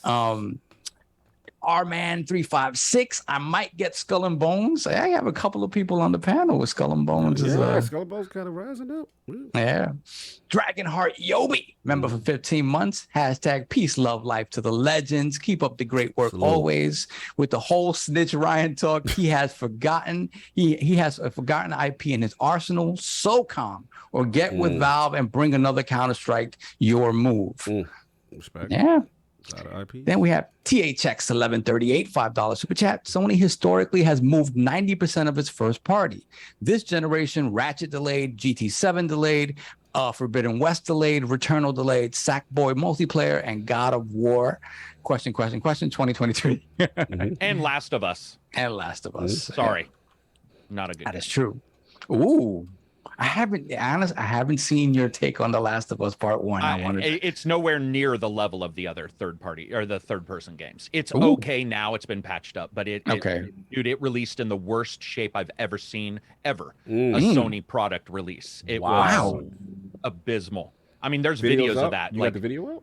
Yeah, day one even. Okay, Last of Us, or not? Did I say Last of Us? Yeah. Yeah, you saidAst of Us. Scared us. What were we I talking meant about? the other one. Which I meant the motorbike one. I'm sorry. Oh, Days Gone. Days Gone. Oh, you scared me. I'm like, Days Gone. ACG. Yo. Sorry. Company stock just went down. Like, Yeah, Naughty no Dog shit. was like, yo, Sorry. ACG not like this. No. Not Last of Us. I apologize. Days Gone released in very poor. I can just see if we so happen to have like someone from we about to get a Naughty Dog, representative like, call. what is he talking about? No. He's Yeah, on no, the sorry. phone with PR. Bro, what did you know send ACG him? something. They about to put 5 clips up. Let's save him now. No. I Don't apologize. sloth. I got the name mixed up a lot. No doubt. Totally sorry. All good. Don't worry about it. It's a third person, a story-driven narrative game. Here we go. They're interchangeable. Here we go. Continue. So Then we got Truckle Chuckle, £4.49 super chat. Great show, Lords. Hit the like, chat, and cog. How's that powder? Oh, powder. Yeah. Powder. STG. Go to Cold Iron Lord of STG.com. We'll do that. I gotta get mine and stop playing Let's around. stop playing. I gotta send it to you. Just let me know. For sure. Then we got Danny Passion Official, $2 super chat. That's the other one. This is the Danny official Danny Passion right here, baby. Let's go. I found Ghost a bit generic. I left after 3+ hours. You played 3+ hours. Shut up. I feel like you paid for. I don't like this lid. I'm emotional. I apologize. Long as he paid for it, he in. That's right. That's true. How you do it is how you do it, babe. Let me stop. I apologize. If you didn't enjoy it, you didn't enjoy it. It's all good. Then we have I don't apologize under him. Nah, I'm out of $70. pocket. Ninja games, I'm too emotional. It's too Still much. $70. Yeah, we got Lord Metroid, $2 super chat. Ragnarok won't get delayed. Breath of the Wild 2 is out in 2023. Are you saying Big Link is in the street? Big? Oh, don't let it happen again. Big Link. Yup, Big Link. And we got Hargeet Chani, $20 super chat. AC Ezio Collection. thank you, Oh, brother. shout out Brother. to Hargeet Chani. Thank A you. whole bunch of codes for Assassin's Creed games. brother. Shout out to you, Hargeet, for the AC Ezio Collection. Wow. Black Flag. Then we also have Odyssey, the Ultimate You Edition, got the code for Unity. Unity. Oh, dude, Brother. Unity.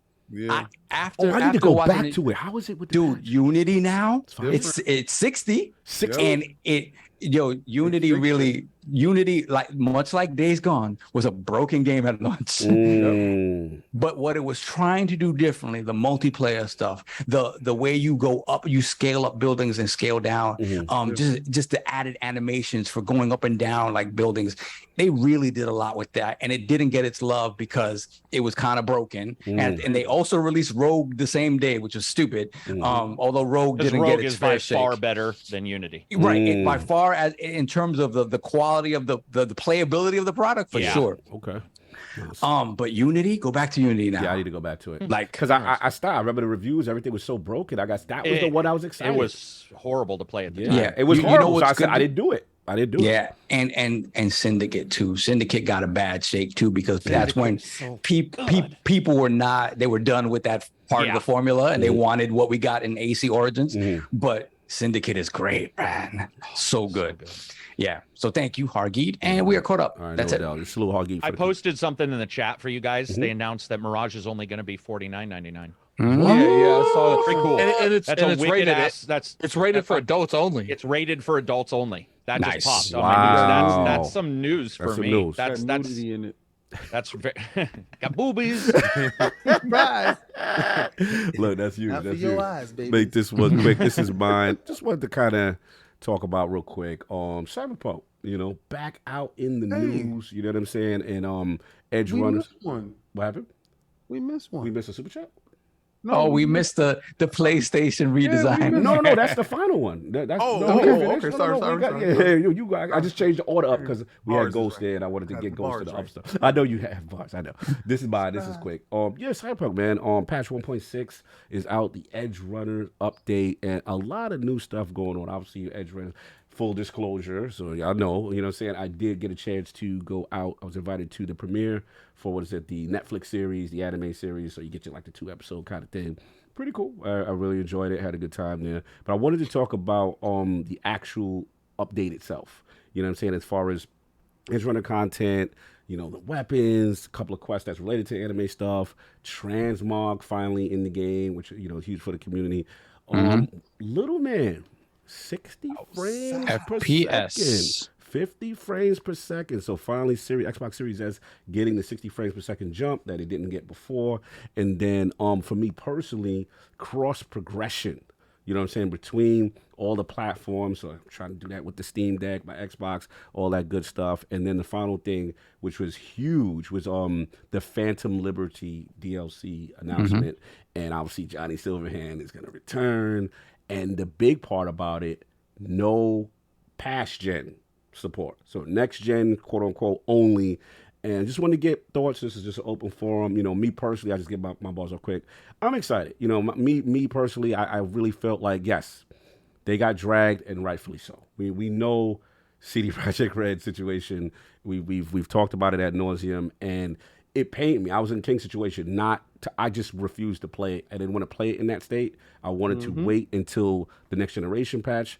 I fired it up recently. Man, that's a gorgeous looking game. That's a gorgeous looking game. Like I really was like, wow. I'm glad I kind of waited. And to me, the other thing I want to point out is how their admission of the past generation when it comes to the AI, the algorithm of the police system, and how certain things kind of held them back. And there's a part of me that is a little excited about next generation being only. And only thing I'm sad is that they're saying that Phantom will only be the last. That's it. They're not making any more content. So I'm assuming, and ACG could probably confirm or deny whether or not all development after that point is going to be for the next Witcher game. You know what I'm saying? And maybe that's the situation. Because there's a part of me that wanted solved, like, I wanted them to get blood and wine treatment. You know what I'm saying? I wanted them to keep, you know what I'm saying? Because I love the world. I love the concept, and I'm biased towards sci-fi and all that stuff. You know, so look, I'm pulling for them. That was just my thoughts, but I'm just curious what anybody thought about it. Is just, or some people like, nah, it's too late. The bridge is burnt, and I'm good. So whatever. Go ahead, Attic. You ready? Go ahead.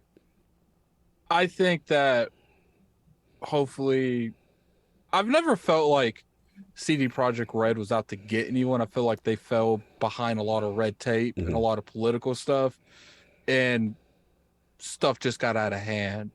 I'm hoping that they learned from that lesson, because if we've seen anything, as long as you make good games, if Witcher 4 comes out hitting, people are like, Cyber what? Like, you know, and that's for the vast majority of people. Obviously, there's going to be people, as long as the game's good, pretty much, we're going to be here in a couple of years and be like, remember when they made that Cyberpunk game that just completely flopped? Like, I mean, it didn't flop, but you get what I'm saying. It was like really buggy. I just hope that they learn from it. I hope that they don't think, well, now we know ways not to really do the things that we did. I just hope they learn from it and just like, look, like, you know, we've been humbled.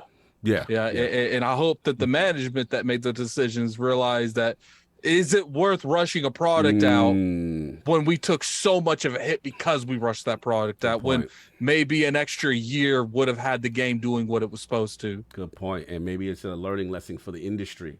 Look at Cyberpunk as an example. ACG, I'm very curious about your thoughts about this. I think I'm the only one, first of all, that liked the guy in Syndicate. I'm looking at your chat. Evie. The bullpen hat. Evie was just way too sing-song in her voice. I think I also pick up on voice actresses and actors who are repetitive. They're in a lot of games. So Troy Baker is Troy Baker as Troy Baker. And nothing against him, but what's happening is the audio director should force him. And they did that, by the way, with The Last of Us.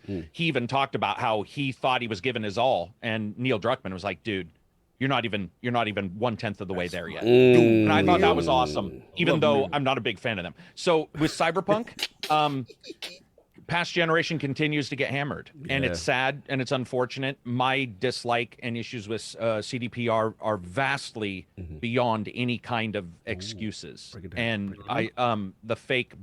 the fake demos, the way they released it, the behind the scenes shenanigans. I certainly won't hold Witcher accountable though, and I don't think that makes any sense to. Car lines have bad lemon car lines sometimes, where you're like, man, this car is just, you know, you hear about it. Don't buy the 2012 for for Cyberpunk itself. I'm done, and I don't want to see anything from them on Cyberpunk. I would like to see them do number 2. Because the original Cyberpunk has far too many issues with lack of immersion. This is a RPG, one of the most widely known, widely cared for RPGs. You can't even sit down.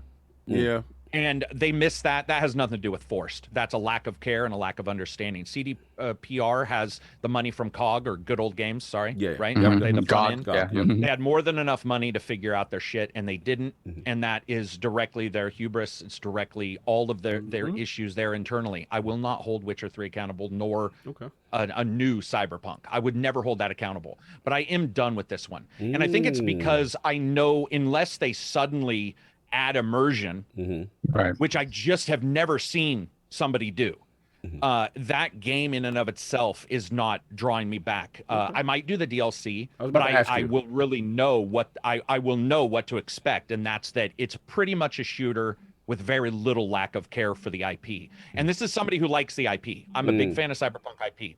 What I would like to see is Microsoft make a Shadowrun first-person shooter game and say, like Deus Ex, the rumor for a while was that, you know, Deus Ex might try to out Cyberpunk. I think Shadowrun is the only IP that probably can, and Microsoft has the foot for it. Guys, I really have an issue with their behind the scenes stuff. It's something that in 25 years in like game industry and following it, not being in it, but following it, I've never ever seen what happened. It's black-hearted stuff that happened. And sorry, I'm speaking. I know. for me. I don't want to get you. I know. You're speaking. Because you were on my podcast, and I remember you were like, let's reconfigure this conversation. I don't reconfigure. Yeah. That's my personal thoughts. I But Witcher, phenomenal game. No doubt. The DLC, phenomenal game. No doubt. So I won't hold any of this I respect. against I you. respect. Say, no. That should So, be- Carrick, no, the question I have is like, when you say the behind the scenes stuff, is it like management in charge, or is it stuff development wise that also bothers you? Development wise, it bothers me. I'm not going to say Joe Blow, the texture artist, sucks. Right. That would make no sense. Shout out to Joe Blow though. Joe Blow, the texture artist. Shout out to Joe Blow. And I'm not all, and I Texture do in that. also want to say something that is going to make a lot of people unhappy, but I don't care about political correctness. Yeah, I know. You Sometimes developers don't have ability. Right. It happens. In a team, you get a great team and your second stringer's in, they're not as good as your first stringer. Right. Not saying that happened. I'm saying that management needs to look at strengths and weaknesses and decide that. But what I am talking about is the behind the scenes that happened for probably 8 months prior. And those behind the scenes were so bad that when I finally did get offered a code, even though they were the ones who wanted me to do special stuff, I refused it because I was like, whatever is going on is so it is such a reflection of the problematic state of this game that, remember, few games get released and removed from a store. Afro Samurai is your friggin' partner right now, and they got removed from the store. Additionally, Next Generation, I get it. They're trying to say that AI was magically held back. We've seen AI that was spectacular that could at least spawn cops, and by the way, modders have spawned cops. So when you try to tell me that your developer can't make it spawn cops correctly, but modders have fixed it, I have a very... Sometimes you almost want them to say less, if that makes sense. Okay. And so I will play the DLC most likely. I might review it, but Curious. I would love that to see game, a review of that. in and of itself, that game is a spot that I don't want to return to. It's hard to describe. That's why. Well, it's like my Master Chief collection. I tell everybody, they're like, should you buy it? And I'm like, no, still. Even if they fixed it, Don't reward that. Imagine Mario. Imagine Preach. a Mario game in the... Preach. I'm not going to cuss. No, in the appreciate you. poop. And Imagine Mario Flagship releasing game. like Master Preach. Chief. Can you imagine what Preach would happen? it. And we held Last of Us, not Last of Us.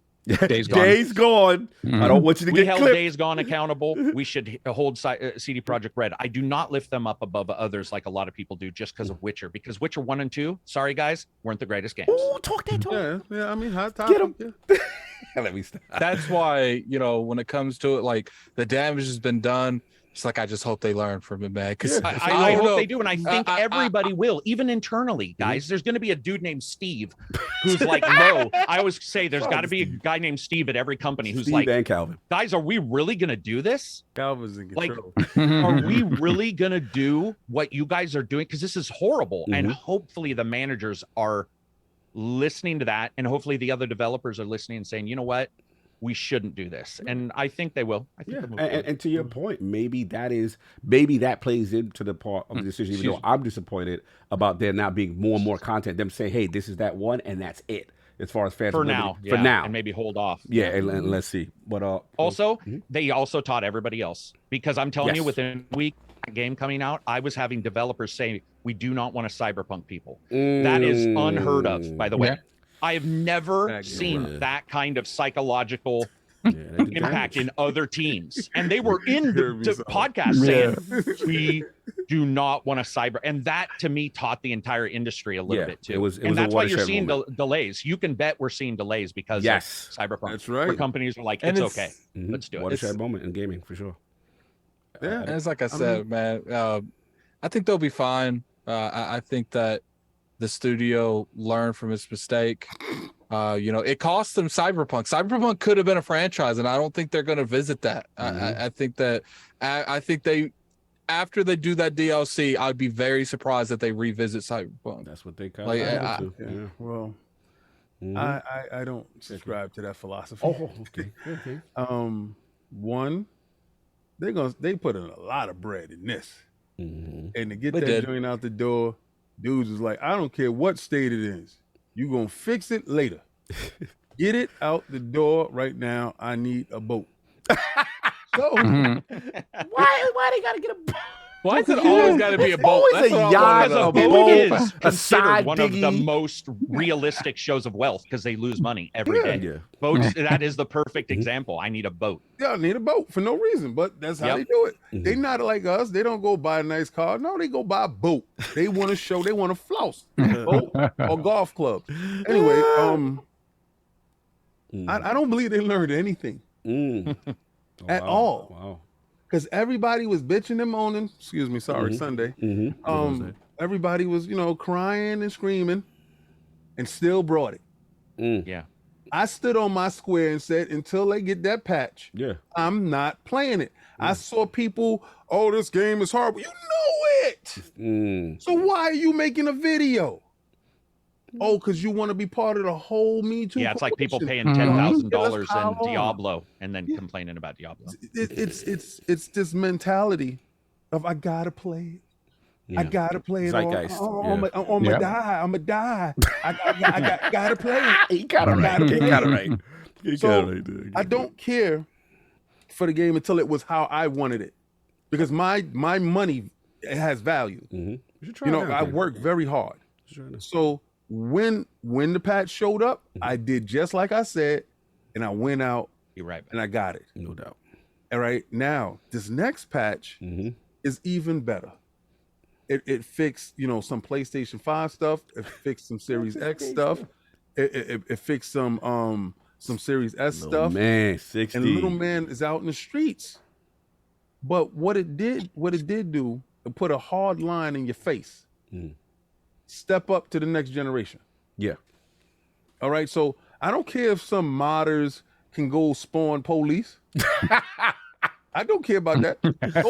Let them keep spawning all the police and holding on to dead old hardware if they choose. Do that. Over here, you're going to have to step up. Okay. You're going to have to, if you want the shingles and that shiny stuff, you are going to have to get over here. So I like that. I like them forcing you forward. Good. You don't got all that. You don't got nothing. It's nothing for you. I like that. They will never learn at all. They've done this same mistake with every game. And what they say, CD Projekt Red is the best because they gave us wine and cheese. Wine and cheese. Not the wine and cheese. They DLC is free because they messed you over so bad they had to give it to free. They chose to sell it to you. So the reason why they're telling you right now there's no DLC, nothing extra for Cyberpunk is because later on when they revisit it, they're gonna sell it to you. And they don't want to give you away anything. People forget Witcher 3 was kind of broken at launch. It was terrible. It was broken. Like, it was terrible. And the combat is still terrible. It was. I'm just saying. I'm just saying. Y'all keep putting people in spaces. You keep looking at a leopard and wanting it to be a bunny rabbit. It is a leopard. All right. So it's not going to change the spots. It's going to be exactly who they are. And they're going to continue to do the same exact things because you continue to do the same exact things. So shout out to them for giving you a patch. Shout out to them for continuing to fix the broken game they shipped that you paid for, that you ended in its broken state, that you went back to because the patch is at 60 frames. They are doing their job. So I love it. I love to see all the backtracking now, in hindsight. I got that voice. I don't care about you dudes doing it. So I like it. It's how I wanted it. I didn't take, like I told you before. Yeah, you stood on your square on that. Final Fantasy VII didn't launch yet. I feel like you stood on your square. I respect it. On my square. I respect it. Soft, I didn't get your thoughts. Yeah, I mean, to me, it's like it's that cautionary tale, man. This game will never ever live up to the expectation that it had before it came out. It won't happen. It is forever marred, and and like Carrick said, I think their best bet to go back to it is the second one and doing it right. I think for me, where it disappointed me, and that same, I haven't really played it yet. I got it at launch with the intention of playing it. When I saw everything that was going on, I was like, oh, I guess I'm not playing this now. It up in that state. Yeah. And so that was it. And then when the patches and stuff have come out, like I just don't have the time to sit and play it. Honestly, I may end up playing it on Steam Deck because it's where Yeah. So, but to tell you the truth, like looking at it, I was excited for this game because I thought it was the way they talked about it. I was like, oh my God, they're going to integrate like all of the quote unquote like rules of Cyberpunk, right? They were going to integrate it into the game and the gameplay in a way that felt like you were living out that fantasy, right? That's kind of the fantasy they sold us on, right? I remember when you went to see the game at E3 COG and you came back, you were like, I've never seen anything like this before. And to back to Carrick's point, it was like that wasn't, you know, that was exactly. And that was very much an orchestrated thing. That wasn't what was happening. Even, you know, in the best version of the game, which was the PC version, it just wasn't quite that. So to me, it's like they really overpromised on what the scope of this would be. And ultimately, I think that, you know, looking back at what people said about the game who finished it and played it, it was like, it feels like it's a great RPG. It is not transformative in the way they sold it as being. And so that to me is where it kind of like, my feelings on it are negative in that regard. I'm still going to take the time out to play it at some point, but it really, based on some of it was expectation, sure, because The Witcher really, The Witcher 3 was like world killing once it, you know, it got out there, and just the density of that world.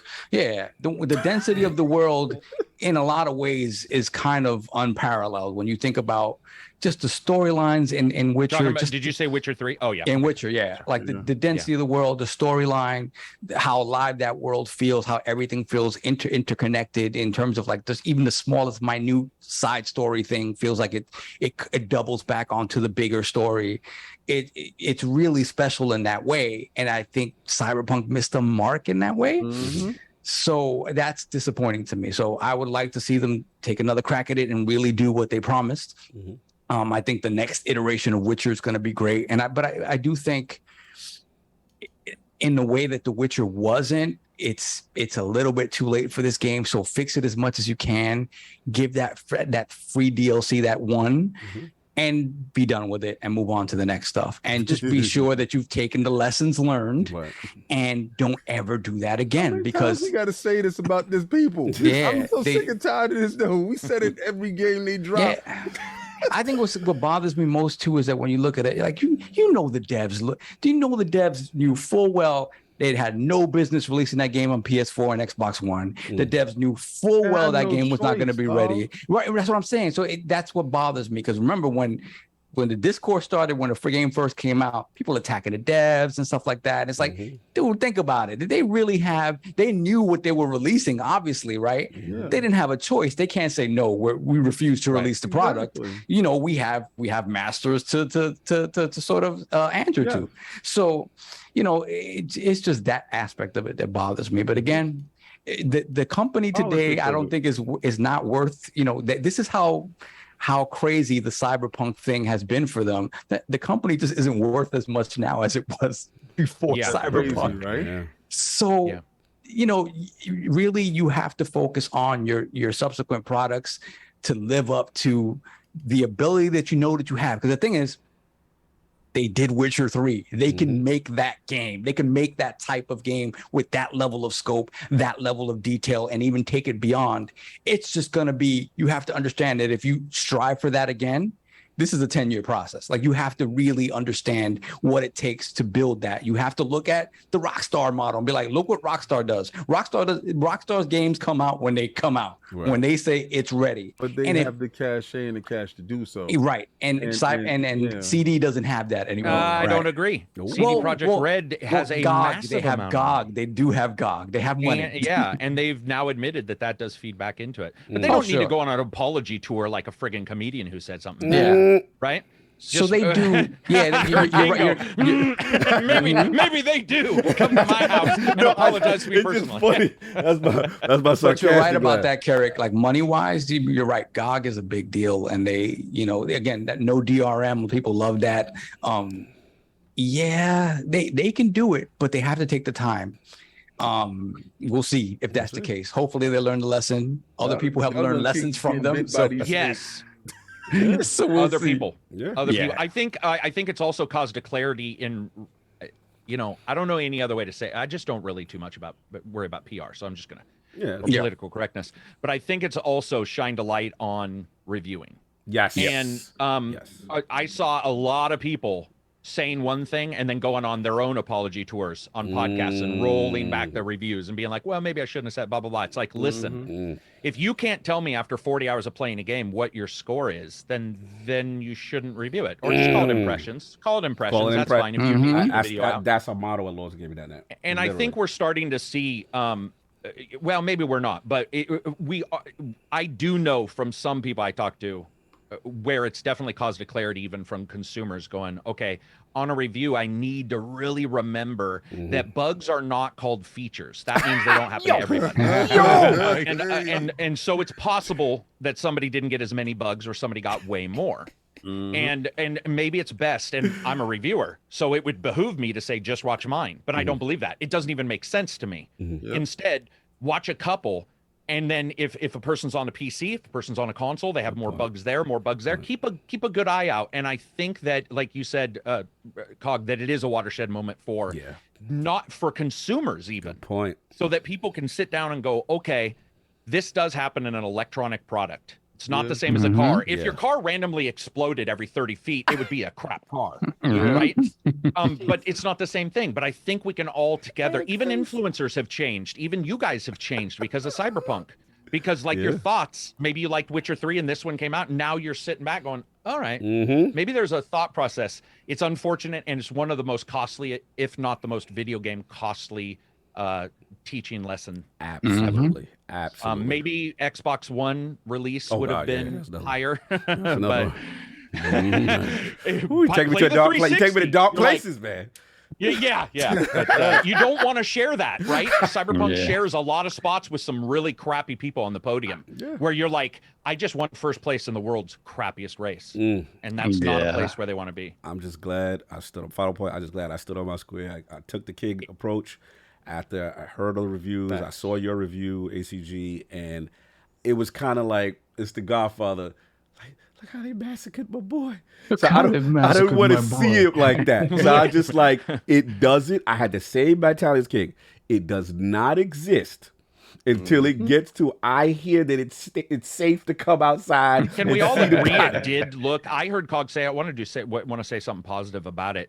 It does at times look.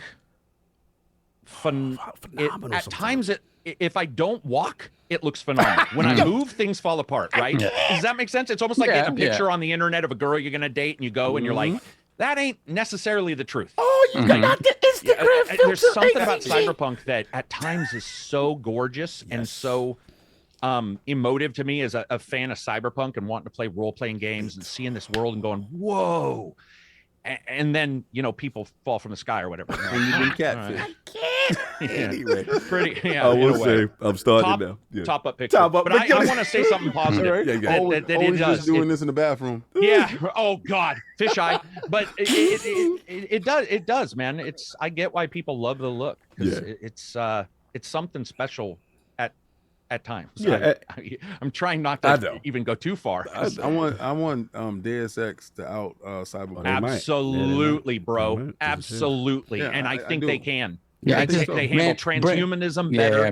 Let them do it, man. Bring back Warren Spector. Just make it. Bring back Warren Spector because he lost BioShock. You guys heard about that? Or System Shock, right? System Shock. System Shock 3's IP left him now. Yeah. Hey, sweet. Let's go. Well, let's get to this last topic. So super chat now, or because what do we have? We have actually. Let me see. Hold on.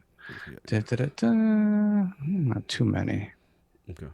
He did some Indiana Jones super chat music.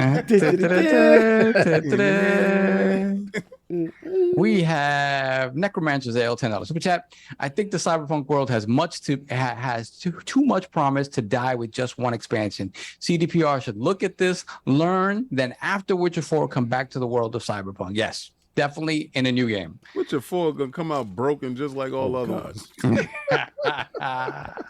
Then we have Captain Logan, $2 super chat. We need a culture change for rushing to embargoes. Yeah, I mean, a lot of it. Again, everybody's kind of the race to the bottom when it comes to who gets stuff first, and So whatever. the time allocated for said Yes. review and when the embargo is in relation to when you get it. Even though, let's be honest, people had this for 2 weeks, but whatever. Yeah, they had it for a while. Sorry, that's for sure. no excuse. Sorry, bro. I gotta throw some truth out there because I'm getting really tired of the. Here's my language. I'm trying to continually control what I say, but I'm getting really tired of people coming up with all of these other excuses. And I'm sorry, they had it for 2 weeks. Sorry, I'm getting mad. This is where, Talk your truth. Gosh darn it. This kind of stuff, this is the same crap, the same myths that I'm constantly talking about in reviews. You'll hear somebody say, oh, day one means the game sucks. Day one embargo. No, it doesn't. I had State of Decay 2 for 2 weeks. Was that game a masterclass? No. We have crap games that are out for a long time, and we have games that are out day one for embargoes. It has nothing to do with the embargo. It has to do with the damned company and when the game is ready and what they're releasing. It's such a small deal when it comes to the reviews or it comes to the timing. The game is broken. Live with it. Sit in your stink and accept that it sucked. And you're just going to have to be a man about it because this kind of stuff, blaming anything else, has nothing to do with that. The majority of those don't have this issue. It has to do with that game in particular being unacceptable upon release, and you need to suck it up. It was removed from the damn store. Yeah, that's like, unprecedented. I'm sorry, but it's Afro Samurai 2 was the only game. Like, sorry, I'm gonna shut up. But that makes me really angry. What store was it removed from? Son? Oh Lord. Okay, I'm not even answering you because I'm not jumping into your crap. Yeah, please. It was removed from the PlayStation store because they don't like to give back money. I know. It was another entire thing where the companies themselves hopefully learned a lesson on how to do refunds to the consumer. Microsoft ain't had no problem. They said, "Oh, you don't like the game? Here's your money back. We don't care." Sorry, I didn't mean that. Let's move on to what you're you going know, to say. you don't open it up. He been waiting for this opportunity. It's yours. King love that. Continue, Sam. Time on King, because I know what he's doing. That's it. We're caught up. Good. Let's get to the main event. All right, so this is the combo. The combo. Oh, God, we still at the main event. Oh God, the combo topic. Shout out to King. Shout out to Addict. So look, we got two aspects of this. Shout out to King. My topic ain't part of this. Okay, so I'll just mention. It's already 5 o'clock, yes, man. We doing one topic, not two. I said the same thing, but God bless. Oh, okay, so no more PS5. No. They gonna keep this work. Okay, so PS5, Sony's new PS5 has been totally redesigned inside, uses less power. Shout out to Tom Warren and The Verge. Shout out to Austin Evans, who did the teardown, revised, kind of broke down. I'll give you a quick synopsis. New, smaller motherboard, smaller heatsink, SSD enclosure change, and new PS5 uses less power during games. And then it comes to, I believe his estimation is that this is Austin Evans, and I quote, Sony shrank almost everything, including motherboard and internal packaging, to make it lighter and almost certainly cheaper for them, says Evans on Twitter. And they shrank your wallet at the same time. The new PS5 model arrives just as Sony has hiked its PS5 prices outside of the U.S. Sony's increasing its PS5 prices in UK, Europe, Japan, China, Australia, Mexico, and Canada. And then to King's news, which is Sony longtime PlayStation hardware chief to retire next month. So the 60-year-old, and forgive my pronunciation, Masayusu Ito, who led the engineering for both the PS4 and PS5, is retiring. According to Sony's communications manager, the responsibility of the platform is now going to be led by senior vice president Hideki Nishino, and Nishino was promoted to that role in March 2021. So they kind of give a life story of Ito and his involvement. He was down with the creation of the PSVR headset, the PS4 Pro, and Sony's latest PS5 console. So he is stepping down. So this is King's and Addict's topic, but King is here, and here comes Buck. Here comes Buck. Well, look here, Cowpoke. Here we go. They done did a new redesign and done trimmed up everything. Everything inside the box is different. Even the price. One thing I don't understand is how come that darn thing is so daggone big still? So you weren't happy with your own internals? I mean, the outside, the shell? Give me what I paid for. I paid for a big PlayStation with all the big parts. You went inside, shrunk my man parts. Yo! But left the outside the same. Now, to me, that sounds like a little hug swaggle. These dudes is out here bamboozling, leading you astray. Running the buck. So, you know who don't want no parts of this? Who don't want no parts of this? The engineer. Oh, so the engineer left because, okay, let's get clarity on this. He said, you know what? I help redesign it. I help trim down stuff. I thought I was going to pass the savings on to the consumer. Price hike comes up. He said, I didn't sign up for that. That's not where I was trying to do. So this is I was trying to give the money back. It's a recession. Oh. So I was trying to help out the populace, not your pockets. This is the words of the internal. This is Ito. That's why he stepped out. See right now. He not gonna be around for the next one. Oh, this is your conclusion now. Be the next one. Uh-huh. You see, with practices like this, and you guys keep on falling for it. I told you it was something fishy in there. I told you it was a redesign. It's supposed to save. You get smaller, you save. Nah, buddy. They raised the price, and you gonna pay for it. So, there's a sucker born every day, and I see you. I'm looking right at you. Both peepers upon you. Don't buck up on me, boy. Don't you buck up. Thank you, Lord Buck. So clearly your thought process is, you know, the engineer, well, the chief engineers, he was completely disgruntled with this decision to raise the prices based on. Why else would he leave now? Oh, okay. He had a chance to leave before. After he made it. I'm done. I'm finished. I'm out of here. He said, you know what? I want to give something back to society. I'm going to trim this thing up. This thing is a monster. It's big. It's crazy. Crazy. And you know what? Can lower the price. He said, who the hell are you to tell us to lower? Better get your bags. Get on and get now. You get. I do appreciate you doing all the hard work, but I know for nothing. But don't you worry about it, cowpoke. We got jobs over here for you. Yeah, it's interesting reasoning on why things played out the way they did. Yeah, ACG. So maybe we could get some balance to the force here. Your thoughts on this? It's like, I love Lord of the Rings, so having like, you know, the I Am Mordor tower in here is pretty cool. But the fact is that it's an ugly, massive, obtuse machine that plays good games, but I don't really care about the internal redesigns. I mean, if it improves stuff, I think that's awesome, and they should continue to do so, especially with heating. This is my third PS3. Oh, I'm sorry, PS5. Your third PS5. Oh, really? Whoa. Yeah, I was one of the ones who had a PS5 die during the review period and then die a week later after the review period. Oh, yeah, I remember multiple that. reviewers had systems die. Wow.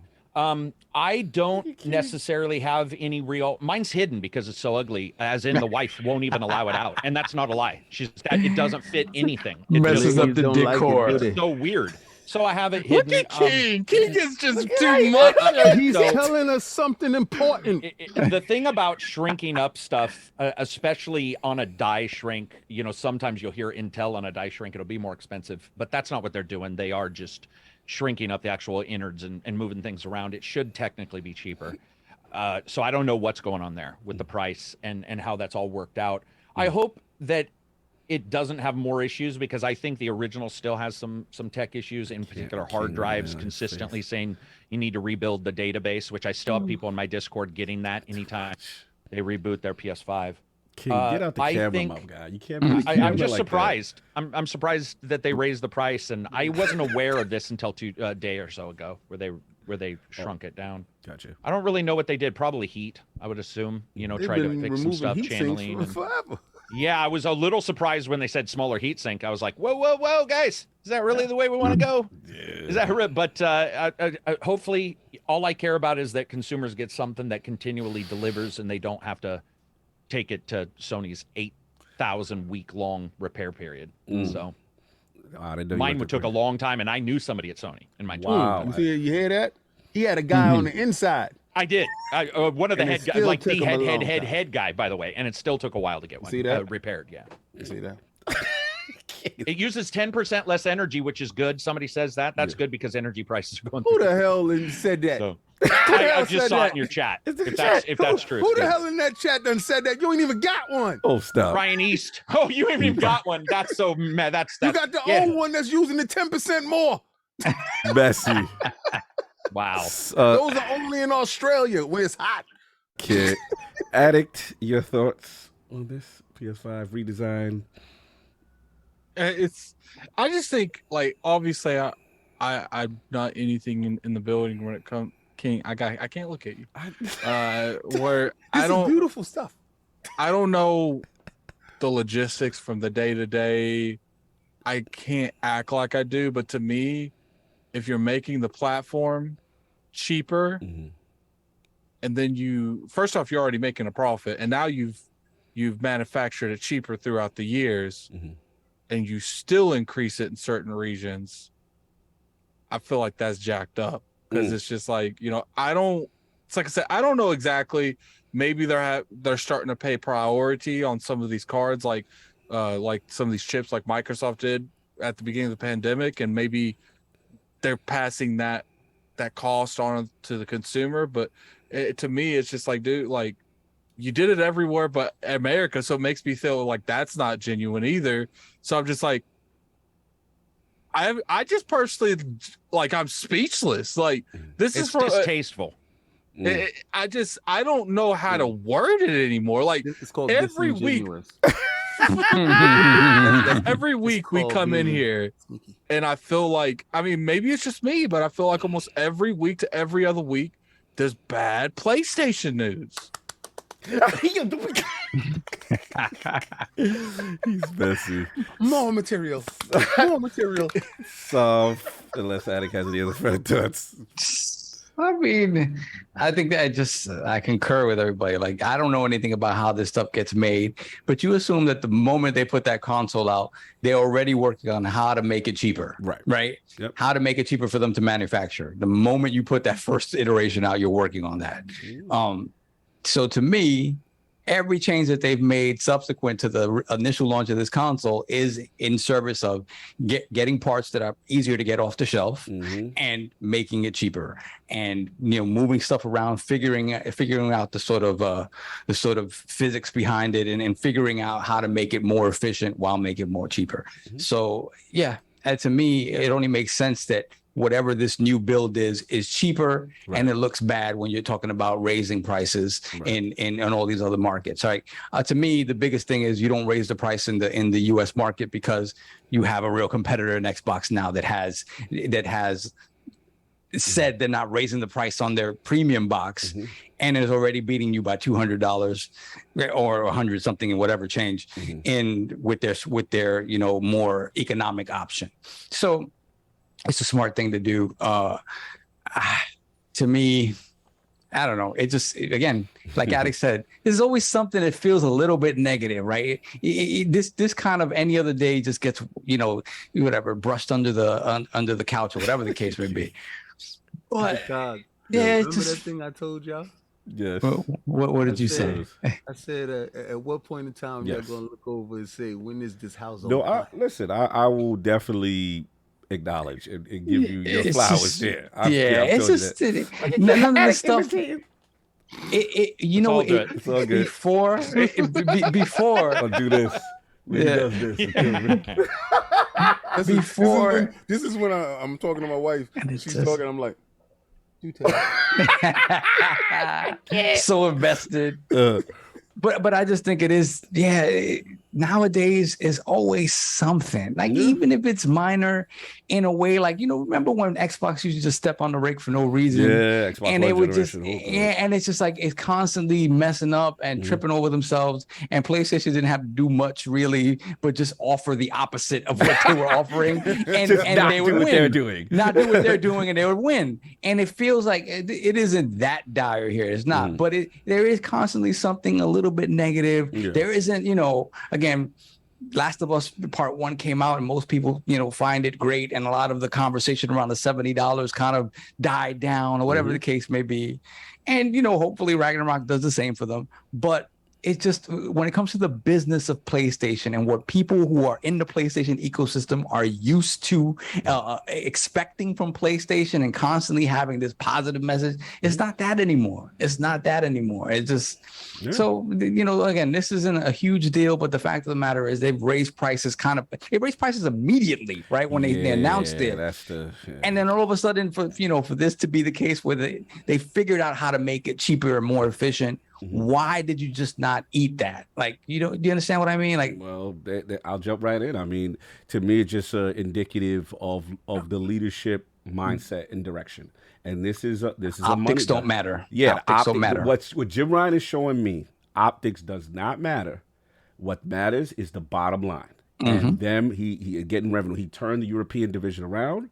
You know, and now the focus has been in the countries that they have. I have to give King the timing of this announcement the timing of they finding the way to cheapen the SKU and make the parts much easier, you know what I mean, and more efficient and cost friendly in conjunction with the price raising, in conjunction with now more availability of PlayStation 5s to ship. It sounds like a corporate financial move. It sounds like a scaled rollout, and they're not hiding it. That's the funny thing. Like, it's kind of in plain sight. So that's the thing that's interesting me. And to your point, Saab, it's surprising because it's like I don't want to use the word arrogance, but it's no, it's definitely arrogance. It's brazen in the fact that very brazen. There has been so much. Again, I would say like these. What's the death? That's the bad, but we had them all. Death by 1,000 cuts. It's always something. It feels like it's always this little thing. Oh, okay, now always got something. You got to pay for the the update here, and okay, you don't got smart delivery, and now we got to pay for this, to utilize the PS5 feature, and okay, now you're raising the price up in these regions. Okay, now you're doing this, and okay, $70 games, and okay, it just starts to add up. But what, to their credit, they have this amazing cachet that they're able to survive this. And generally, to your point, Saab, all it takes is now, let's show the Last of Us trailer. Look at the fidelity. Here's the God of War Ragnarok. Look at the trailer. This is what we do. And that's it. My only concern is, to King's point, at some point, if you keep doing these type of things, right, especially in these other regions now that, let's be honest, we're not affected. You know what I'm saying? But these other regions are seriously affected, where Xbox is behind, and now it's on Xbox to capitalize, right? To show the value that they have in their system to try to close the gap. And it's going to be interesting to me. You know what I'm saying? I'm not saying as a result that, they automatically lost the generation. They've clearly still doing well. They just showed in Europe, they've overtaken the Switch. So I think JimRyan's just thing is like, I'm a bottom line guy. I don't care about your feelings. I can tell you generations 1 minute, and now we doing this the next minute. I can tell you about, the prices and this, that, and third. We made record profit, but hey, because of the inflation now we have to do. You know what I'm saying? Like he's just outside with it. It's a true, like ACG alluded to, the Sean Layden era and the comments that was done. Right. That and I've had this conversation with Colin, and Colin even admits, like, get ready. This is a different song. Even the live service, there is a focus.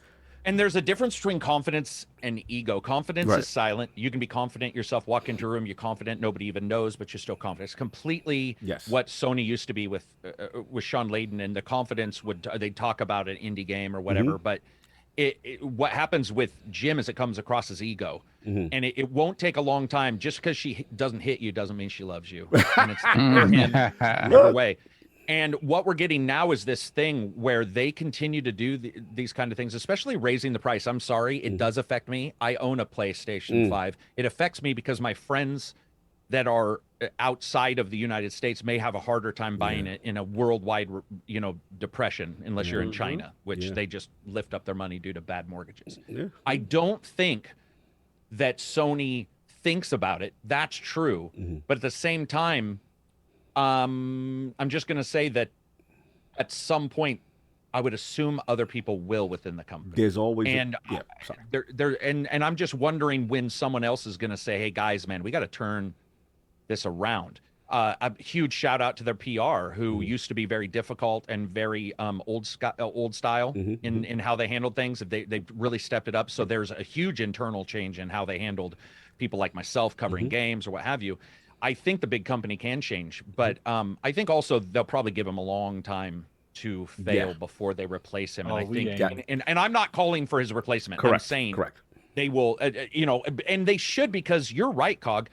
I don't know if people realize this. Same thing with Don Matrick. We all love to hate him. Don Matrick actually had a lot of success at EA and prior, a ton. And there's a reason why people wanted him there. The reason why the Kinect was sold in the original Xbox One was because the Kinect sold like hotcakes. It only made sense as a business. Yes. Any of us would have said that. Would have been like, whoa.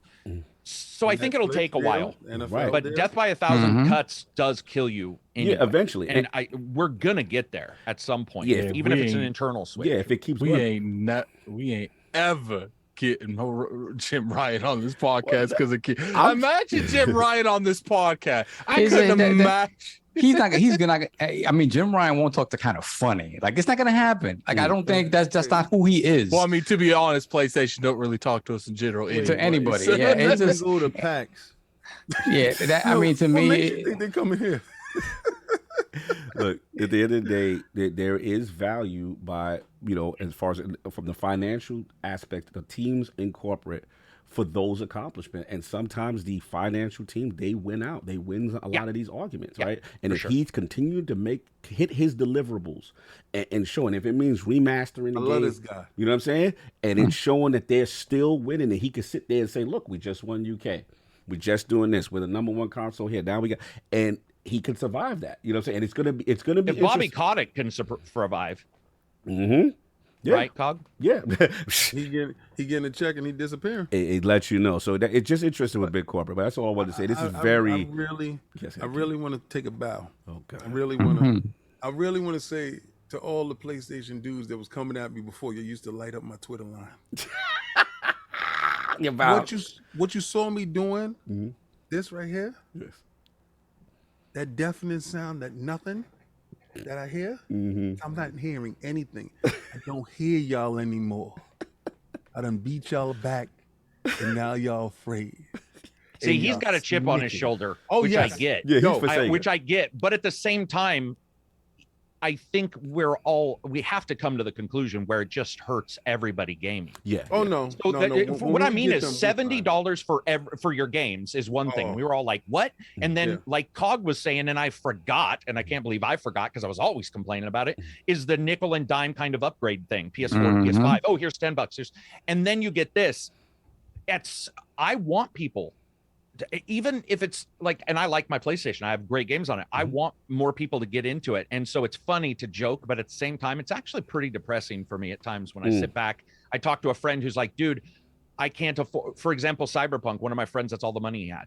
And he bought it regardless of my review. Oh my God. And I was like, and he's like, dude, I'm actually, take this as you will. Yeah. Because I don't get depressed about video games. Nothing matters less to me. There's wars going on. That matters. But it was depressing to hear him because the dude didn't have a lot of money. And he was like, dude, I don't have a lot of money and it's terrible. And there's something about that even if we all joke, I think we can all agree that it's pretty friggin' sad that we're talking about this in the first place, that we're crunching people's wallets. Right. And I'll say the same thing if Microsoft raises their price. But you know what, ACG? I say this in joke and I say it in levity. I know you do. To bring it across, because the comedic tone will go further than the serious tone. I feel that. Right? True. And I want y'all to wake up. that part. Right. You got to show the emperor he has on no clothes. You have to show him, because right or now he's wearing nicer clothes because he bought them with good money. or With your money, and yeah. he just brought a yacht. The fact that it's not him. Yeah, I know what you mean. That's what I know where you're going. He's just the face. Right. He's the face. He's the face of your ire, right? The fact that they could say the things that they do say with such a level of arrogance that, a matter of factly, you're going to still patron us anyway. That PlayStation level 3 of get a arrogance second job. is dangerous. Remember that level, and I got a second job to get one. I didn't get. Yo, listen, I'm such a hypocrite. I'm such a hypocrite. And My that's what PlayStation they're 5 is banking on. upstairs. And I'm that's such what a they're hypocrite, banking on. right? I'm gonna get God of War. I'm such a hypocrite. The It's numbers upstairs. say what the But number gamers sit there and talk, but when that trailer come and all that, the zeitgeist and everybody like ACG, they talk about. Remember when you said ACG, people reviewing that. You know what I'm saying? They want the access and the just thing, don't like and it's a whole different energy. And I gotta give Sony this. They know it. I want to know when that day comes. Bro. I want that Sunday. I want that Sunday when I'm able to show up, and it's the final nail. Because see, these dudes every week don't understand. They're like, damn, every week this dude comes in here with something different. Every week, and it's been like this for the past like 18 weeks. It's been going hit weekly. Go back and check. Yeah. We can talk about something different next week, man. It's almost 5:30. Let's go. I just want that. I just want that final nail, because listen, I'm a Sega boy. We don't ever forget. Yeah, exactly. Cute you saying. I respect it. No doubt. Look, I want your games on my box. Yeah, this is. Did you guys see some of the Sega people traveling around too? Yeah, on their Twitter? what's that about? Yeah. Check out some Twitters. I'm seeing some people moving around on Twitter today, talking about visiting Japan, visiting Europe and stuff. So wonder if some stuff's going on there. I wonder. How about you visiting Seattle? How about you visit your guys' place so that they can do a podcast here? No doubt. So let's wrap up, man. Atticus, right? This was a good one. I got stuff I have to do. Super chats, just roll, and then I'll do the poll while you create up super chat. Yeah, I mean, there's only a couple. We got Rel, member for 6 months, $2 super chat. PS don't nickel and dime, they take hands and feet. Wow. Then we got Lucius Augustus, member for 1 year, $2 super chat. Meanwhile, the media is silent while Sony does this. Yeah, there's not a whole lot of conversation around it. I will say this week, I've seen a lot of outlets really call out and say hypocrisy and say about the whole inadequate aspect. They've got negative. JimRyan trending on. I mean, it was big. It was big. I saw some arguments saying, anybody who uses the FF7 argument is comparing apples to oranges. I'm like, no, it's the same principle. The principle, the scale is different, but the scale is different, but the principle is the same. Actually, it's worse because he said yesterday. Yeah, I know. Actually, it's worse because they own Call of Duty at that point when that decision will be made. Sony don't own Square Enix, so it's actually worse. That's we got Hargeet Chini, $10 super chat. Xbox needs to take advantage, ship most of the consoles this holiday to markets outside of the US, 90+% Series S over X, and make it the equity of approximately $200. Hey, if you give me a $200 holiday bundle, the S. And friends and family Game Pass for like 3 months. That's another thing. We have the Game Pass family plan becoming a thing. Like, bro, they're really, really giving people a lot of reasons to jump ship. Yeah. They are. Yeah, no, absolutely. You could.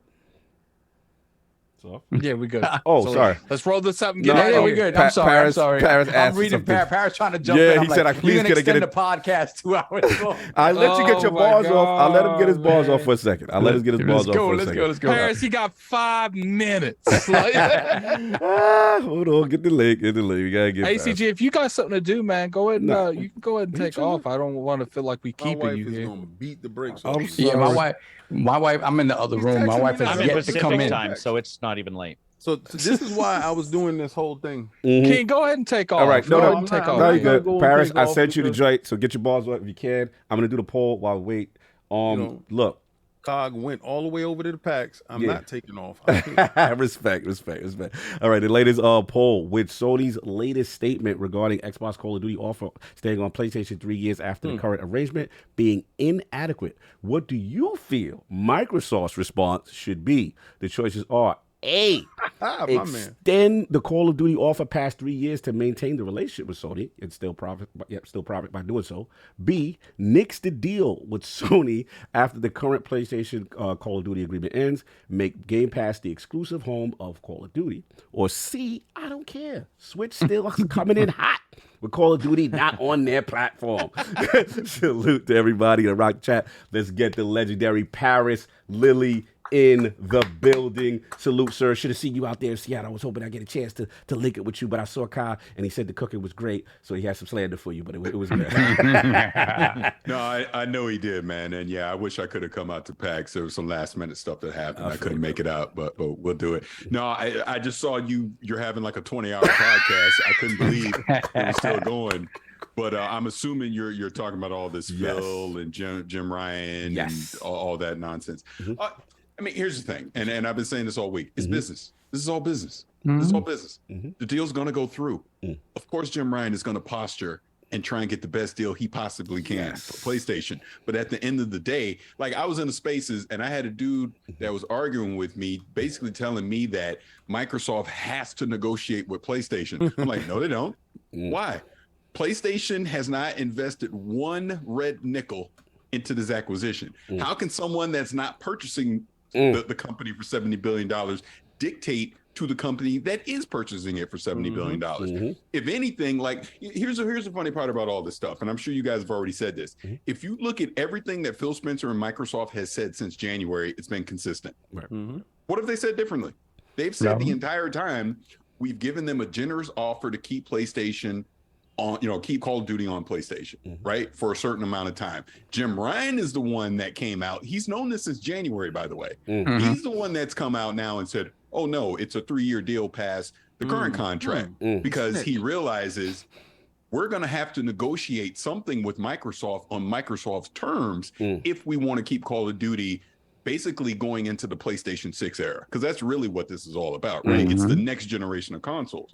So if you look at it that way, Phil Spencer has actually been pretty generous in saying, we're going to give you time to either negotiate something with us to keep Call of Duty or develop your own IP to replace Call of Duty. My man. It's not like they're taking it away tomorrow. It's not going away tomorrow. That's why when I see here's my whole thing with Twitter and all the outrage that you see. Let's go. Nobody believes anything that they're typing when they're outraged. Because why? You're still going to get to play Call of Duty on PlayStation. No one's taking it from you. Ultimately, I think Call of Duty stays on PlayStation. I just think Microsoft wants something more than what the current deal entails. That's all it is. And if PlayStation doesn't want to do that, fine. It won't be on there anymore. But ultimately, what's going to happen is Call of Duty is going to be day one on Game Pass, just like Phil Spencer said. Right. And people are going to have a choice. If you don't want to buy an Xbox, if you don't want to play on PC, if you don't want to cloud stream it, you can go still spend $70 and play it on PlayStation. So I don't see what all this outrage is about because it's going to happen. And honestly, this Activision deal really isn't even about Call of Duty. Talk you know to what it really is talk about? to him. It's about the mobile. Yes, it's King. about mobile. King. It's about King. That's what it's really about. And if you think PlayStation doesn't see that gold mine, of course they do. Why do you think they just did the acquisition that they did for the studio? They want to invest in that stuff too. And since I'm here, and because King, I see all the stuff that King says, it just makes me laugh on Twitter all the time. But in your humor is a lot of truth in the sense that PlayStation is doing exactly what Microsoft started back in 2016. They're doing the same exact thing. They just didn't adopt this current business model until later on. So all the infrastructure you see they're building up, all the studio acquisitions that you're seeing they're doing, they're investing in PC now, they're investing in mobile, they are expanding beyond the console. Right. And that's what I think people aren't understanding. When they scream about like exclusives and all this stuff, you will still have console exclusives, but PlayStation is going to say, you can play our games on PC, you can play them on mobile, you can stream on cloud, we don't care because it's all about money. No, good point. I got one question for you, Lord Parris. That what's your thought process on the, let's be honest, the negative PR hit that, you know, Sony and JimRyan is getting as far as the inadequate verbiage, right? So do you think because the nature of the deal is this important, the scale is that big, we've had a discussion here as far as, well, it's maybe the thought process is willing to risk the negative backlash from, you know, from the optics because of the money involved, where the franchise can end up and the ramifications of the possibility. I agree with you. I think that it ultimately will stay with PlayStation, but the ramification of the possibility that it, after the 3 years or the extension, that there's no extension of the Call of Duty franchise. Yeah, I again, this is all posturing. That's all this is. Because I think it is in PlayStation's benefit to object as much as they possibly can before the deal is official. Because of what if by some miracle it does fall through? Now your competition doesn't have this key asset in their arsenal. That's all this is. So if there's a chance to potentially nick something, keep snitching. This is what you say. They're gonna keep snitching. Yeah, of course. Because look, if my last name was Ryan, I'd be snitching too. I'd do the same exact thing. I gotta get you out of here. I don't want your clip. I love him. Brother, real quick before you go, again, salute to you, man. Always a pleasure to hear from you. Telling people what you got going on with you and kind of for the XCast and Game Attack Radio Legend stuff, and where you hosting, what you doing, what's going on with you, brother? Yeah, I mean, that's pretty much it, man. Game Attack Radio, hey, legend since 2005, and kind of funny on the XCast, and there might be a couple things coming up here. Okay. Couple things. Whoa. We'll see. We're gonna stay tuned. We're gonna stay tuned. Stay out that yellow Cyberpunk shit. You know how they coming for you. Oh no. I'm bringing it back. Stay out that shit. I'm bringing it back. It's coming back. I've been playing the hell out of Cyberpunk. See, I'll try. Okay. Salute. Thank you, brother, for popping. All right, no, thank you for having me on. No doubt. I had to get you in there real quick. So I'll get the super chat, and then we got to go. Yeah, we gotta go. We got the rubber knob. $5 super chat. Morning, Lords. I think the issue with Sony is that they won't get any exclusive maps, mods, etc., and they can't restrict the Series X version anymore. They're gonna get all of that. That's the thing. Microsoft doesn't need to nickel and dime them and penny pinch in that way. All the only thing they need is Game Pass. Game Pass. That's it. Value right there. They don't need to nickel and dime them with exclusive maps and stuff like that. It doesn't matter. Game Pass is the great equalizer, and that's and you're not gonna, unless JimRyan is like, I'll give you $100 million for every for every Call of Duty game. We'll give you $100 million not to put it on Game Pass. No, Game Pass. I mean, they mentioned it in the Brazilian things. How about you? Yeah, cool. It ain't. So yeah, that's it. All right, no doubt. I think so. Salute to the legendary ACG. Angry Centaur Gaming International Podcast, the greatest reviewer in the modern era right now, the guy who breaks down the science of the games, and you better be knowing about it. Step up your sound reviews. That's the people got to step up their sound reviews, because ACG out here exposing a lot of people that don't really be putting that sound in the game. ACG, man, my brother, where can people find you? What else do you have cooking up? Well, thanks for inviting me. As always, it's a blast. I definitely appreciate it. I'm doing 2 NDA previews, you know, the stupid stuff where you can't even talk about them. I hate that kind of crap, because it's like, you can say you're doing something. Doing some reviews coming up here soon. I do also want to thank, I saw a lot of people in the chat that are from the channel. I want to thank people, especially with YouTube. Absolutely adult rating everything I do now. No cussing, no violence. Wait, what? Oh, dude, yeah, 18 videos in the last couple days. Everything's demonetized. How did you survive? So it's just what? Patron mostly. Like they definitely helped, but I had to remove the podcast because the podcast was getting hammered so often, so we had to stop that and put it on Spotify. So if you do want to follow and listen to a podcast, we're on Spotify and iTunes and all that kind of stuff. But I just want to give a shout out to the people who do support the channel by views. Doesn't matter if it's paid or not. I definitely appreciate that. But I also want to shout out somebody who is phenomenal to me, because I ain't the best reviewer. Writing on games. Now, I think I've mentioned him before, Seamus.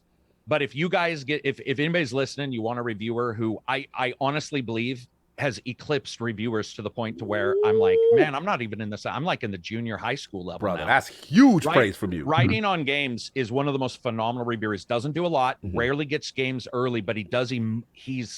you can script emotion and sound cool. I can talk fast. Yeah. But dude, I'm telling you, every time he posts a video, I will stop I pretty much unsubscribe to most. And I like his videos hit at like 9 p.m. or something. And he broke down every Hitman level. Wow. And his ability to parse out the feeling of being Hitman is something that profoundly makes me embarrassed for my level of coverage. Like, it's that good. And I've had him on the podcast once or twice, but if you guys, he's a smaller channel, writing on games. Send me the info. I would definitely give him some love. You guys should get him on the channel. Yeah, because we'll set him some love. He's fully, this is not behind the scenes baseball, but he sometimes he fights the inner demons kind of stuff. I got it. I got it. Always open to coming on stuff, but he will over time. Guys, I'm telling you, there's nobody out there that deserves a subscription more than that guy. And my attention span is not the best sometimes. Yeah, for you that and kind of Addict stuff. are the same person. I'm just like beaded in, and I've listened to his stuff 4 times. And one time he was describing hitting somebody with like a brick in Hitman from afar, and the way it feels to be like this guy. And I was like, I should put my shit down now, because that's how good he is. Wow. Okay. So if you get a chance, check him out. It's just phenomenal. And once again, thank you to you guys for inviting me. It's always a blast to come on. Always, it's hilarious. I'm always expecting something, and we always go. Yeah. I didn't know this green hat leprechaun looking dude that like King is now. I've never seen this guy. So when he puts on the green hat, I'm like, what is happening at this particular time? Everybody comes on my podcast and they say that, and this is the only podcast where I'm like, I have no clue where we're gonna go, but it's gonna be fun. It's gonna be fun. Appreciate it. Appreciate you, brother. And the thing about you that I want to give you your flowers. I mean, not only is for your stature as big as you are, I love how you uplift others, and I love, you don't bloviate about yourself, and you're one of our guys, our legends. We think you're one of the greatest. I appreciate that. And your candidness, your honesty, you don't hold back. You speak your truth, and I love what you do for the community. It's always a pleasure that we get a chance to link and just have these gaming discussions. We can agree, disagree, but it's respectful, it's fun. And again, I don't know what's going to I don't know what Hat King going to put out. No doubt. Salute to him. And of course, salute to InsipidGhost Xbox expansion pass. Great to have Lord Luke in the building. Lord Addict. Where can I find you? What you got going on, sir? Find me getting something to eat. Talk to you guys next week. Oh, the hunger kicking. When his mouth do that, when the mouth get tight. Like that. 2 hours past my eating prime. All right. We got you guys. Lord Saul, welcome back, sir. Thank you. Yeah, big shout out. Thanks to everybody who got at me and just wished me well. I appreciate Let's continue. I'll joke. And you'll find me doing what I always do. I gotta go to work. Oh God, so that's what I'm going to do now. No doubt. Make sure we get the super chats on the way out. When we finish, Lord King, the legend returns. They were mad that the show started without you. They wanted to boycott us until you came, but we're glad you came to save the show. Thank you, Michael Jackson. Saved the show. King podcast. Clutch win. Yes, clutch W. Yeah, in the fourth quarter, he came through. I just want to say thanks to InsipidGhost for coming through. Yes. I'm happy that he's doing well. He's doing better. He's fantastic. Seeing him here. ACG. Randomly, he is probably the most random dude. Yes. Like randomly, he will hit me in the DMs like boop, with a random question. Random. Yes. And so I really love this dude, really do. I really like his effort, because if you watch his program, he's been here for 4 hours, and he only let like one curse. Yeah. Oh yeah. I'm surprised his bladder ain't doing. I'm dying. I really respect this guy, and I really love all the stuff that he does. So he's bloviating about the other guy, but his stuff is phenomenal stuff too. So if you're not subscribed to him, or if you don't know about his channel, which I don't know where the hell you're at, please go there and please check out his review. He did one, and the Alan Wake one. I think Alan Wake especially one, check out his shorts. He's been doing shorts are great. Too. Yeah, they're really good. Thanks. I put a channel up in there, man. But also I love Sav. Yeah. And anytime that one of us is missing from the show, it's a big void. Yeah, we lose a little something on each one. All right, so those super chats don't get done without you. You don't want me and Addict reading them. So I love y'all too. Appreciate it. I love everybody that showed up. We had a 900 plus, almost 1,000 people watching. Football day, Appreciate everybody that showed up on a Sunday. This is a crazy with football going on. So thank you guys and I hope I gave you something entertaining. Remember, if you're not subscribed to COG, please go subscribe to him right now. He is literally James Brown. Hardest working man in the business. Try it, brother. Try it. You guys make it easy for me. And got a good team around us. Future's bright. I'm excited. Talk about games, doing that fun stuff, more things cooking. So I'm gonna get these last two, I think, that we missed, and then we out. We gotta go. Yeah, hold on a second. We got Tenet Ove with the $50 super chat. Thank you so much. Just woke up in Australia to see you online. You know we going too long with Australia, got us. Jesus, we're going way too long. All you do is providing so much content. We appreciate that. Thank you. Then we got Necromancer Zale, $2 super chat. Love these 6-hour shows. Thank the Lord. Don't comment. Just keep going. Keep going. And then we have Lord Metroid, $2 super chat. ACG is the gold standard for me on reviews, period. Salute. Yes, that is correct. No doubt. Definitely gold standard. Everybody enjoy your Sunday. We will see you next week. More fun things planned. We're out of here. Peace out. Peace.